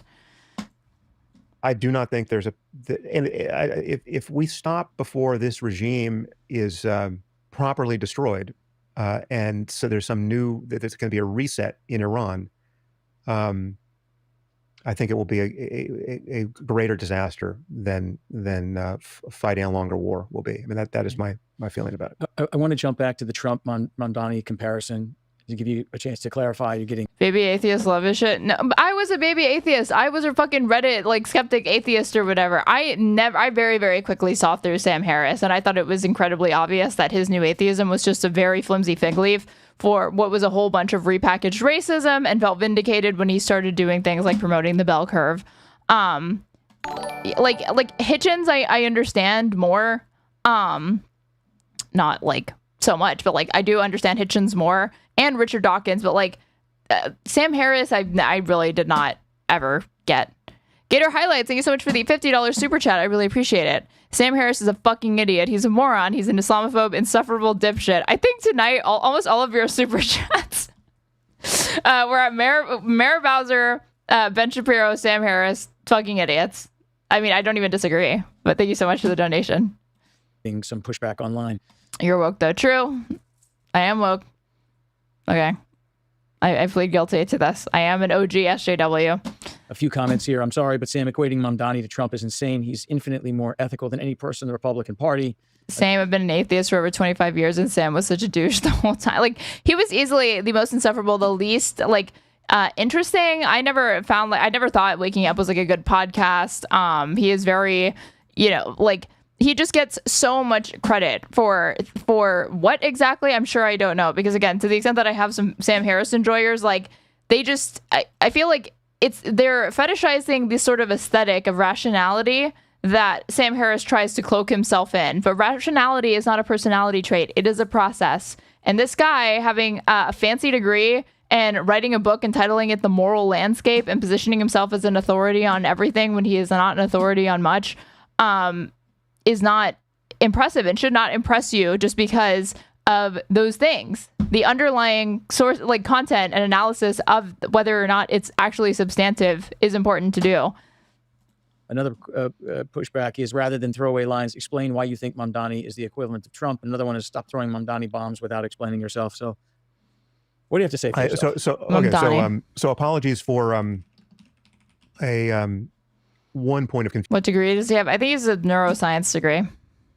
Confusion there, which really is confusion. He's not the equivalent of Trump. He's a very different sort of character than Trump, right? But also one who we should want nothing to do with politically. I think he's an actor. I think he's a sinister figure. I think he's a none too closeted Islamist or at minimum apologist for Islamists. Citation evidence for that: the fact that Mamdani was not born in the United States and is in fact just only a naturalized citizen. Has only been here since he was 4 years old, so basically his whole life. And an apologist for Islamists. Evidence for that, I'm sure I don't know, other than, again, skin being brown. Man having politics to the left of me. Therefore, closeted sinister Islamist, probably. Yep. He's not ethically sane by my lights at all, though he can seem to be somebody who really just cares about people who are finding it hard to make ends meet in New York, right? But if you double click on many of his political allegiances and I know he seems like he's this authentic public servant that responds to the needs of his constituents and is driven primarily and first and foremost by that mission. Both when you analyze his actions and output in this world as well as his rhetoric. Yeah, I know you would get that impression, but have you considered that he is brown? Did you know that he's a Muslim? I don't know. Got to think about these things. The kinds of things his wife likes on social media and all of that. What you get. They're so mad. Yeah. Mamdani is, okay, like, let me just grant to him, stupid, that what she said is some like massive issue that 10 years ago she's posting like the F slur and using like the N-word with soft A or something. Let me pretend like I give a shit about this. How does that reflect on Mamdani? What, because we're supposed to assume she brought that up on their first date or their wedding night, or what like that, or that's an indictment of him for not having done a background check on his future wife and what she was up to on Tumblr in 2014. Like, what, I don't even know what we're getting at here. Get is a picture of someone who's captured by a fairly sinister theocratic agenda and an anti-Semitic one, right? I mean, he's just not. Yeah, the theocratic agenda of Zohran Mamdani. Y'all remember when Zohran Mamdani said that, yeah, I'm going to do free buses, but only if you convert to Islam. You probably have to change religions. And also, just putting this out there, I'm sure Zohran Mamdani, when he saw 9/11 on his TV, he was like pumping his fists and just cheering. That seems like the type of person that he is, because scary brown Muslim man. Also probably an anti-Semite. Just throw that in there for good measure. This is not about garbage trucks and cleaning up Central Park. And Yeah. This is not about those accomplishments that he's already achieved while being in office for like 100 days or whatever. It's not about any of that. It's not about don't focus on his policies. Don't focus on his rhetoric. Don't focus on the things and changes that he's brought to New York City during his short-lived tenure thus far. Don't focus on his popular mandate. Don't focus on the fact unprecedented rise in New York City politics and defeat of Andrew Cuomo, as well as Eric Adams, former incumbent mayor. Don't focus on any of that. What's really critical to focus on is that he's likely a closeted, sinister Islamist because he is, in fact, a Muslim. And his wife made posts on Tumblr that Sam Harris doesn't like 10 years ago. Yeah, that's probably more insightful. That's probably a better way to get a good idea of what Zohran Mamdani is all about. Why didn't I think of this methodology, man? God, he's just so smart. It's crazy. Anybody doesn't take him seriously. Really helping the city. The thing that really seems to animate him are these political concerns that don't have a lot to do with being mayor and have a lot to do with Israel and Islam, right? And I think you're the one concerned about those things, Sam. I think average New Yorkers just, they care about themselves and personal prosperity. Garbage truck, garbage not being in the street, potholes being filled, snow being shoveled. They're not thinking about Israel, really, or Islam, or Zionism. So it's he's not the worst person you might find in that vein, but he's far too close to being a shill for Islamist theocrats than I would want running a major American city. What are you talking about, dude? He is far too close to being a shill for theocratic Islamic regimes? For Islamist theocrats, then I would want... Islamist theocrats. Can he even name a single... Who is the Islamist theocrat that Mamdani has palled around with or promoted? What? Running a major American city, to say nothing of our government, right? Yo, common good. Sam is a monster. He's never been to a single country. He's executed his unconscious anxieties from being at a formative age during 9/11. He's a bigot that shocks conservatives. He is also a bigot that fools liberals into thinking that he has anything insightful to say. The fact that he's now play acting a foreign policy expert only speaks to the career of a grifter. Yeah, for real. So if we had a Mamdani character who was a viable presidential candidate, who had these kinds of ties to obvious anti-Semites and Islamists and, Muslim Brotherhood adjacent. We've yet to name any of these people, but obviously the ties are there. Evil. I would find that genuinely terrifying, right? So that's it's very different from Trump. I mean, Trump is not ideological. Trump is just Trump. I mean, he's I stand by my evil Chauncey Gardner analogy. He is a truly odious person and not at all a normal person psychologically. Unlike this guy, who's totally normal psychologically. Corrupt and amoral and capable of great harm, but he's not ideological, right? He's not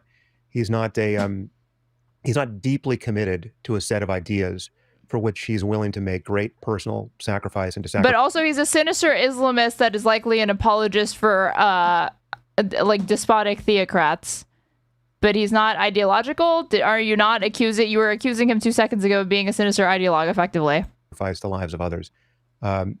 It's not, Islamists getting anywhere near real power in this country is a problem, and we need to be highly allergic to anything like that happening. Like, again, this is the type of dude who, if you say that statement, but about Zionists, and I don't mean as a dog whistle, I mean truly starting and ending it with ideological Zionists, would lose his mind, say you're an anti-Semite, but he gives himself the leeway and permission to say, like, we have to keep these sinister Islamists away from office, even though he's not substantiated that whatsoever.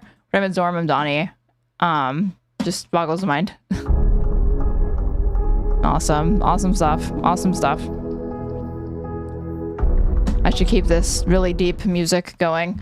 But if you like what you're watching, but you're not following me on Twitch, you should go ahead and do so. That way you can know when I go live, which is more consistently, I promise.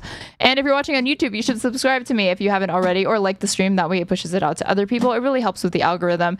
My YouTube channel is also where I happen to house all of my VODs, so if you're interested in catching up on past or recent React content, you can go there, and I timestamp absolutely every VOD after I'm live, when I'm done at like 4 in the morning, painstakingly, all on my own with no help.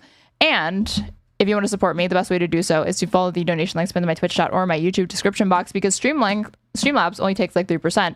You can also send me a super chat or a super sticker. I will read it out loud and thank you if you do. Or buy yourself a sub. It's a Saturday morning, Friday night. What day are we on? It's Sunday morning. I know things. I'm definitely not really tired. Why not treat yourself or somebody else to a sub to my channel so you can have an ad-free experience as well as access to cute emotes. I'm Straighterade on everything. And the next thing that we're going to fucking look at is Tim Pool hosting Randy Fine. I don't know why Tim Pool made the decision to do this, but Tim Pool, for whatever reason, made stunning PR choice to host none other than notorious bigot and just overall disgusting Jabba the Hutt human being, fucking Randy Fine. Okay. And the comments, my understanding is, let's see, suspiciously low comment count. Like, again, only 1,500 comments, which is actually pretty low for a Timcast episode that has 140,000 views. Democrats panic after leftist star says theft and murder are okay on New York Times. So we had to get Randy Fine on to talk shit. We had to bring in the big guns because it wasn't enough to bring in for Tim Pool to do it alone. We had to have Randy Fine. It is officially midterm season, everybody, and Democrats, they're actually polling decently, and there's concern Republicans are going to lose. Surprisingly, there is concern. Oh, we're back in their original compound. They told me they were never going to be back in this original compound again. Timcast lying? No way. Considering this is the historical trend. A president gets elected, then the opposition party takes the House. However, Democrats actually have some pitfalls this time around. Notably, their favorability is at a historic low, even when they should be trending upwards. And they have a big thorn in their side with everyone's favorite leftist streamer, Hasan Piker. Now, whatever you think of the guy, Democrats are in trouble because he's splitting the party. He recently went on the New York Times podcast. Actually, Hasan is not the one splitting the party. Third Way and other special interest groups that are interested in putting their thumbs on the scale to get Democrats to disavow and condemn him are the ones that are causing and sowing division where none exists, because poll data after poll data shows that most people don't even fucking know who Hasan Piker is, let alone have strong feelings on him. The opinions and said that theft and murder are okay and that he would steal if he could get away with it. And the hosts laugh and they enjoy it. I think Democrats are in big trouble because you're going to get a bunch of middle of the road people who maybe don't like Donald Trump, but don't want to be party to whatever that is. Get our highlights. Thank you so much for the $10 super chat. Really appreciate it when you send in $10 so you can say bold and beanie with an exclamation point. Thank you so much. You have crime, you have street takeovers. These are the things that people favor. Why does he color coordinate with the walls? I mean, he's in this dangerous compound where he was shot at. Don't you know that this man needs to be undercover maximally at all times? This is the safest way that he can do the podcast, is by camouflaging as best as he can into the background so that people don't really know where he is at any given time. Republicans for. So as we kick into high gear in midterm season, we'll of course be talking a lot about polls and all this stuff. To be fair, just slow news day, to be completely honest. I think like the big story that everyone's leading with is the SPLC still, which, okay, they suck. And dude, nobody is leading with this story. I even tried to find more information on it, but nobody's even bothering to like debunk it or whatever. It's not clear to me why what the SPLC did what is illegal. It's disreputable, sure, to most. I mean, I don't even really have an issue with it, to be honest. I don't understand what the issue is with paying informants. And like legally, I don't see how this is an issue either. You know, Donald Trump ragged on them, so we can go with that as well. I'm actually more excited to talk about this. There's a story from Newsweek. Chinese scientists are also disappearing. So we've got the story in the U.S. Now, Connor Gray, thank you so much for gifting 5 tier 1 subs to my community. I really, really appreciate it. Hell yeah. I will say, The Atlantic put out this piece saying that you are dumb for following the scientist conspiracy. They're saying, some old retired guy disappeared and you're all dumb for thinking so. Yeah, well, it's happening also in China. And the important thing to understand is I got some sources for you. This has happened several times in the past. Iranian nuclear scientists getting killed or going missing. We have stories in the 80s. We have Cold War stories. Yeah, who's doing that? Who's killing those Iranian scientists? Stories. It is common in conflict for rival nations and adversaries to take out their principal thinkers and researchers. Maybe that's the case, but I'm Wow, what insightful analysis. Did you know that when there's tension between two nations that the stronger country will attempt to undermine the other country, not only, militarily or economically, but also academically? Crazy stuff. Squeeze in a little extra thing here. There's a nuclear propulsion researcher who was found dead. His Tesla crashed. His body was charred and unrecognizable. You know why that story's weird? He left his phone and wallet at home. And do you know why that's weird? Your phone is the key to your Tesla. So as a Tesla driver myself, when I read that, I said, that makes sense. Sure, I mean, you have key cards, but I don't know a single Tesla driver who leaves their phone behind and then go and drives their car when you use your phone as your key. It's a weird story. So we'll get into all that stuff. Before we do, we got a great sponsor. It's Pocket Hose, my friends. Hose for your pocket. Or Randy Fine.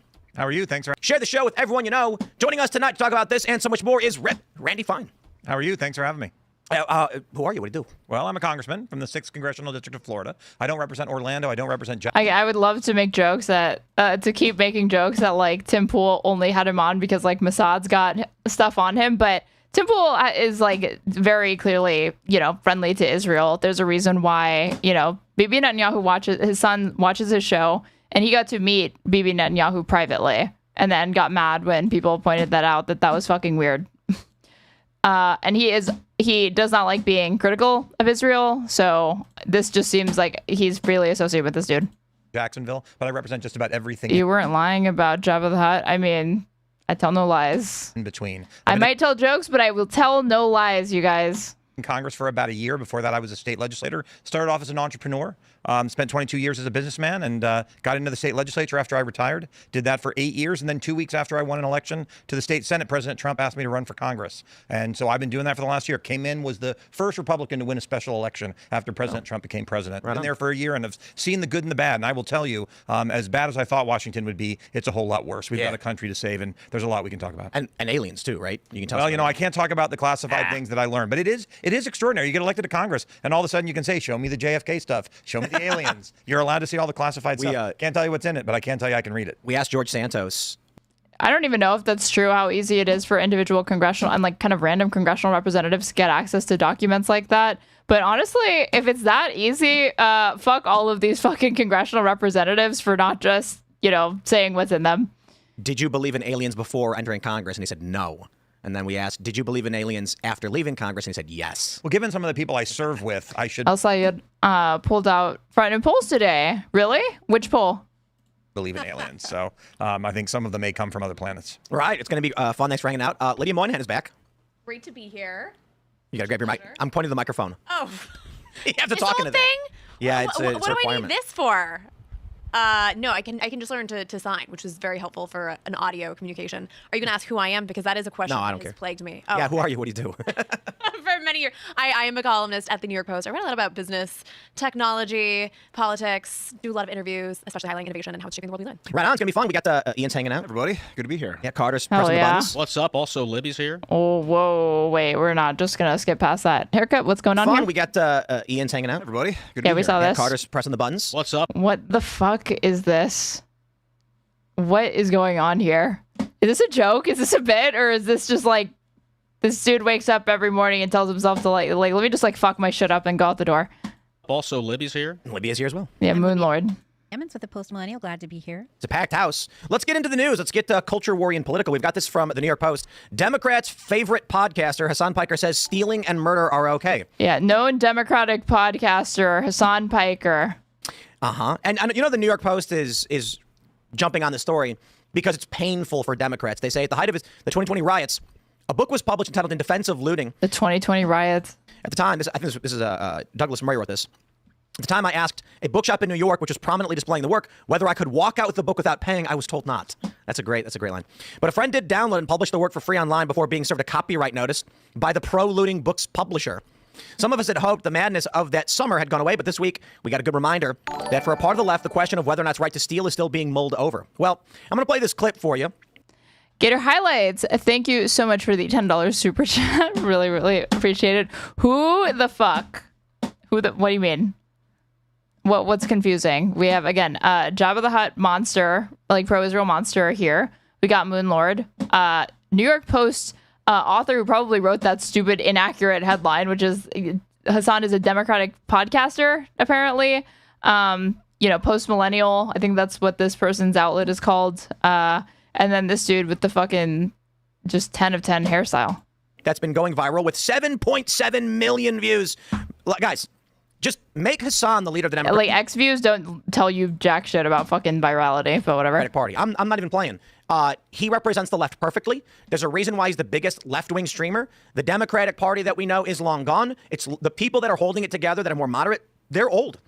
Hasan represents the young left. Okay, yeah, but the young don't vote. So in that party, again, the median age of the representatives in that party is like 80, and young voters constitute a very small part of that base. So I'm not going to pretend like, oh yeah, the Democratic Party is just like super, super moderate. It's not, especially where the base is at. But if you look at the institutional impact and the ideological makeup of sitting representatives, yeah, it's not a far left party. It's not even, it's like a center left party, really.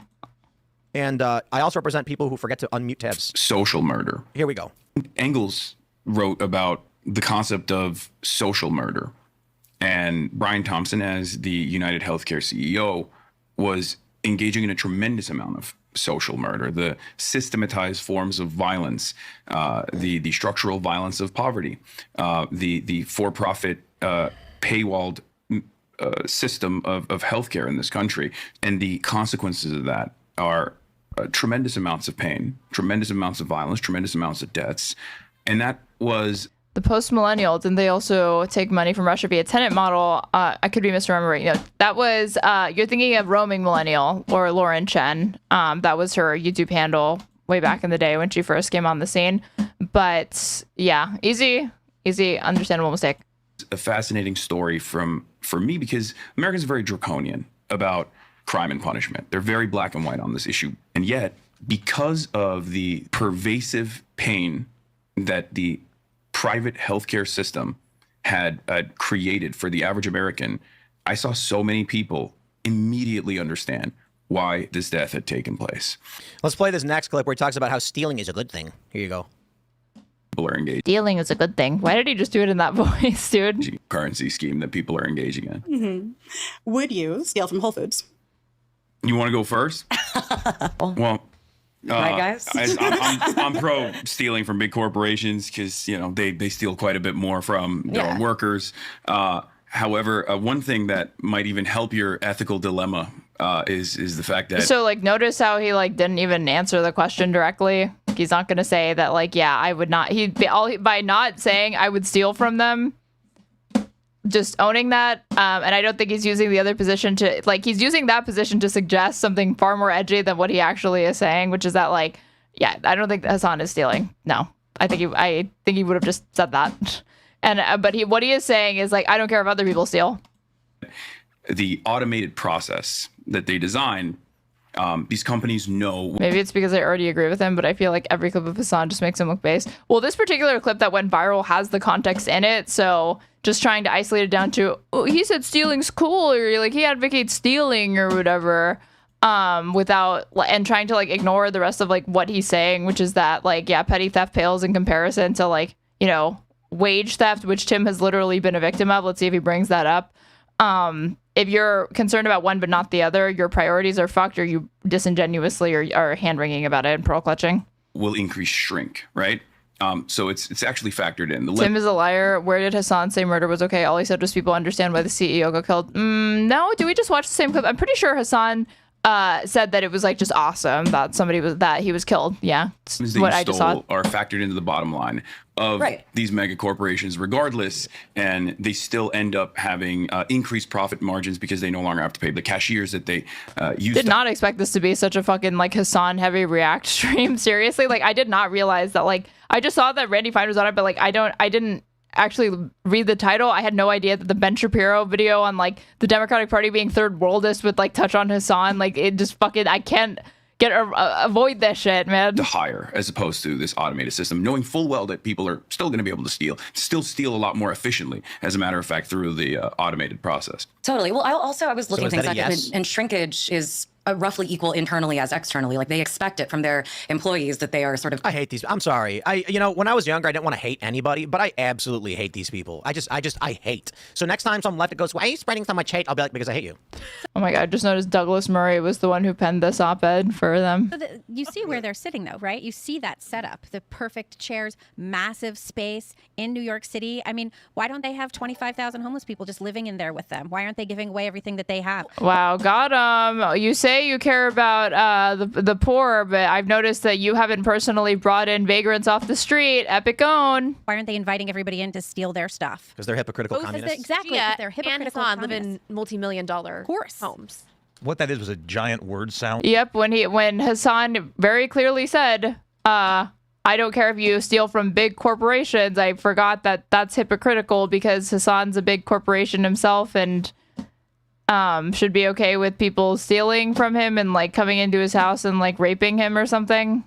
A lot of big words that I'm not sure they even understand what they mean. And look, you just got to pull back. Wait, what? Did this guy just admit to being a fucking idiot? Exactly. Yeah, They're and hypocritical Hasan live communists. in multi-million-dollar homes. Oh, What yeah. that- Did you know Hasan's rich? Got him. It was a giant word salad of big words that I'm not sure they even understand what they mean. And look, This is the biggest self-report from this dude. Holy fuck. What big word came up in that clip? I struggle to even recall anything but any specific thing other than the general sentiment that, yeah, there's public aggrievement and outrage over the state of our healthcare. He said like social murder or whatever. you just got to pull back. Anti-intellectualism, nice. I mean, he is anti-intellectual, but he is first and foremost just an idiot because there was nothing that was particularly high level about anything that Hasan was saying. The varnish. These people are coming. As far as like just the words, right? Like these are not hard concepts. He was talking about it in a very approachable way. That's what they are. He's saying you should be able to take what you want from the store because everything should be communal. He says, I don't like the idea of private healthcare because everything should be communal. Yes, that is what he's saying. Thank you. Thank you for not strawmanning him. Correct. He is saying that it should in fact be a public good that we don't have to, we don't keep privatized. Anything, we should appreciate that they're pulling the varnish off and they're telling us who Democrats are. They want a return to the Soviet Union. This time they want it in the United States. And I think guys like that make that very clear. I just can't stand communists. Like he said, what do you say? The structural violence of poverty?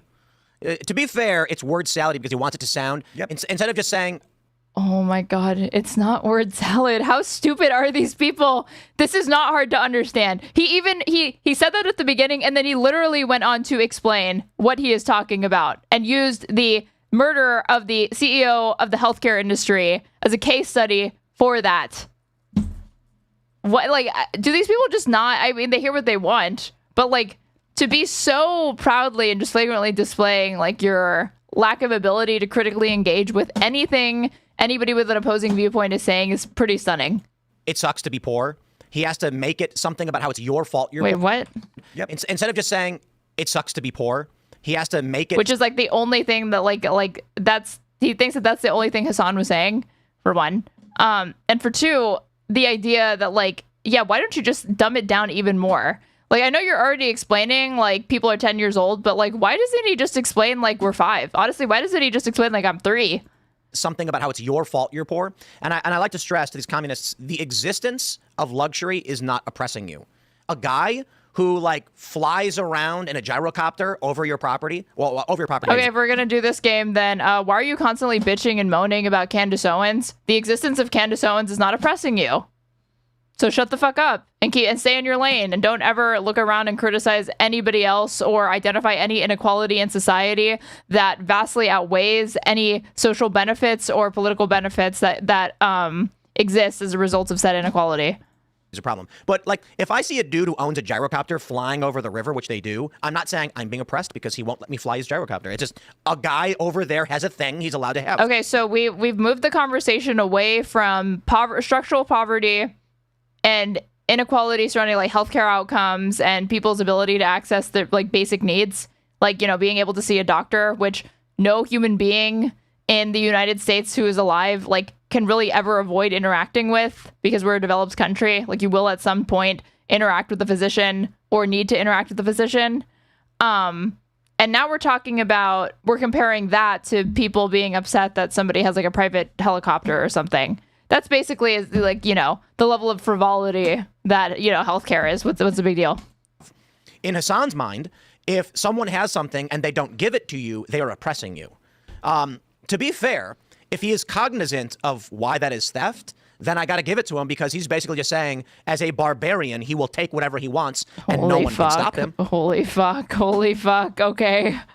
Well, and at least he's right about that, I guess. They don't mean for themselves either, right? Like, they think that they can do all of these things. They could steal if they want. Hasan's just saying, and you know, what Hasan is basically saying, boiled down to his essence, is that stupid, sexy Hasan is going to come into my house and, you know, like rape and pillage my entire, you know, all of my belongings and my very existence. And there's nothing I can do about it, I guess, you know, but I wouldn't say I don't feel threatened by that whatsoever at all.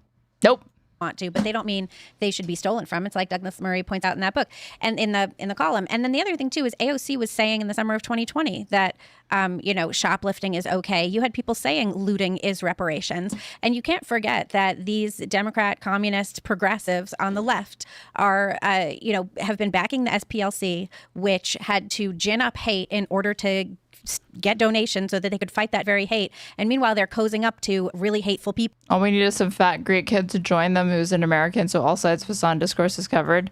For a second, I thought you were talking about Stav, and I was like, Stav has collaborated with Hasan, but I'm realizing you mean Drew Pavlou.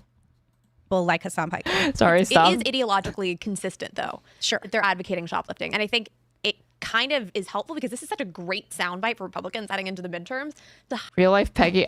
That is fucked up to say. Highlight the Peggy absurdity Olsen. of it, because a lot of times when people talk about socialism, it's all very theoretical, but that of course is the natural end of these policies. You think that you are like Elizabeth Moss is like far more attractive than this woman, entitled and to talented, something obviously. that somebody else has. So they're just putting it out there for exactly what it is. And we can tell people that when they... Randy Fine is trying to play the simple country lawyer aesthetic. He went to Harvard, earned an MBA, and then worked for McKinsey. It's performative. It's so crazy that like anybody would even think for a second, though, that this guy could like kind of like, you know, have that sort of aesthetic given like not only his politics, but like even just how he looks. Like, you're not going to be able to pass yourself off as like a Protestant, nor is he trying to with the yarmulke, right? So he's already going to be, he's alienated inherently from like Appalachia or whatever, and like, you know, these sort of Christian communities. And he thinks that being like a dumbass is like gonna close that gap. I don't think it is, but They have to push a button in the drugstore to have someone come unlock the case so they can get a tube of toothpaste. This is why. I mean, look, what they're saying is they don't believe in private property. That's fundamentally what it is. It's okay to steal because everything is yours anyway. You know, But they believe in actually, their private property. Well, I we're all equal. Some of us are just more equal than others. Yeah. I just kind of had an epiphany. You know, I agree with Hasan Piker, at least on Whole Foods. don't you just love when conservatives out that they completely don't understand Orwell or Animal Farm or any like have any ability to like critically reason through any of the texts that you were required to read in high school? Because Whole Foods, historically, my understanding is, I just did a double check on this, has contributed to progressive and liberal causes, as well as their employees overwhelmingly donate to progressives and leftists. So the first thing I thought when he said, you know, they automate these systems and shrinkages factor in, he is correct. That means when Amazon opened their first store that was fully automated, you walk in, grab whatever you want, walk out. I actually did a penetration test, we called it. I broke their security. I was able to leave. I was able to take... Tim Pool regaling us with a riveting tale of his journey with through and with penetration. A bag full of groceries and leave without paying for it. Full disclosure, we did pay for it, but I was able to break the system, alert them as to how we did it. And they told me explicitly, the amount of money they save on human labor is so much they actually don't care about theft. And so I'm thinking about that, and he's correct. But my problem with that is... Okay, he's correct, but my problem with that is the fact that he is correct. Gator Highlights, thank you so much for the $5 super chat. I really appreciate it. By every objective measure, Tim and his team are so fucking stupid. Holy shit. I'm loving these contributions to the stream. Thank you so much. I have to pay a higher price for my milk because people like him steal. And then I thought about it, and I was like, well, hold on. Randy Fine said some of us are just more equal than others, and just to confirm, this is not a dream. This is not a dream, and he was not saying that satirically. He was literally saying that without a shred of self-awareness. If Whole Foods supports his politics, then why should I be the sucker paying for stuff that Whole Foods doesn't want me to pay for? Like, my point is this. If Whole Foods is funding progressives who say to steal from them, they may as well put up a big sign saying, no, actually, we want you to steal. Only the suckers pay. In which case, to the employees who work there and donate, when you get fired because they can't make any money anymore, well, that's what you asked for. So thank you, Nevin. I mean, how many people do we think are actually going to go out and steal because of that Hasan Piker clip? Do we think it's any?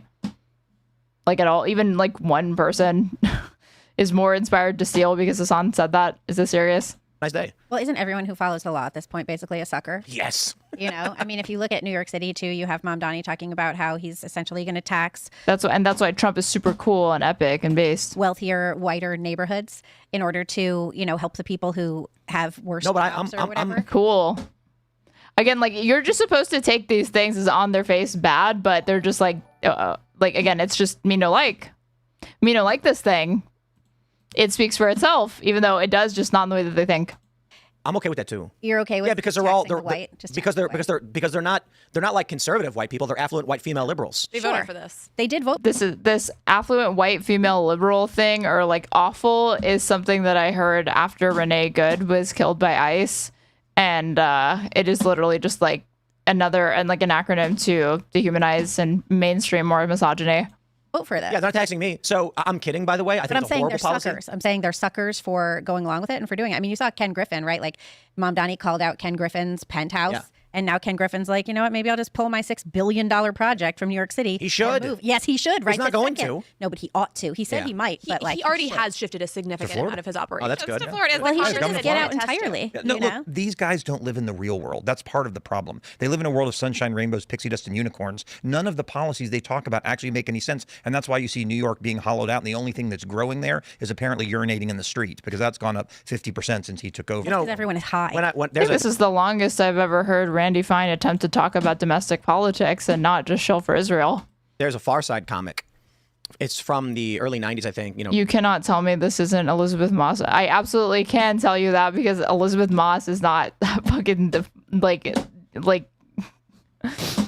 Is this whatever? What's Gary Larson? Was that his name? Yeah. Elizabeth Moss is not chopped, okay? And it's two parents watching their kid play Mario. And they're smiling and going like this. And in their thought bubble, they're looking at a job listing saying, job needed, Super Mario Brothers player, $20,000 a year, looking for expert Mario Brothers player. And the joke at the time was that you would never get a job playing video games. Well, as we know now, you can get a lot of money playing video games for a living. My point is, maybe what they can do. Yeah, like 20 people. Like, how many people do you think are able to like make a career out of like streaming video games at that? In New York is turn urinating into the street into some kind of entertainment that people will pay money to watch. And just like video games, you can make something enjoyable, at least for the people of New York, and turn it into a lucrative business. Well, you'd need Scott Wiener from California, who likes to go to the Folsom Street Fair and watch men urinating on each other in kiddie pools. So that is a thing. I mean, they have it in San Francisco. I have no idea what the fuck she's talking about, and what is the I'm sure I will be accused of doing the fucking like liberal, like lefty crazy SJW pretends like she doesn't understand what people are saying. I thought the right's whole issue with Folsom is that you're in, like, they always say that like, oh look, you're bringing kids into this. This is fucked up. But she just described an adult going to an adult themed like street fair thing. So what's the issue? So we should just bring it to New York, and then everybody's happy. Well, they will. But you did see Sean Duffy say that the FAA was specifically hiring gamers. And they had a record gamers, air traffic controllers. Yeah, it was like 8,000 applied, and like 7,400 were qualified Yeah, they got good hand-eye coordination. For you know what I sure. mean? I told my son, I was like, hey, look at that. Stop reading. Play more video games. Well, in the future, flying. I don't have to tell him. He's doing it on his own. Pilots for like 747s are going to have PlayStation controllers. Right. They're going to be like, well, I've been doing this my whole life. I mean, whatever this thing is, I don't need. I just use a controller. Just going back, though, to this idea of that, I mean, the entire reason that we have government in the first place, if you think back to... Did you guys know that theft is bad? Did you guys know? Just going back to the whole, like, theft take. Did you know it's wrong to steal? Did you know it's not good to be doing that? Leviathan and some of these early political philosophers, the only reason that we have a social contract with the government is to protect private property. That's literally it. It's the idea that we cede some of our freedom to an organization that's supposed to protect us and keep us safe, and we pay taxes. And that's how government has evolved. That's the only reason that people have agreed to part with some of their freedom. Damn, it's almost like socialism necessitates property rights, and it's a necessary step to move towards any sort of decommodification. It's almost like tons of fucking Marxist scholars have observed this and written it down in big books that most people will never fucking read. It's not something that they don't understand. Yes, they know this. Freedom to have a government. And so what they're suggesting completely undermines... I think I said socialism necessitates property rights. I meant capitalism, but capitalism is... like, again, a stage on the road towards socialism. And all of Western civilization completely undermines the social contract that we have with our government. If private property is no longer going to be protected, what are we doing here? It doesn't completely undermine it. It's the corporatocracies concerning like the Chinese billionaires buying American farmland is legal, but like at some point you may want to seize that property from the Chinese because it's the American citizen comes first in America. I'm talking about That's people because who they're live buying here in and military pay bases. taxes. Well, you can see it in grocery stores. If you go to certain parts of the country, and you've seen this, where they allow crime to run free, in your example, when everyone thinks they can go and steal the stuff out of the grocery store, guess what happens to the grocery store? It closes and they leave. It doesn't even go out of business. They just shut. I love how they think that petty theft is the reason why corporations that like Walgreens and shit are going out of business, and not like Amazon and corporate consolidation, and the fact that they're just unable to compete with the prices that Walmart's able to secure with its biggest, corporate partners like Pepsi, or like Amazon effectively having like monopolies and monopsonies. It's no. It's stealing. Okay. Shut it and say we're out of here. And then the Democrats demand that they actually stay and operate it. And then you end up with Mamdani opening a $30 million supermarket, which is going to be, by the way, much more expensive per square foot than the Whole Foods that regular people can't afford to shop at. That's like 27 million None of this more makes expensive. any sense Well, in the real world. Think about what's going to happen to this Mamdani government grocery store. People are going to steal everything. And the government worker is going to be sitting there, she's going to be filing her nails. Think of what? They're going to steal everything from the public grocery store. People can't afford to shop. That's like 27 million None of this more makes any expensive. sense Well, in the real world. Think about what's going to happen to this Mamdani government grocery store. People are going to steal everything. And the government worker is going to be sitting there, she's going to be filing her nails. I don't understand why a government-run grocery store is more likely to be like looted and stolen from than literally any other private grocery store. Why would it be at particular risk for that? And it's taxpayer funded, so can you steal from taxpayers? Obviously, yes, but like isn't your whole thing going to be like the greater harm is from like stealing from private actors? And the guy's going to grab a big, she's like, I don't care. We had government for $30, grocery stores. $30 They had them. minimum wage. I'm not doing anything. They had them. $30 minimum wage? Isn't it that? Isn't it $30? People who Didn't were they vote for that? trying to get snow out of the streets with shovels, they were paid $40+ an hour. And wow. Their incentive, of course, was to stay on the job as long as possible. They didn't do it, though, right? Shovel is little snow because We had they to have an wanted to ID. collect a check. I think, we got this article from the New York Times. They actually did shovel that snow. I don't know why they're under the impression that all of these people that, got a job to shovel snow didn't actually shovel the snow. That was fraud or something. Times. This is why there's no liberal Joe Rogan. It used to be titled Hasan Piker is not the enemy or something like that. And I just look at this picture of all these people gathering around Hasan Piker, and I'm just like, I think the collective IQ of this whole group is maybe like 400. Well, Hasan's issue, I think his issue, I don't want to put... And it's all Hasan, by the way. Is that his IQ is just through the roof. Is that he doesn't like people? I think he's kind of has a lot of anger. Rogan doesn't have anger towards. He beats it out in the gym. I mean, Hasan might not be... Yeah, we've definitely never seen Joe Rogan have a bitch fit on his fucking podcast. Nope. Gator Highlights, thank you so much for the $100 super chat. I really appreciate it. Timple is a legit idiot, one of the dumbest people on the planet. What? Gator Highlights, yet another person that you're indicting with a super chat, with the super chat feature in my chat. Thank you so much for the $100. I really appreciate it. Hateful. I don't think he's really... I don't know. He just seems like he's like pissed off a lot. and like willing to say horrific things. Well, you have to Rogan is not going to touch. I'm not going to rag on Hasan. Do they know that minimum wage should be like almost $30 an hour at this point? They do, but they just pretend like they don't understand it and tell you that if you were to pay people more like, you know, a living wage, you don't want that because all these corporations could do this thing that they already do and do whenever the fuck they want, which is raise their prices. For complaining about stuff and being angry because we're angry and complain all the time as well. I mean, my bigger concern is that he's a liar.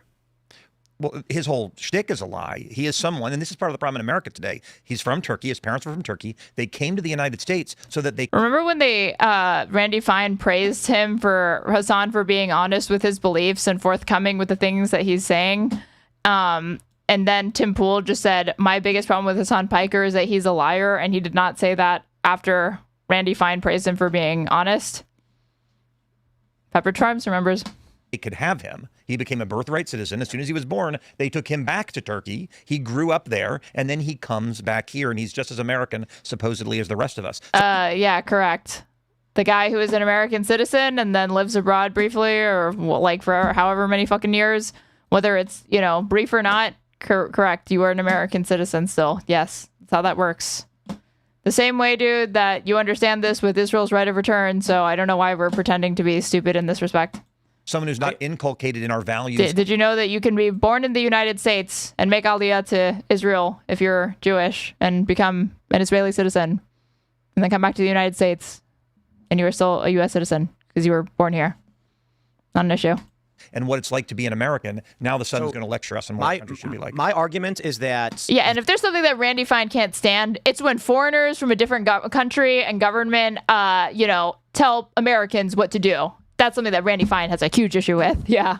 The process of birth tourism is immigration fraud. It is. And according to the Immigration and Naturalization Act, someone who obtains citizenship through fraud can be denaturalized and deported, and should, as your accusation pans out to be, following an investigation into what his parents did, should it turn out to have been fraudulent, he should be stripped of citizenship and deported back to Turkey. 10% of... Deported back... Wait, what? Okay, so Tim just doesn't know or care about how birthright citizenship works, but that is not how it goes. If you are born in the interior of this country, even if it is found, I'm pretty sure like the court has consistently said that like Congress does not have the ability to denaturalize people, and even if your parents became naturalized citizens through illegitimate means, through deception or whatever, honestly, past a certain point, it seems like unless the government notices that within a small window of time, not long after your naturalization, it is going to be a stale claim to like attempt to launch and say like they shouldn't have been made a citizen. Therefore, this child that was born here, like your citizenship, every baby citizenship that is like it has nothing to do with their parents. It doesn't matter if his parents were or were not a U.S. citizen at the time. I don't even know what the argument is here. Hasan is an American. Fucking deal with it. Of people born in the United States this year. It's just like so pathetic that like they can't. They won't even pretend like they can understand or contend with his ideas, and so just have to resort to let's just fucking find a way to kick him out. That'll solve the problem. Are this exact situation. They're born to people who shouldn't even be here. This is a real problem because Tim Pool's a high school dropout, BTW. Oh, I'm very aware of that. I don't even think he saw a single day of high school. I'm pretty sure he dropped out at the end of 8th grade.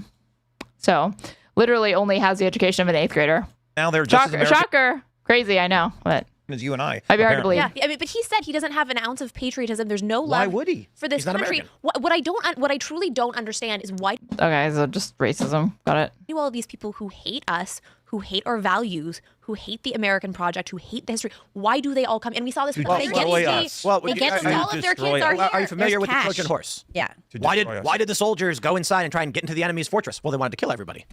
It is also part of it's like if you look in the Quran, which I haven't read, but which one of my columnists. What?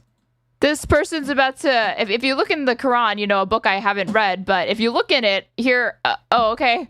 Yeah, let's hear about the Quran from somebody who literally, shockingly, just admitted that they have never actually read the Quran. Not that, you know, I know for a second there you might have thought that this was like a theologian or like a religious scholar or that she like knows a bunch of things. Don't worry, disclaimer. She hasn't read any of the Quran, will nevertheless go on to speak as an authority. Please proceed. Worked on a few years ago, and I read all of her stories. Anyway, she was telling me that the first part of jihad is to become part of a society, to assimilate into it if you're not in the majority. Okay, so trust me, bro. Friend of a friend read the Quran, and she said in there that they do this thing, this jihad shit, and taqiyya or whatever. Let's to take what you can, to take up a victim status, and then to slowly gain everybody's trust as you gain political power. And one thing that's interesting about the is this literally the taqiyya thing, like immigrants from Arabia and North Africa is you have to kind of respect the hustle, man. These people are like these are like I don't even know how to describe it. It's like base boosted like Islamophobia and like anti-Muslim bigotry, or like they do this with anti-Semitism too, like bringing up like Talmudic law to like try to explain like the dynamic between Israel and the United States, and cast aspersions upon like Jewish populations, and they do it with Muslims, acting like like every Muslim person who I disagree with, who nominally identifies as a Muslim because they believe in Allah as like the true prophet. They basically believe in this like obscure religious thing that even myself, I have not directly interfaced with, but that's what my friend said. So unlike the traditional immigrant experience where people wait until they gain political power, like the Irish, the Italians, Jews, like it's like a couple generations before you start getting involved in, the political apparatus of your community. You'll see first generation Somalis like, Ilhan Omar getting involved in politics at the, right there, right all of jihad. Yeah. And she said jihad and she meant the Gael. Like, I don't even know. Like, she's not even getting it right. Sudden. And that is a different thing than we've previously seen. And it makes you start to think like maybe you weren't like in some sort of crazy survival situation where you needed to like hurry up and go somewhere else and establish a new life and get your feet back under you and get your whole thing together. Maybe you have a plan of what you want to do. I don't know. I mean, I think there's no question that's what's going on with a lot of this stuff. You think all they're doing is like this fear-mongering bullshit surrounding American Muslims exercising and gaining political power in the country in which they are a member of. That same thing that Christians are currently doing openly, proudly, loudly, but Muslims aren't allowed to do this for some reason. That's like they're here to destroy. In many of these cases, they were not the refugees. Ilhan Omar's father was one of the people doing the bad things in Somalia. They were fleeing from him, not the other way around. Right, and that's the case with many of these people. Her and her brother, Oh, there's that. Yeah, but many of these people, Hasan Piker was not some poor person who needed to come to America for opportunity. His parents were wealthy. They Aren't there all came these here. pictures of him with ponies? Yeah, they're wealthy. So this whole dude, like who the fuck gave the manual on this? Ben Shapiro literally had the pony picture as well. Fucking the horsey Hasan, like why? This all is a fraud. It all is a scam. Like, show the fucking pony picture of why are they doing this? And they are here. They do hate America, and they're here to destroy America. Yeah, that is the goal. I align with the concern that they're here to destroy America. Hate America, and they're here to destroy America. Like quickly shows again conventionally attractive guy with a bunch of people behind him like smiling as he takes a picture. And then let's alt tab away from that and just get back to talking about this in fear mongering terms, because if people actually saw who we're talking about, maybe they wouldn't be scared. They might even like what he has to say. That is the goal. I align with the concern that the corporatocracy is going to buy us out and make us a permanent rental class. And I think that the podcast you are listening to is genuinely disgusting. I'm shocked people listen to such xenophobia, but it explains what's going on in the U.S. I mean, like, this is one of those things where it's a little bit of like an Ouroboros. Like, yes, this podcast like entrenches reactionary views, but racist people and xenophobic people like seek this content out, and that's why it has an audience, because there's a bunch of we're talking about the general American public. So yeah, there's a bunch of these sorts of attitudes that are very pervasive throughout society. I align with the leftist communists. They want to stop that too, but I do forget that in an objective sense, like it is pretty shocking what they were saying, but like it's so par for the course and like what I expect from MAGA that it's just another day of me like may as well just be like any other episode. Like there's nothing that these people can say that really shocks me except just how openly and proudly they display their stupidity. Their methodology is to use violent force sometimes, and like I'm open to the government seizing property, like if it was Chinese Chinese bought American farmland. Like that's arguably communist to use the government to seize private property. But by the way, in those cases, it's called... Have you noticed Tim is not talking about Ukraine anymore ever since the Russian money stopped? Well, no, I have not noticed that, but I have noticed that he has defended the Iran war. And if you are defending the Iran war, you are de facto defending Russia, because Russia benefits from the The only countries benefiting from this war, it's certainly not the U.S. It's certainly not even Iran in like a large sense, because again, they're still having to deal with like an illegitimate war. It is Russia and it is Israel. Eminent domain, they actually give them the market value of it. They don't just take it. And we do that all the time. If they want to expand the road out in front of here, the government can seize the property in order to expand the road, but then they have to give you the market price to do it. That's been something that's been around for a long time. I think the challenge here is what does it mean to be an American, and what is our culture, and are we going to be able to do these things? You talk about the corporatocracy. Oh, wow. It's the creation of wealth and companies that's made America America. All these great technologies that we're talking about. It was some entrepreneur that came up with that hose that you were talking about earlier, and probably came up with the idea in America, because we create all the innovations in the world. I just asked the robot, and it says that incest is fairly common in Somalia. Around 49% of Somalis are the product of first. Wow, awesome, dude. I just asked Grok to confirm this racist question that I had, and it did. I am shocked. First or second cousin marriages. Wow. Well, you saw what Keir Starmer just recently said. Wait, what? I just asked the robot, and it says that incest is fairly common in Somalia. Around 49% of Somalis are the product of first or second cousin marriages. Okay, so he looks at that stat, and the way that he contextualizes it is just like pure and utter disgust. You're supposed to look at that and not think that, oh, these people are like victims of these things, right? And like the conditions of their, like, you know, by virtue of being a developing country, having a depressed economy. Yeah, it's unfortunate there's like rampant corruption and religious influence that obviously like subjugates and persecutes like girls, women, minorities. Like, he looks at that and he just sees it as like, oh, look, these people just like love doing this shit. This is like a voluntary choice that they're making, in the sense that, yeah, like developing countries just love being poor.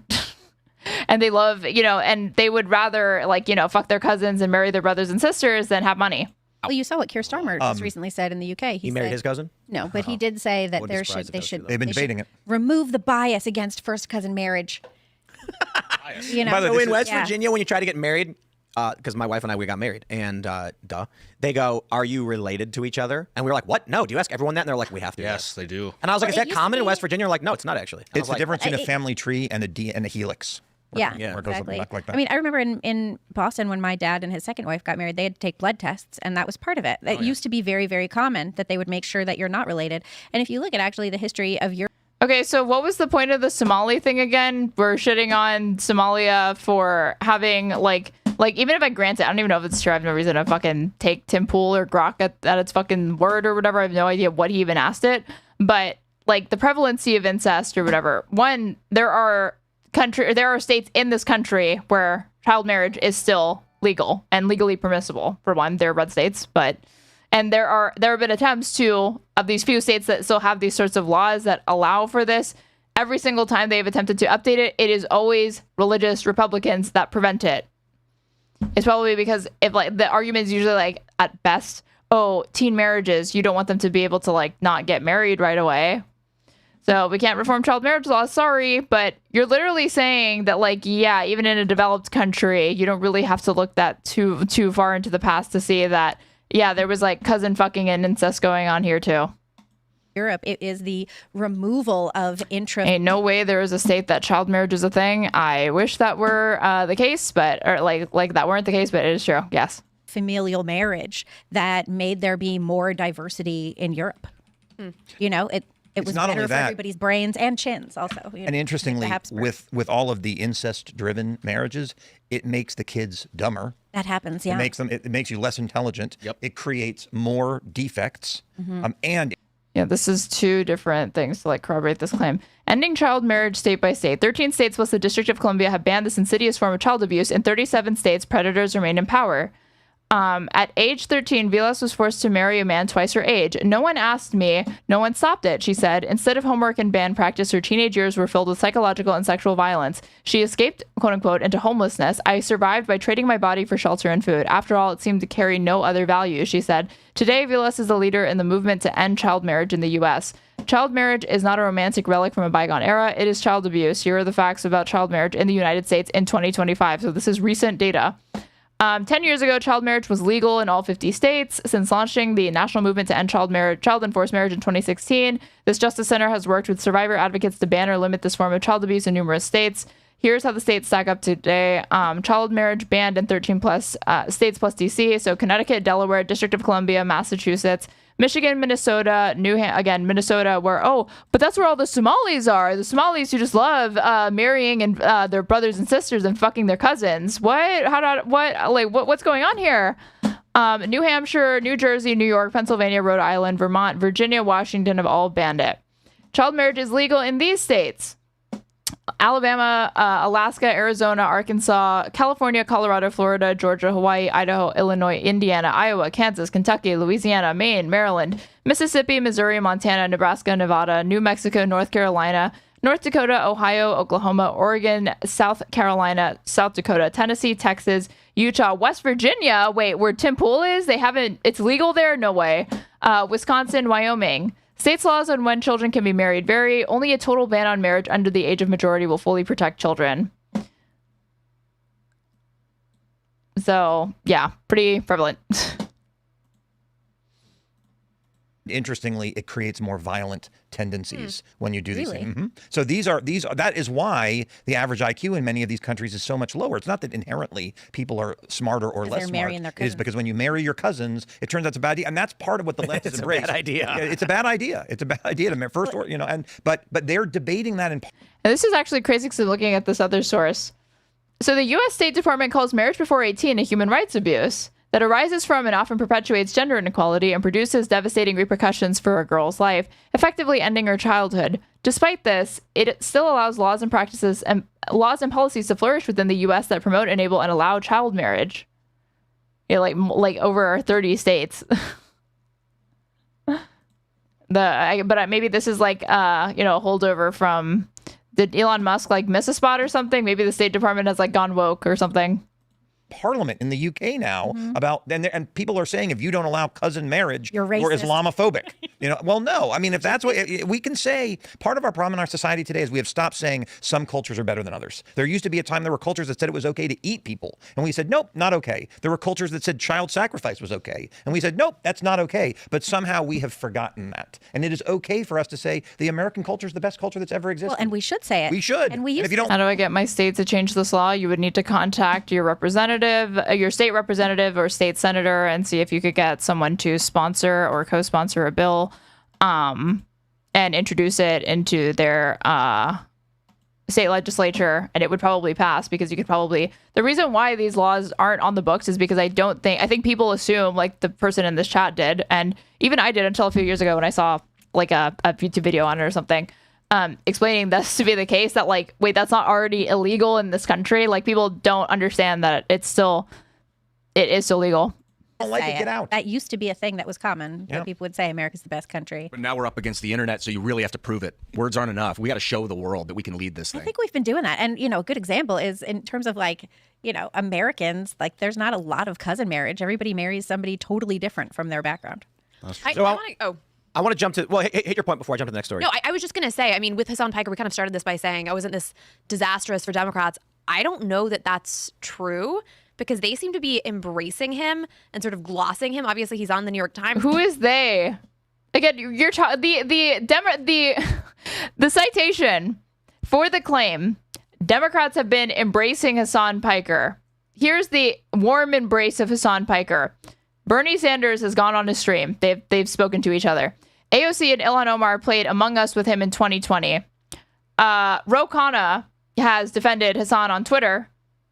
And a Michigan Senate primary candidate has campaigned with him.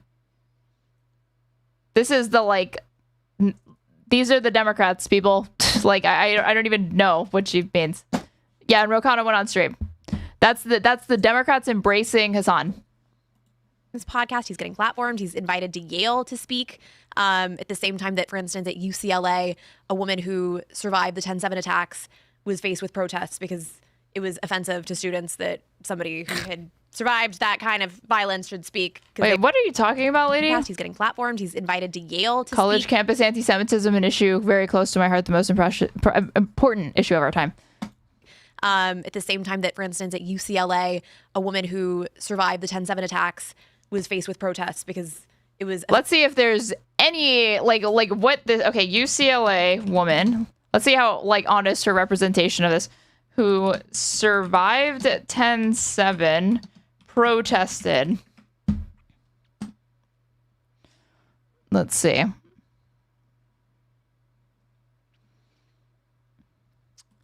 Did she write this? Like, this is from the New York Post. She didn't write this. Zain Khan. Furious. UCLA students issue vile message as Israeli hostage who survived 505 days of torture comes to campus. UCLA student government, and yeah, this is from the New York Post, so grain of salt with the framing, has sparked fury by issuing a vile statement condemning an Israeli hostage speaking on campus. The Undergraduate Students Association Council claimed hosting Hamas torture survivor Omar Shem Tov obscured the broader reality of ongoing state violence. UCLA was quick to slam the group's comments, and one member broke ranks to brand it blatantly disrespectful and revealed it was released without everyone present to vote on it. The council president also said he was not present when it was decided. Let's see. The college Hillel brought in the 23-year-old to discuss his harrowing 505 days in the tunnels under Gaza at the hands of the terrorists after he was snatched during the October 7th massacre. He spoke at an event to mark Holocaust Remembrance Day on April 14th, which was attended by Chancellor Julio Frank and was widely celebrated by universities' Jewish students. But a week later, the Undergrad Student Association Council decided to wade in with a pointed letter to UCLA, Hillel, and the college admin whining that a single narrative was elevated. The group said, while we affirm the humanity of all people impacted by violence, we reject the selective platforming of narratives that obscure the broader reality of ongoing state violence. Israel is currently continuing to carry out what has been widely identified by human rights advocates as a genocide in Gaza, while also expanding its illegal military campaign into Lebanon. In this context, elevating a single narrative, absent of critical political and humanitarian framing, serves to legitimize and normalize these ongoing atrocities. Okay, so do I agree with them calling for the deplatforming of this individual to speak? No, I do not. I think, and clearly the people that were part of the organization that apparently sent this letter distanced themselves from it and said, I wasn't even there for this and I wouldn't have signed off on it. But to explain it and present it in the way that she did, while omitting this context and this being the reason why, is certainly a choice and obviously intentional, because she is literally doing exactly what they are saying ends up being the net result of these things, which is that you tell one side of it and you completely obscure what the hell went on, and you try to present it as though there is intimidation or anti-Semitism directed at this individual person or animosity or whatever. And you can make some argument saying that, like, in effect it is, even if they're not intending to be. But given the, like, again, the nuance and the care with which they even presented this demand, even if I ultimately disagree with the goal of it, or like not like the goal I agree with, but not the mechanism or the tactic itself. Yeah. Like, to act like this is just some sort of like hostile act, and not something that is being staked on, even if I find, like, I think it's misguided, staked in and rooted in a humanitarian concern for all people involved in this conflict, is insane. Its president, Diego Bolo, told the Post he was not present at the meeting, and that the council member who introduced the letter did so on a day when a council member who had promoted Omar's event was not present to share her perspective and knowledge of the event. Bolo also said the letter was passed by a bare majority. I acknowledge that this reflects a lapse in oversight on my part as president, and I take responsibility for that institutional shortcoming.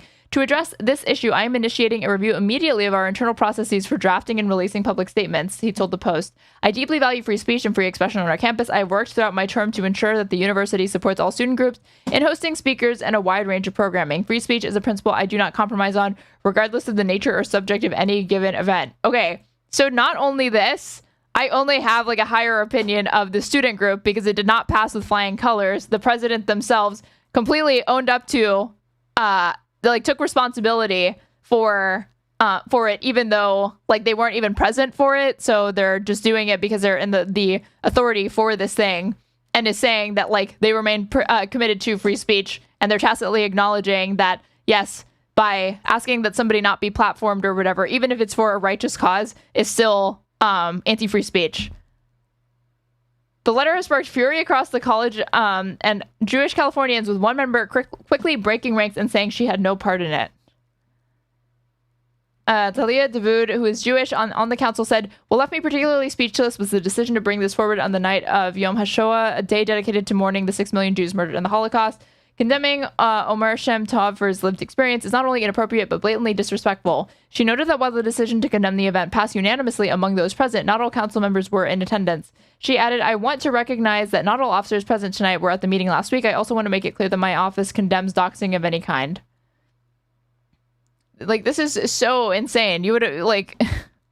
Do we know if he was IDF or a civilian? I mean, it's irrelevant to me because I don't think that there's an issue with this person speaking on campus, even if I think it has the net effect of, like, in some ways, you know, of obscuring it. But I also just don't like to see these sorts of things as, like, zero-sum games, you know? Like, it is, and, like, it's not just some, like, random thing that they're doing as, like, a counter movement to pro-Palestine activism or whatever. It's, like, it's part of, like, a Holocaust Remembrance Day thing, so...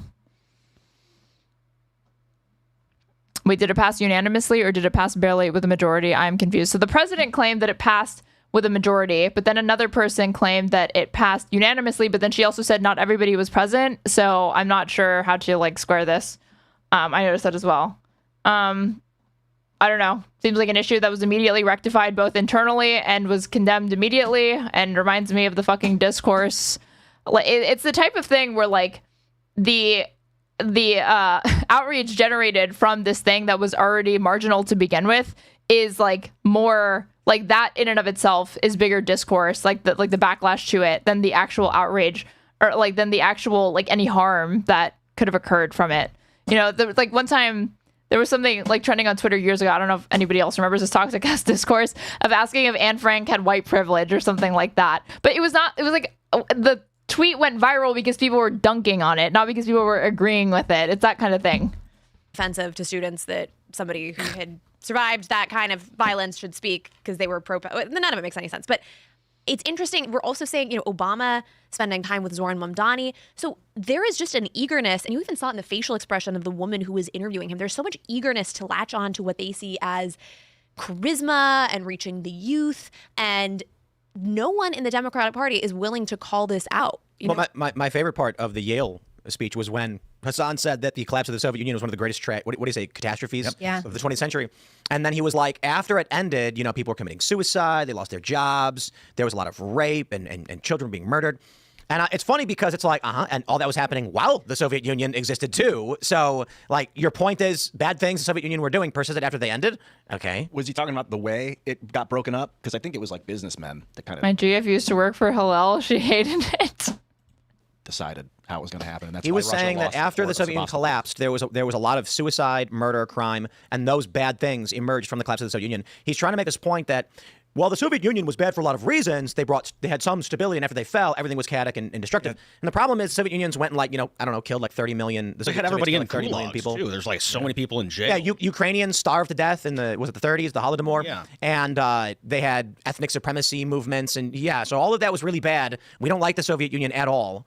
And Hasan, you know, I wonder too, because how does someone so intentionally, like, you know, I don't think he's stupid. I don't think you get to these positions by being dumb, but he is dishonest. Then explain how you got here, Tim. And there's a lot of examples of this. Here's what I'm doing. I'm going to jump to this from the New York Times. This is the article where they actually highlight the interview with Hasan. The rich don't play by the rules, so why should I? Is that a quote from Hasan? I'm just going to do this real quick. I really want to see if that's something he actually said. Because if it is, Spiegelman said that. I was going to say, if Hasan said that, I was going to say he is rich. But dude, if Hasan said that, I would have seen the clip circulate 1 billion times over this last week on my fucking timeline. I want to jump to this portion of the interview so you can understand the depravity that is the modern liberal condition. Tolentino says, this is one of the individuals on the podcast from the New York Times, one thing that should be legal that isn't. Tolentino, love his movies. Bracket. I'm going to read the bracket for you in a second. The M-dash, sorry. But I want to finish her thought. One thing that should be legal that isn't, maybe things like blowing up a pipeline. Let's say that. Now, there's a big thing in the middle there that I do think is worth reading. But just to point out, her idea is it should be legal to blow up pipelines. Now, let me read what you said. One thing that should be legal that isn't. It's interesting because I have to regularly explain this stuff to a small child and have so thoroughly explained it to her that some things are against the rules, but they're okay depending on who you are. And some things are not against the rules, but they're not okay. There are so many perfectly legal things I do regularly that I find mildly immoral, like getting iced coffee in a plastic cup. I find that to be a profoundly selfish, immoral, collectively destructive action.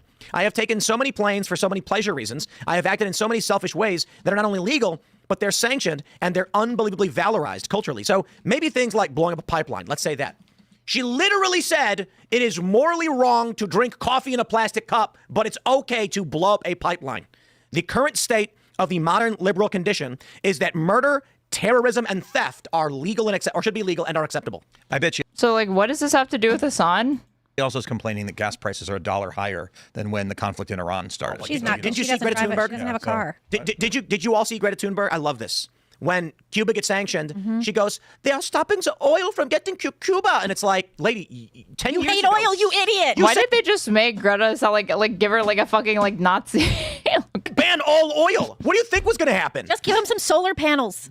Because Drive over it's there all with your fake. solar They're all panels. lies. It's all fake to advance this ideology. These are all tools in their arsenal to try to get to communism. You know what Hasan Piker should have said about the Soviet Union is they just didn't do Yeah, New York Times, notable for its promotion of communism. enough communism. That's how he felt. Not that was the We catastrophe. haven't really tried done it, right? communism. We haven't yet. really done it. wasn't done the right way. That's Lenin exactly and it. Stalin Into just did what they vanguardism, were we doing. technically never have had a communist system because a It's a communist. German accent, Norwegian. I know. I'm like, I shouldn't say just because you do a German accent, you're fucking like making them sound like a Nazi or whatever. But like in the context of this, one, I don't think he realizes that she's not German, and two, if you're leaning into that, which her accent is not even that pronounced, as he was like leaning into it, I do feel like the suggestion is that she's this sort of like petty tyrant or whatever, like a Nazi-esque or whatever. But that's why that comment is what came to mind. But I don't even know why he thought that was gonna like.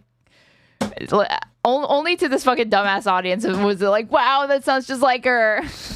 A state is an oxymoron. Communism means there is no state. I haven't seen it. You get this small group of 12 people into power, and then they, like with the Chinese and with the Russians, the Soviets, they just hold on and forever, and then because one of them. because it doesn't work. That's why it doesn't work, because the people in charge are going to always make it work to their own advantage. And that is the funny thing is, it's people like this that end up in charge, and then they don't mind flying on their private jets while they complain about everyone else driving a car. Well, they make sure they don't use a plastic cup.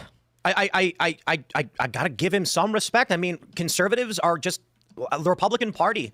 I really hate Republicans. Bro, they're staring into the abyss. Like, no, they don't know what's Republicans go up on stage in their suits and they go, you know, when I get into office, I'm going to say, slow down there, Democrats. And everyone cheers and waves their American flags. And then Democrats go up on stage. And what did Hakeem Jeffries just say? Maximum warfare. So I've been in Congress a year, and you're right. I'll tell you what I've learned. Democrats ruthlessly use their power to advance their As ideas. like a Hakeem Jeffrey, as somebody who's not a Hakeem Jeffries enjoyer, it is always funny to see like the criticisms of him from the right.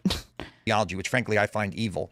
And most Republicans are content to manage our decline. Yep. We just have to be polite. We must be polite. Don't be too aggressive. Don't fight too hard. That wouldn't be nice. There's a That's great the problem. Quote, Curtis Yarvin, I think, said this, that Republicans treat power the way a wine snob treats alcohol, and Democrats treat power the way an alcoholic treats alcohol. It's a great analogy. And it's true. And I can tell you, being inside for the last year, that is what it is like. I also think inherently, like conservatives, the conservative impulse, and most Republicans are conservatives, is to maintain the status quo, is to preserve what we have.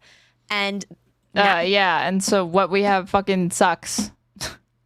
actually, most Democrats are revolutionaries. They want to destroy, they want to blow things up. That is the progressive. Dude, that is MAGA. MAGA, they're the fucking anarchists, okay? Make America great again, as the suggestion being we're in a fallen state, that things are not good, and the current social order needs to be upended.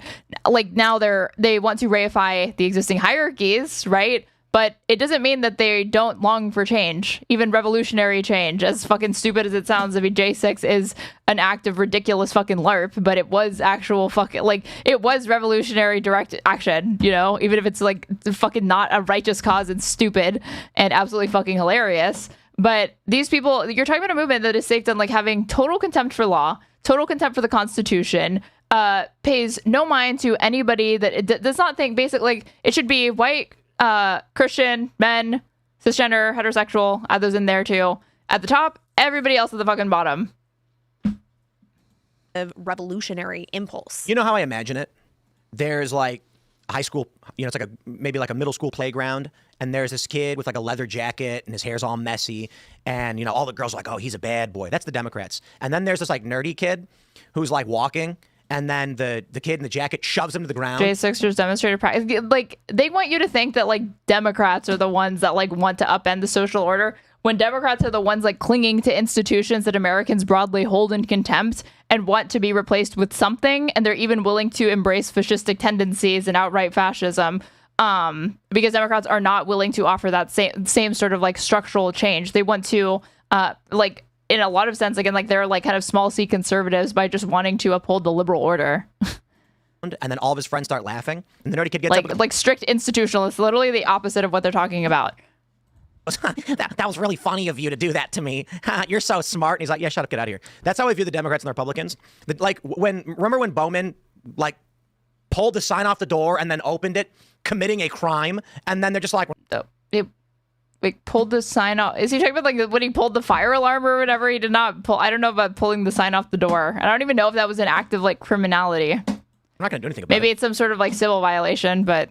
Look, they're doing it right now. I mean, the Democrats have said we're not going to fund the people who protect the border and manage immigration and custom enforcement. And Schumer called them all evil in the last day or two. So that is what they think. Wow. They don't believe in law. Schumer said and evil? order. Yeah, he called them evil and rogue and everything. So these are people who literally check your passport when you come in and out of the border. I mean, that is where we are, where there is good and there is evil. And unfortunately, I think a lot of my colleagues refuse to understand this is not our fathers. This is not our grandfathers. I don't think so. I think they're cowards. That is true as well. I think, because you can see there's a handful of Republicans that are not cowards, and they get into trouble in the media. It's so interesting to watch how much time is dedicated on this show to armchair psychoanalyzing the psyche of the straw man Democrat that they've created in their minds, and the entire party by extension, random people within it like Pelosi and Hakeem Jeffries, as well as his son, but never any sort of engagement or opposition, really, at least not critical engagement, to the underlying ideas or policy prescriptions or goals of these movements. It is just, again, like pathologizing normalcy and normalizing pathology. Like, they will do anything but actually give them any credit, because it's like it just all gets reduced down to, and see, this is why they just want to destroy everything, because they're advocating for something that is not the current, like, status quo. And contrast that against the way that this discourse typically manifests on more liberal podcasts, like, okay, Pod Save America. No doubt there is no shortage of kind of superficial jabs and criticisms of Republicans and all the ridiculous, weird shit that they fucking do. I'm positive of that, and that's totally fine. But it is also paired with a substantive rebuttal and explanation and analysis of the criminal and cruel things that the admin is actively doing and promising to do.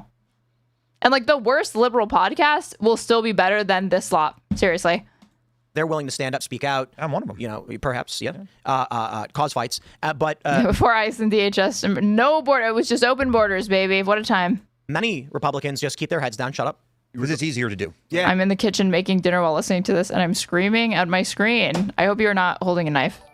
Because regarding the decline of America and, like, reversing like that, chopping anything. What are you, like, into the technocracy? I don't see, like, a better world than a technocracy. I just don't want global totalitarian networks that seize your free speech and shut off your bank account. Well, but that's where we're headed. I mean, that's what the liberals were doing. They were deplatforming everyone who disagreed with them. That's what they were using technology to do. We're the side that wants to let people be able to say whatever they want. You know, you may get criticized for doing it, but I think there's too many people who are willing to just go along with the grand slide. And it is very, very frustrating. And I wish we were willing to fight more. I do this job for two reasons. They're my children. And I'm very, very worried about what the future holds. Yeah, just for his children. No other reason is Randy Fine in government. Don't look at any of, like, the amount of money that he's taken from corporate PACs. That it's just because just for the love of the game and for his kids. I'm not convinced that the America they'll inherit will be the America that we grew up in. You just got to make sure that they lift, and they're trained with the firearms. I wanted my oldest son to. I mean, listen to what he just said, though. Very, very worried about what the future holds for them. I'm not convinced that the America they'll inherit will be the America that we grew up in. You just got to yeah, that's for sure. Make sure that they lift, and they're trained with the firearms. I wanted my oldest son to watch tonight, but he's at the gym, so that's a good thing. That's a good thing. There you go. When are you going to the fucking gym, dude? Okay, I don't know how much more of this I can fucking watch. This is like, I just wanted to see them, like, again, go off on, like, Hasan, since I learned that that's what it is. I do want to see, since, fuck it, like, this just ends up being, like, this really Hasan heavy episode, whatever. The Dave Smith thing. So apparently, yeah, I see this. And the shocking thing is not that Dave Smith went after Hasan. I'm not surprised that a libertarian does not like Hasan. But stop stealing, commie. This is part of the problem. Episode 1387.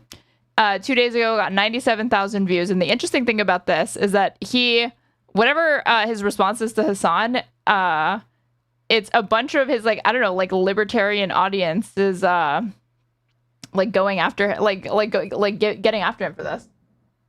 Or wait, well, I put this, to be clear, I put this in my stream thing a couple of days ago, so maybe it's not changed. But there were people, when I opened it up, there were people saying that, like, you don't know what Hasan is saying whatsoever, but now they're all just complaining about Vivek.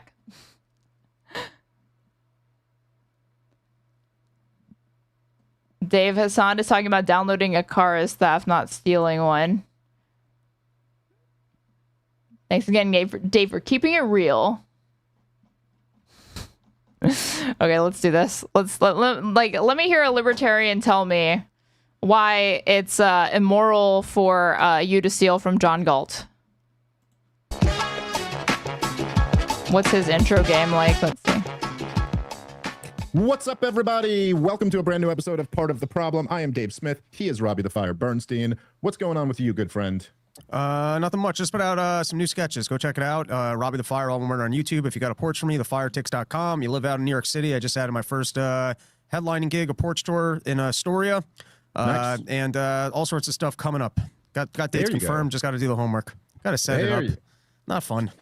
That's not the fun part, but the fun part is coming out to the show. And then, of course, coming up pretty soon here, Rob, we are getting only a little more than a week out from Tulsa, Oklahoma and Oklahoma City. May 1st, we're in Tulsa. May 2nd and 3rd, we're in Oklahoma City. Both are Bricktown comedy clubs, which we've done. Have we done that run twice before? Can't wait for Hasan to cook this guy. Apparently, he will not, like Dave Smith, like will not talk to him. Or was once before, but we loved it. I remember loving it. But it will be funny to see if Dave Smith, hurts himself in his confusion trying to respond or substantively engage with what Hasan is saying and this fucking clip that everybody's losing their mind over, which is not, again, he gave literally just kind of the coldest take, which is that, yeah, most people, maybe they won't like encourage people to steal, but if you ask them, like, do you really care? Or like, are you kept up at night at the thought of somebody stealing from a Whole Foods? They're going to be like, no, I'm not. All their clubs are fantastic. And then Hasan's going to go on the show? Oh, they're going to talk? Oh, okay, of course, we'll be out at the Improv in Phoenix, Arizona. Toronto, we got one night, 2 shows, June 5th. No one cares about your shows, dude. No one cares. Okay. Let's see. Latest on a dude.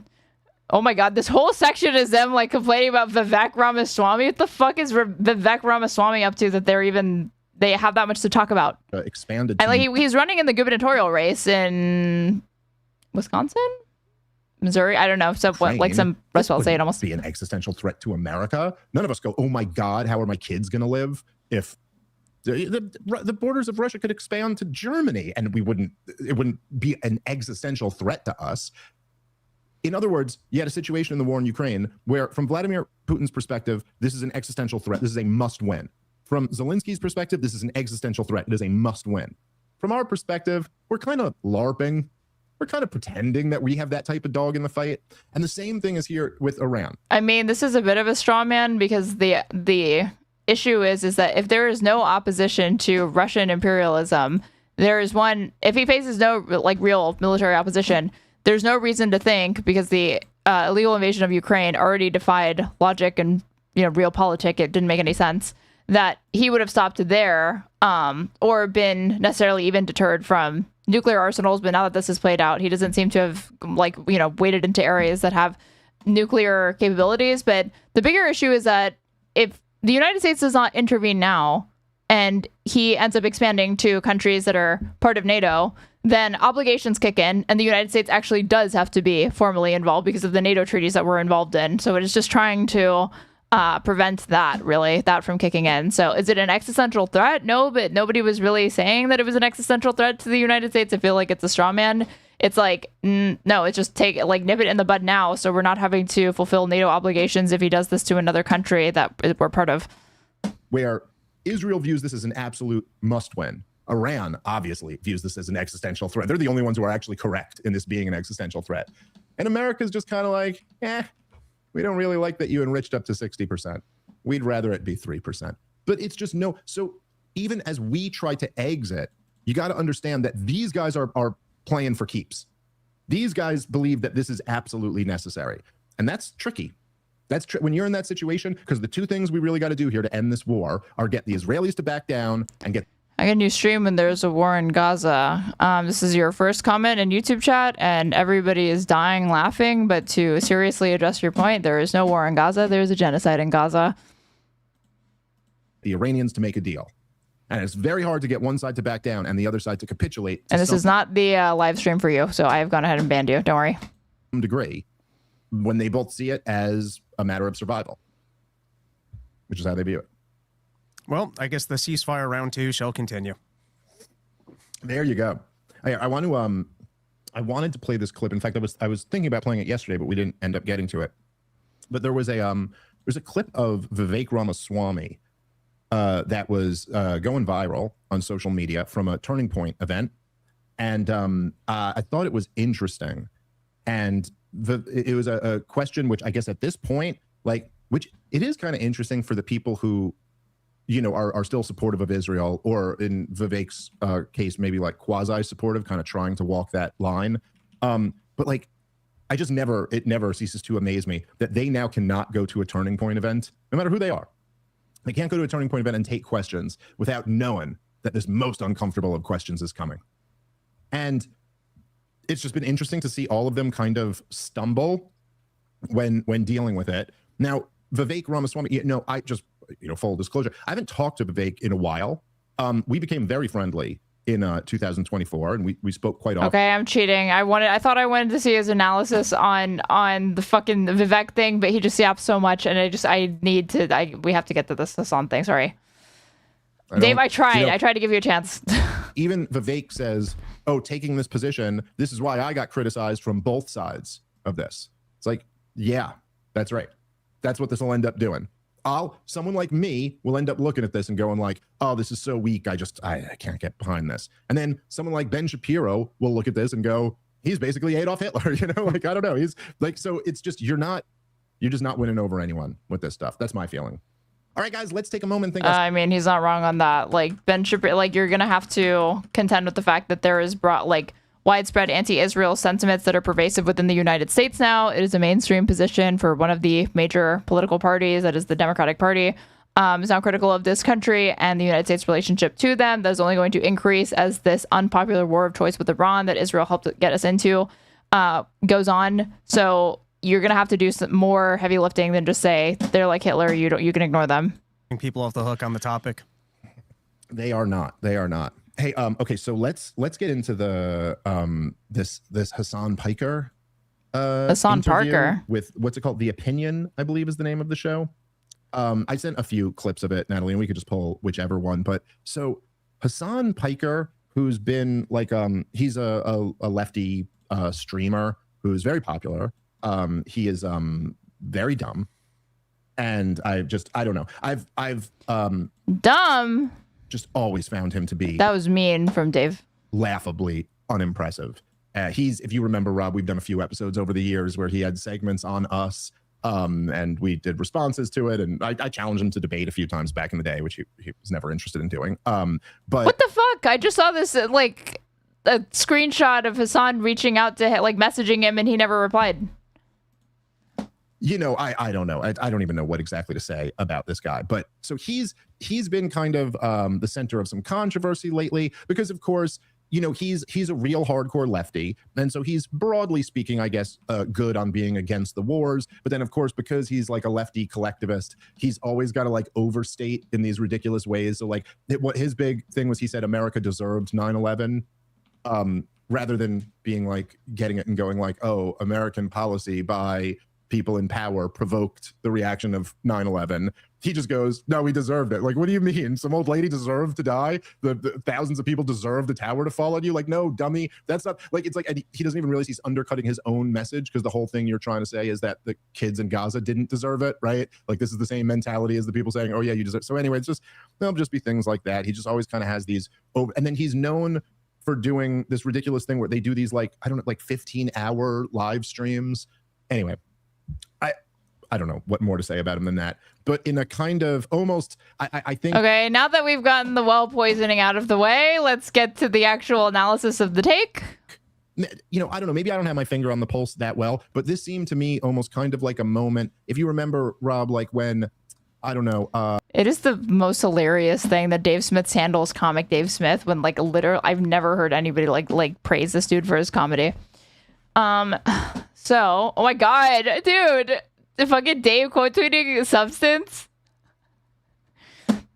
Very epic, very epic. It is true that I challenged Hasan to debate years ago. I did it publicly on my podcast. That is verifiable. It is also true that Hasan, I hate when, dude, okay, he got it right here, but he did Hasan with 2 S's here. How do you fuck this up? This would drive me crazy if I made this error. People just be fucking typing anything, smashing it with their fucking face, and then hitting send. Much more recently sent me a message giving me props and I didn't respond. There is zero contradiction here. Now stop stealing. Okay. You know, you can respond to me via DM, right? IDK, with this one-sided shadowboxing thing you're doing is we can talk about whatever you want to talk about, man. Did he ever respond? I mean, again, I have said this repeatedly and I will continue to say it. I cannot think of somebody who is given more disproportionate praise for just being like decent on one issue than Dave Smith, who is consistently like, again, has like no like insightful analysis on literally anything else except for just being like, you know, critical of Israel, vaguely pro-Palestine. When Saturday Night Live had Shane Gillis on, or when Netflix started booking Tony Hinchcliffe and Mark Norman and guys like that. Oh, wait, here's a response. Did you think I was trying to message you and accidentally just did a podcast instead? What does this mean? You've done several segments on me in the past. Was that one-sided shadowboxing? Do you want to debate if advocating stealing is good? I'm down. I can set up a debate whenever you want. I'm saying you covered that you wanted to debate me on your podcast. I don't recall. However, I am asking why you haven't communicated this directly to me and we're claiming I'm ducking you when clearly I'm not. Yeah, the thing is that like, dude, I've said Dave's just going, I've said I would debate Hasan on my podcast. It's like, yeah, did you ask him directly? Did you contact him? Like, why are you assuming that Hasan watches your podcast or that like you have significant audience overlap with Hasan's audience where somebody would see it because they're a fan of yours and then also Hasan, so they go show it to him? Like, there's no reason for anybody but you to know that. And I've still not seen a clip of that's even true, but I'll just take David at his word. Why not just have a conversation where you agree on some things and discuss issues you disagree with? That would probably be more interesting than a debate on one topic. Okay, sure.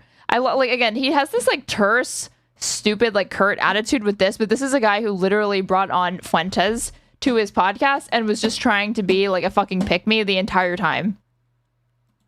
That, and it felt almost like a moment in the culture where it was like, oh, cancel culture kind of lost, and they're kind of, because Hasan was amongst like liberals, is a very controversial guy, and so the New York Times is like, no, we're going to have him on anyway. I think there's kind of a recognition that like we got to go to where the audience is. We can't, you know, like we can't do this cancel culture nonsense where we cancel all the people who could maybe make us money and get us views, because that's what we're in the business of doing. So here, so anyway, they get into this is so bizarre to me because I am a little bit out of touch with like lefty insanity these days. But so as you see, Rob, it seemed to me, I didn't watch the entire thing, but it seemed to me that the conversation was around the morality of stealing.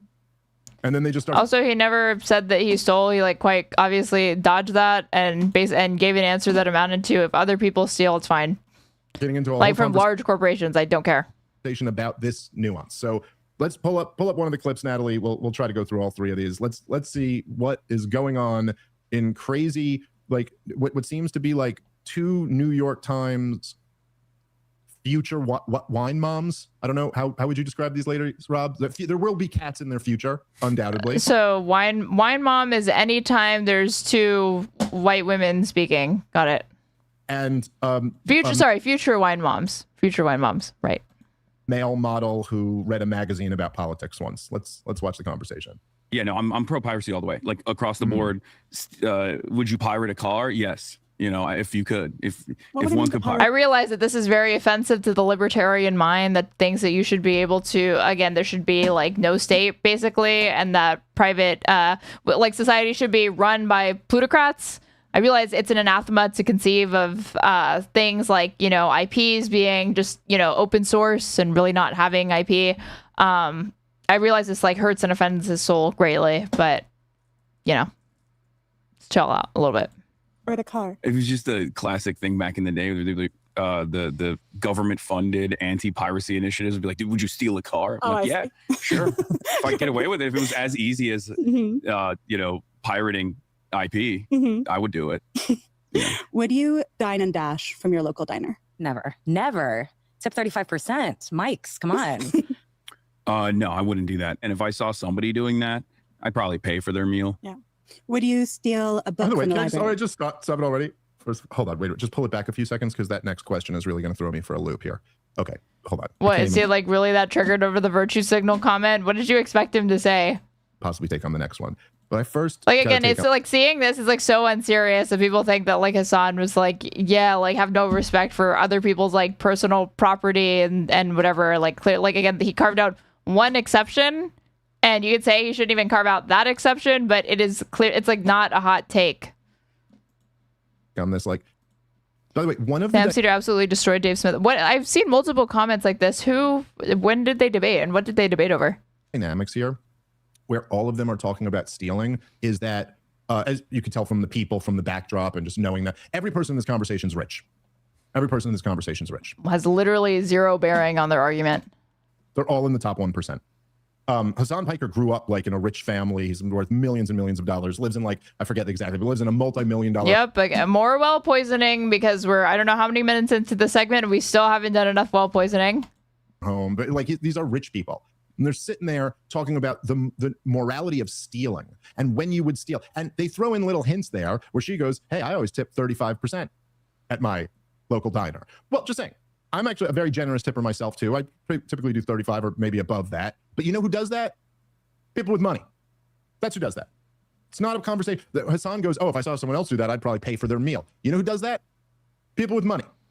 People. Do we think that Hasan at any point, or like the financial realities of those people's like is obscured in any way, shape, or form? Like, this is not consistently the biggest thing that is like centered at every single conversation with Hasan, is that Hasan has the big house and he's very privileged and he's just this like champagne socialist sitting behind his computer at home, like telling, going out to tell you to do crime and be gay and steal or whatever. But meanwhile, he's like insulated from the consequences of all these things because he's in his like gated community, like in his mansion. Like nobody is confused about that. Everybody understands the class position of this man. He is not intended to it is not hidden. That is, everybody's aware of that. Like, this woman is like a podcaster for the New York Times. Yeah, she probably does well for herself. This is not hidden or obscured. He's like acting like Hasan tries to like LARP as like a working class person. Living paycheck to paycheck. But listen, like all the people that they claim to represent, they are completely removed from their world at all. Let's start that. Now, second of all, this is insane and somewhat sociopathic for a rich adult to be saying, okay? This is not a desperate person. This isn't even. This guy says he fucking tips 35% or would pay for somebody else's meal who dined and dashed. This fucking sociopath. Broke 20-year-old in their dorm room, and people of my age, no one amongst us has not. Oh, and Clearwatch, thank you so much for the bits. Dave Smith steals comic valor. I mean, yeah, he says he's not cool with stealing, but do we know that Dave Smith has never stolen material from anybody else who just has who is like slightly funnier than him? Downloaded music for free or something like that. But there is a big difference between going like, would you steal a car if it was as easy as taking a song from someone? Because, and I think me and you even have slightly different takes on intellectual property, Rob, and we argued about this once in the past years ago, and we could save this for another day. But there's no question that there is a little bit. I don't think this guy has spoken once at any point, and his camera literally just makes him look like he has like dead eyes, like literally nothing there. About this once in the past years ago, and we could save this for another day. But what software do you use to dual stream VTW? I use Restream, but if you use OBS Studio and you have fiber, you can download a GitHub extension for OBS that allows you to do multiple outputs and stream, like multi-stream to literally as many different platforms as you want, including like Twitter and Kick and YouTube and Twitch. No question that there is a little bit something different about taking intellectual property than taking someone's physical property. That is just a little bit different. You know, like if you were. Oh my God, they're different. They're different. Yeah. Well, what he was saying is that, again, it is it is basically IP violations are like basically like understood like as a legal term of art, like a victimless crime effectively. He was saying, is it possible to like steal a car and basically like nobody was really harmed in the same way that like there's not really material harm involved in most IP violations, or if it is, it's incredibly scant. If that paradigm existed, then he would be fine with it, was my understanding of that, of what he was saying with respect to the car thing.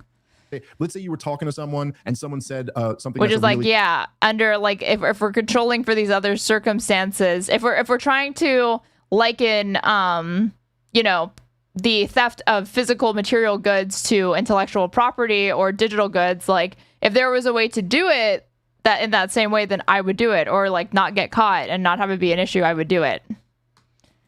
Good point. Because like when you download, like again, when you're downloading something, you're not physically, it's not like you went to the library and stole a copy of a book and kept it, and now everybody else, it's like, you know, death of the tragedy of the commons, like nobody else can enjoy the book because you have the one physical copy of it.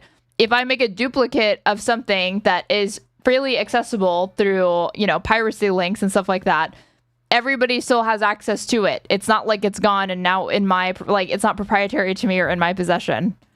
Then you later in the conversation just said the same thing, but kind of took credit for it as if it was your point. That's different than taking someone's wallet. However you feel about the first one, it's different. And to say you would steal a car, the difference between stealing a car and downloading music is that, well, on someone you wouldn't steal a car was a prevalent anti-piracy. I know, yeah. Argue you're denying that person their sale that they should have gotten or whatever. But someone built a car.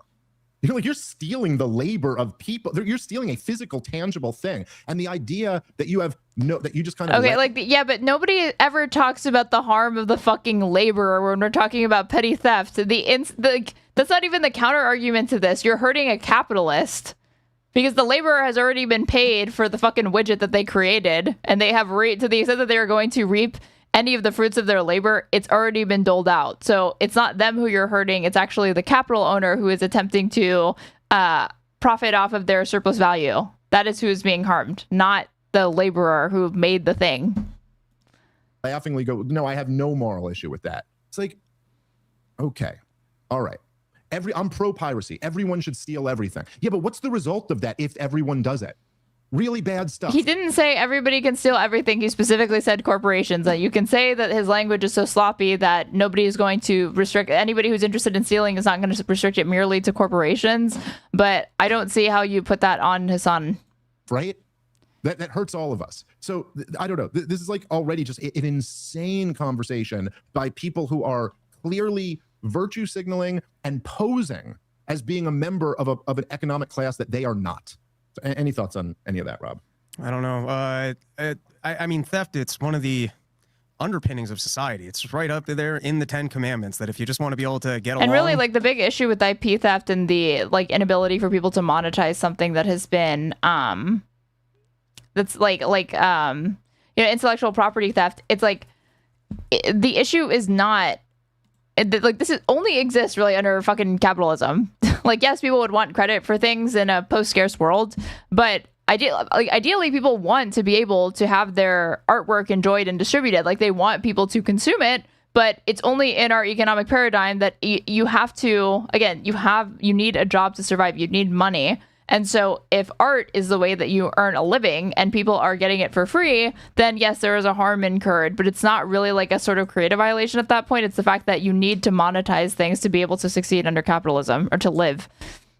And have a civil society, people can't just be stealing things. It's up there with... Can't believe the Bible quoting in the Libertarian show. Libertarians being hypocrites and self-serving? No way. Murder. You know, I mean, how far away? If I can just take your stuff, can I just take your life? Can I rape you? I mean, and how's this going to work? If all of them are okay. How did we get on rape? Yes. Yeah. So when Hasan said that he doesn't care if, and he's like pro stealing from like big corporations, who gives a fuck? Yeah. Hasan basically said, it's okay. He thinks that your wife should get raped. That's what I heard. Yep. Forms of theft. By the way, no, you're absolutely right. That all of that is form of theft. Rape is a form of theft. Murder is a form of theft. Like, rape is like stealing your...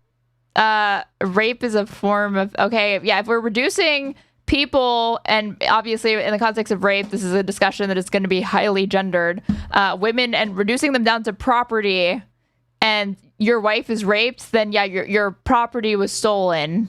your property being your wife. Yeah, I guess that's how you should conceive of that, and not as like a consent violation or a bodily autonomy issue, but okay.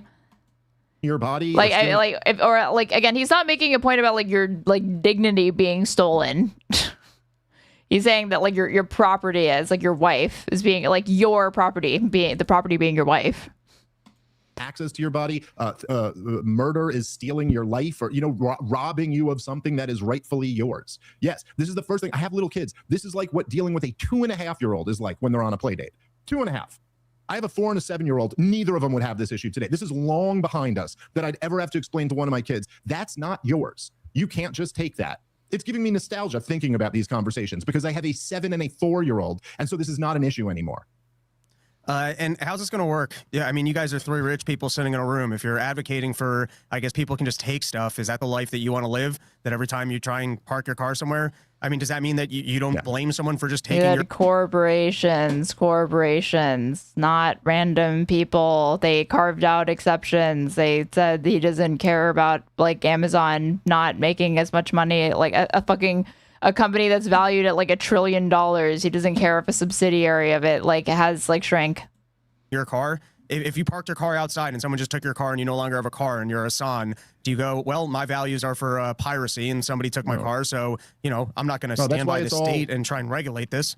That's why it's all complete LARPing. That's what I was getting into, where it's like they're acting like they're the guy who might need to steal a car. Meanwhile, they're the guy who's worried that their luxury car might be stolen. And what they'll do is... Well, clearly he's not worried. So do we think it's just he's like just so irrational, or do we think it's that the claim was like a specific one and you're trying to extrapolate it out to things that you have to know he would never be co-signing, nor does the logic of like what he was, nor is it entailed by the logic that he was propagating on that show.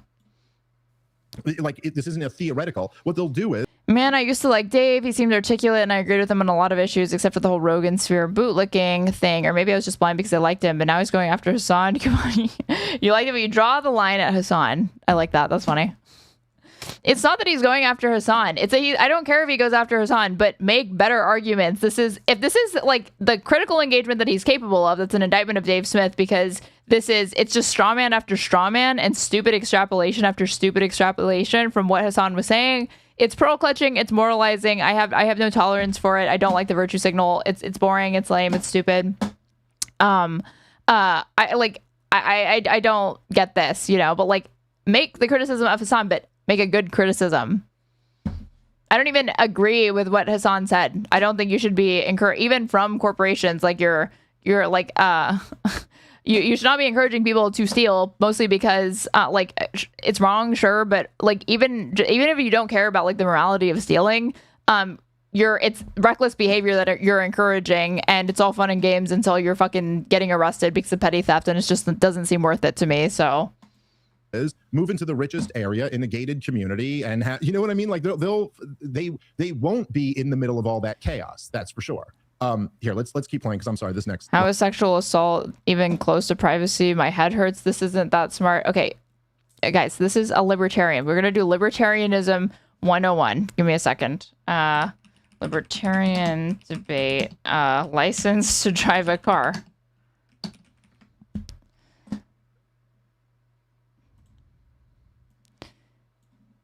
So here is some insight into the mind of libertarians and the things that they believe.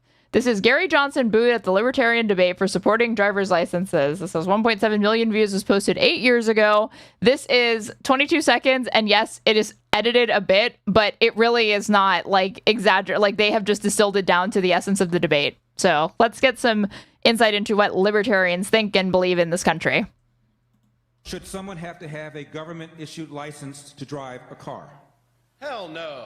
What's next? Requiring a license to make toast in your own damn toaster? The license to drive? You know, I'd like to see some competency exhibited by people before they drive. And credit to those libertarians. He ended up being the Libertarian Party's nomination that year, okay? So even though he was booed there, credit where credit is due. They did select the most viable candidate, just saying. But like, do you see the slippery slope thing where, again, it's where the question is, Do we think it is a compelling government interest, even in your minarchist, like libertarian dream society, for the government to attempt to regulate and see to the safety of drivers on public roadways? You know, like the roads are not like they're public right now. You could privatize them later, but as of right now, they're public. So does the government have a compelling legal reason to, you know, regulate this in some respect? Their answer was absolutely not. Okay. And the reason being, next thing you know, you're going to need a fucking license to put toast in your own goddamn toaster. Okay, what's next? A fucking bathing suit license to swim in a pool? This is the logic of government, people. Like, I just see libertarians slip into this, like, way of thinking so often that I really don't know if it's bad faith or not on his part. And actually, the extended debate is kind of funny, so we should, like, let's just watch the extended debate. So I'm not really surprised to see Dave Smith being like, oh, so you don't care if somebody steals a Honeycrisp from Whole Foods? What's next? You're gonna rape my wife? You probably want my wife to get raped, right? You probably want to get raped. I'm not surprised at all. Mr. Peterson, I have a feeling I know how this answer is going to be. Should someone have to have a government-issued license to drive a car? Hell no.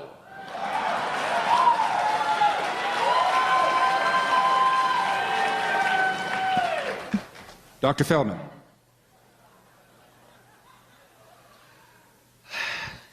A car is like a gun or anything else. As long as you're using it right and not using it to hurt other people, you should have a right to use it. A license and a permit is just another way to get some money and inconvenience to people.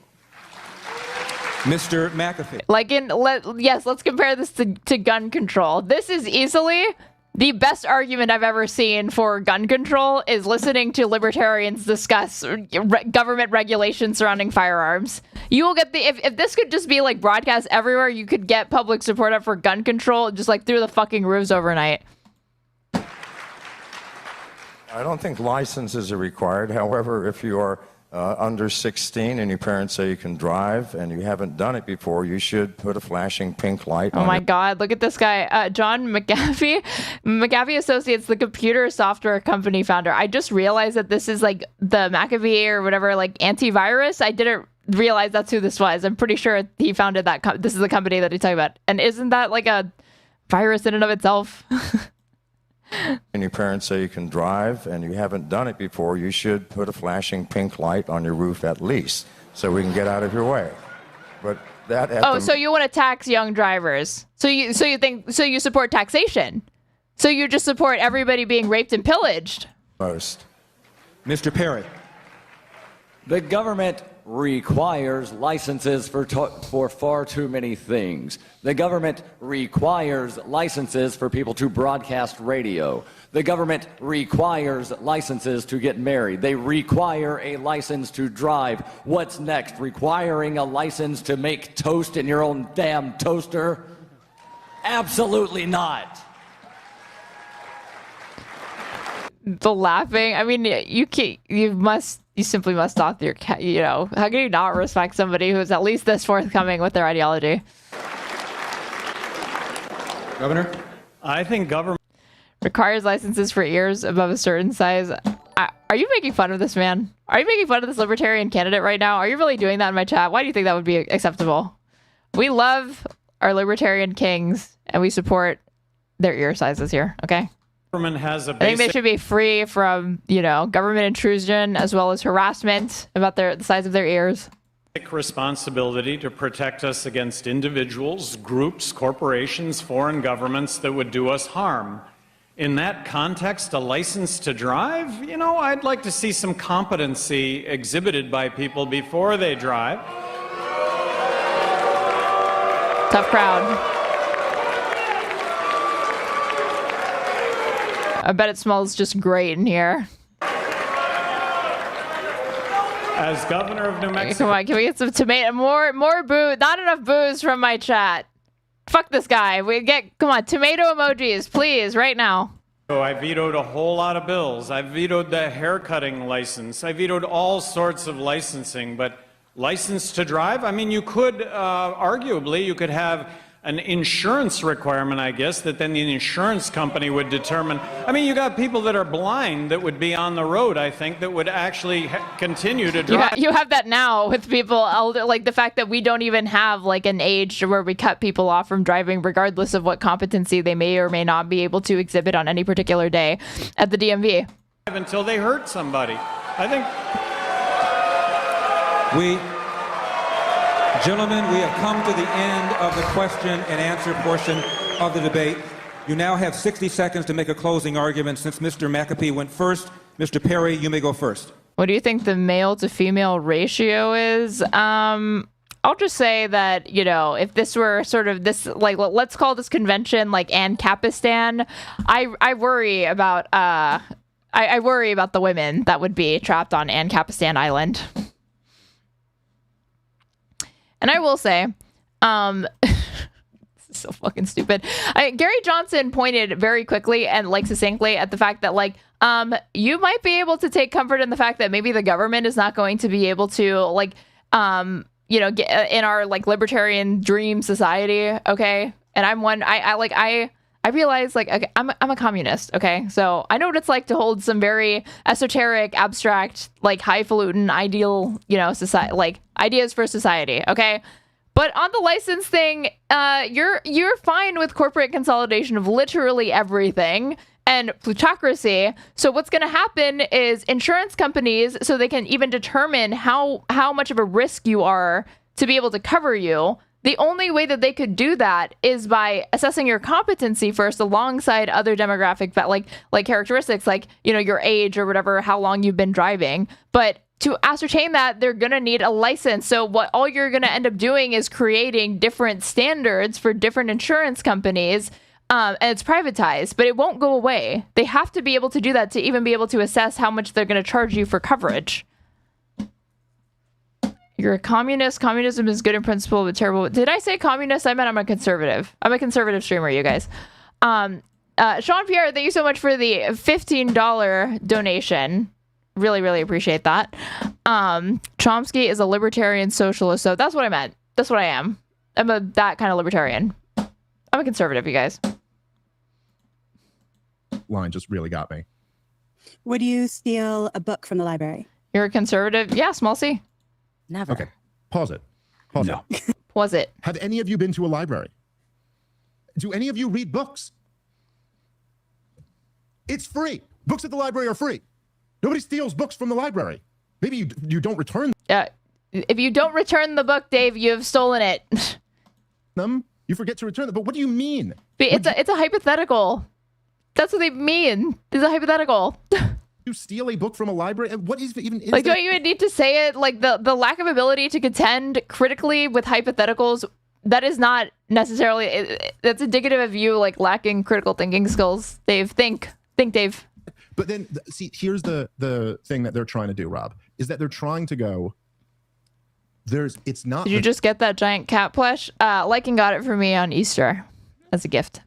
Theft, that's an issue. It's the how good do I feel about the organization?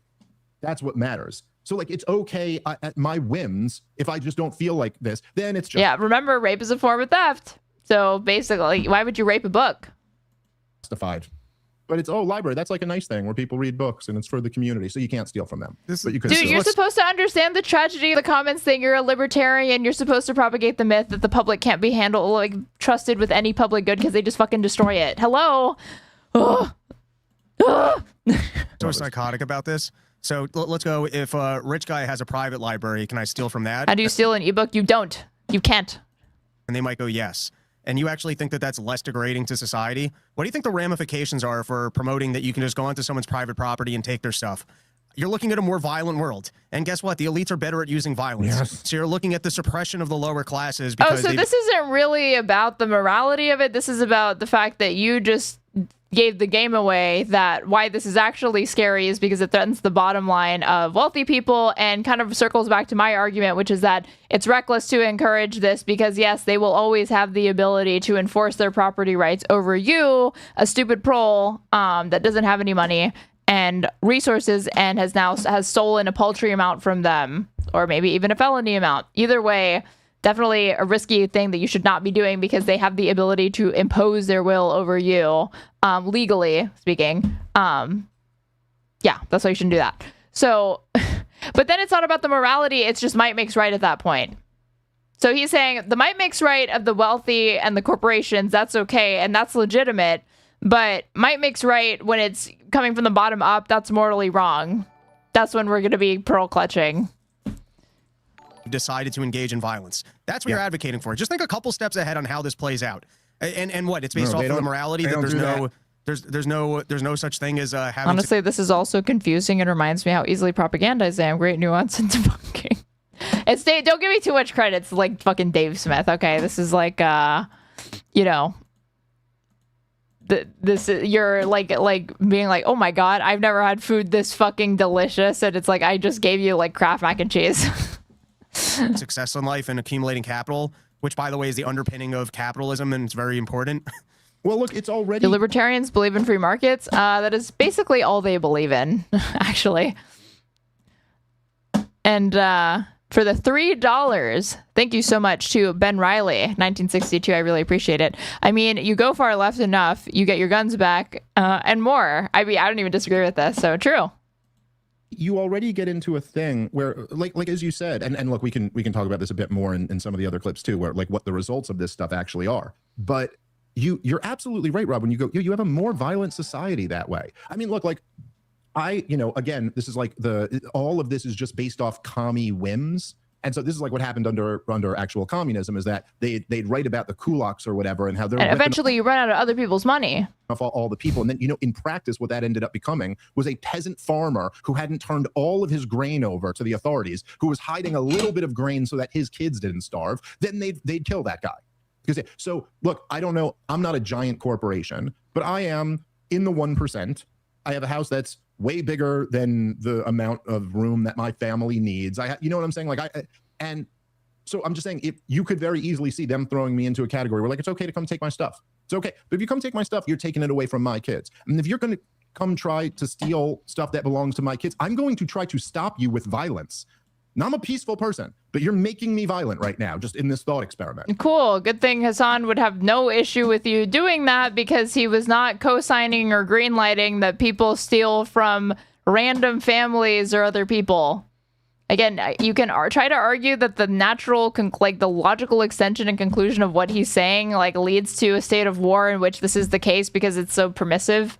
That it basically ends up extending to all domains of society. But do we actually think that, one of two things? At that point, if Hasan were to accept the logic of it, he would then back off of it and say, well, I don't want that. So he would negate the position. Or he would just say, yeah, that's not really what I was talking about. And there's a level of attenuation that would kick in and I wouldn't be okay with that. So you don't really need to worry about that. It's like, you can already see exactly what you're talking about. This leads to violence. Now, if we're going to use violence, who do you think is going to have more access to that? The people with means or the people without? My guess is the people with means. All right, guys, let's take a moment and thank our sponsor for today's show, which is Sheath Underwear, the underwear of... Thanks, Sheath Underwear, for sponsoring that amazing fucking content that we just got to watch. If you're not following me on Twitch, why aren't you following me? You should follow me. If you're watching on YouTube, you're not subscribed to me, and the bell's not turned on. That way you can know every time I go live. Why aren't you doing this? Or liking the stream, which fine. You don't want to subscribe to me. At least like the stream because it pushes it out to other people. If you want to support me, you can follow the donation links pinned to my Twitch chat or my YouTube description box. Because that is the best way to support me, because Streamlabs only takes a little bit of money as opposed to all these other fucking platforms that steal, like Hasan Piker advocates for. They steal tons of money from me. They take 30% if you give me a super chat on YouTube. And then Twitch takes half of my sub revenue because I'm not a fucking partner or whatever. But maybe that'll change soon because my viewership's up. It has been a really fun stream, you guys. The president, we thought he was dead. He lives, apparently. And did you know that Hasan is bad and also stealing's bad? Just really insightful stuff here tonight. But I'm at Straighterade on everything, and I will be sending you guys to Resi, so you can spend your Sunday morning with him. I will see you guys later. I'm going to the beach tomorrow, so I don't know if I'll be back tomorrow, but Monday for sure. So thanks for hanging out with me. See you guys later. Bye.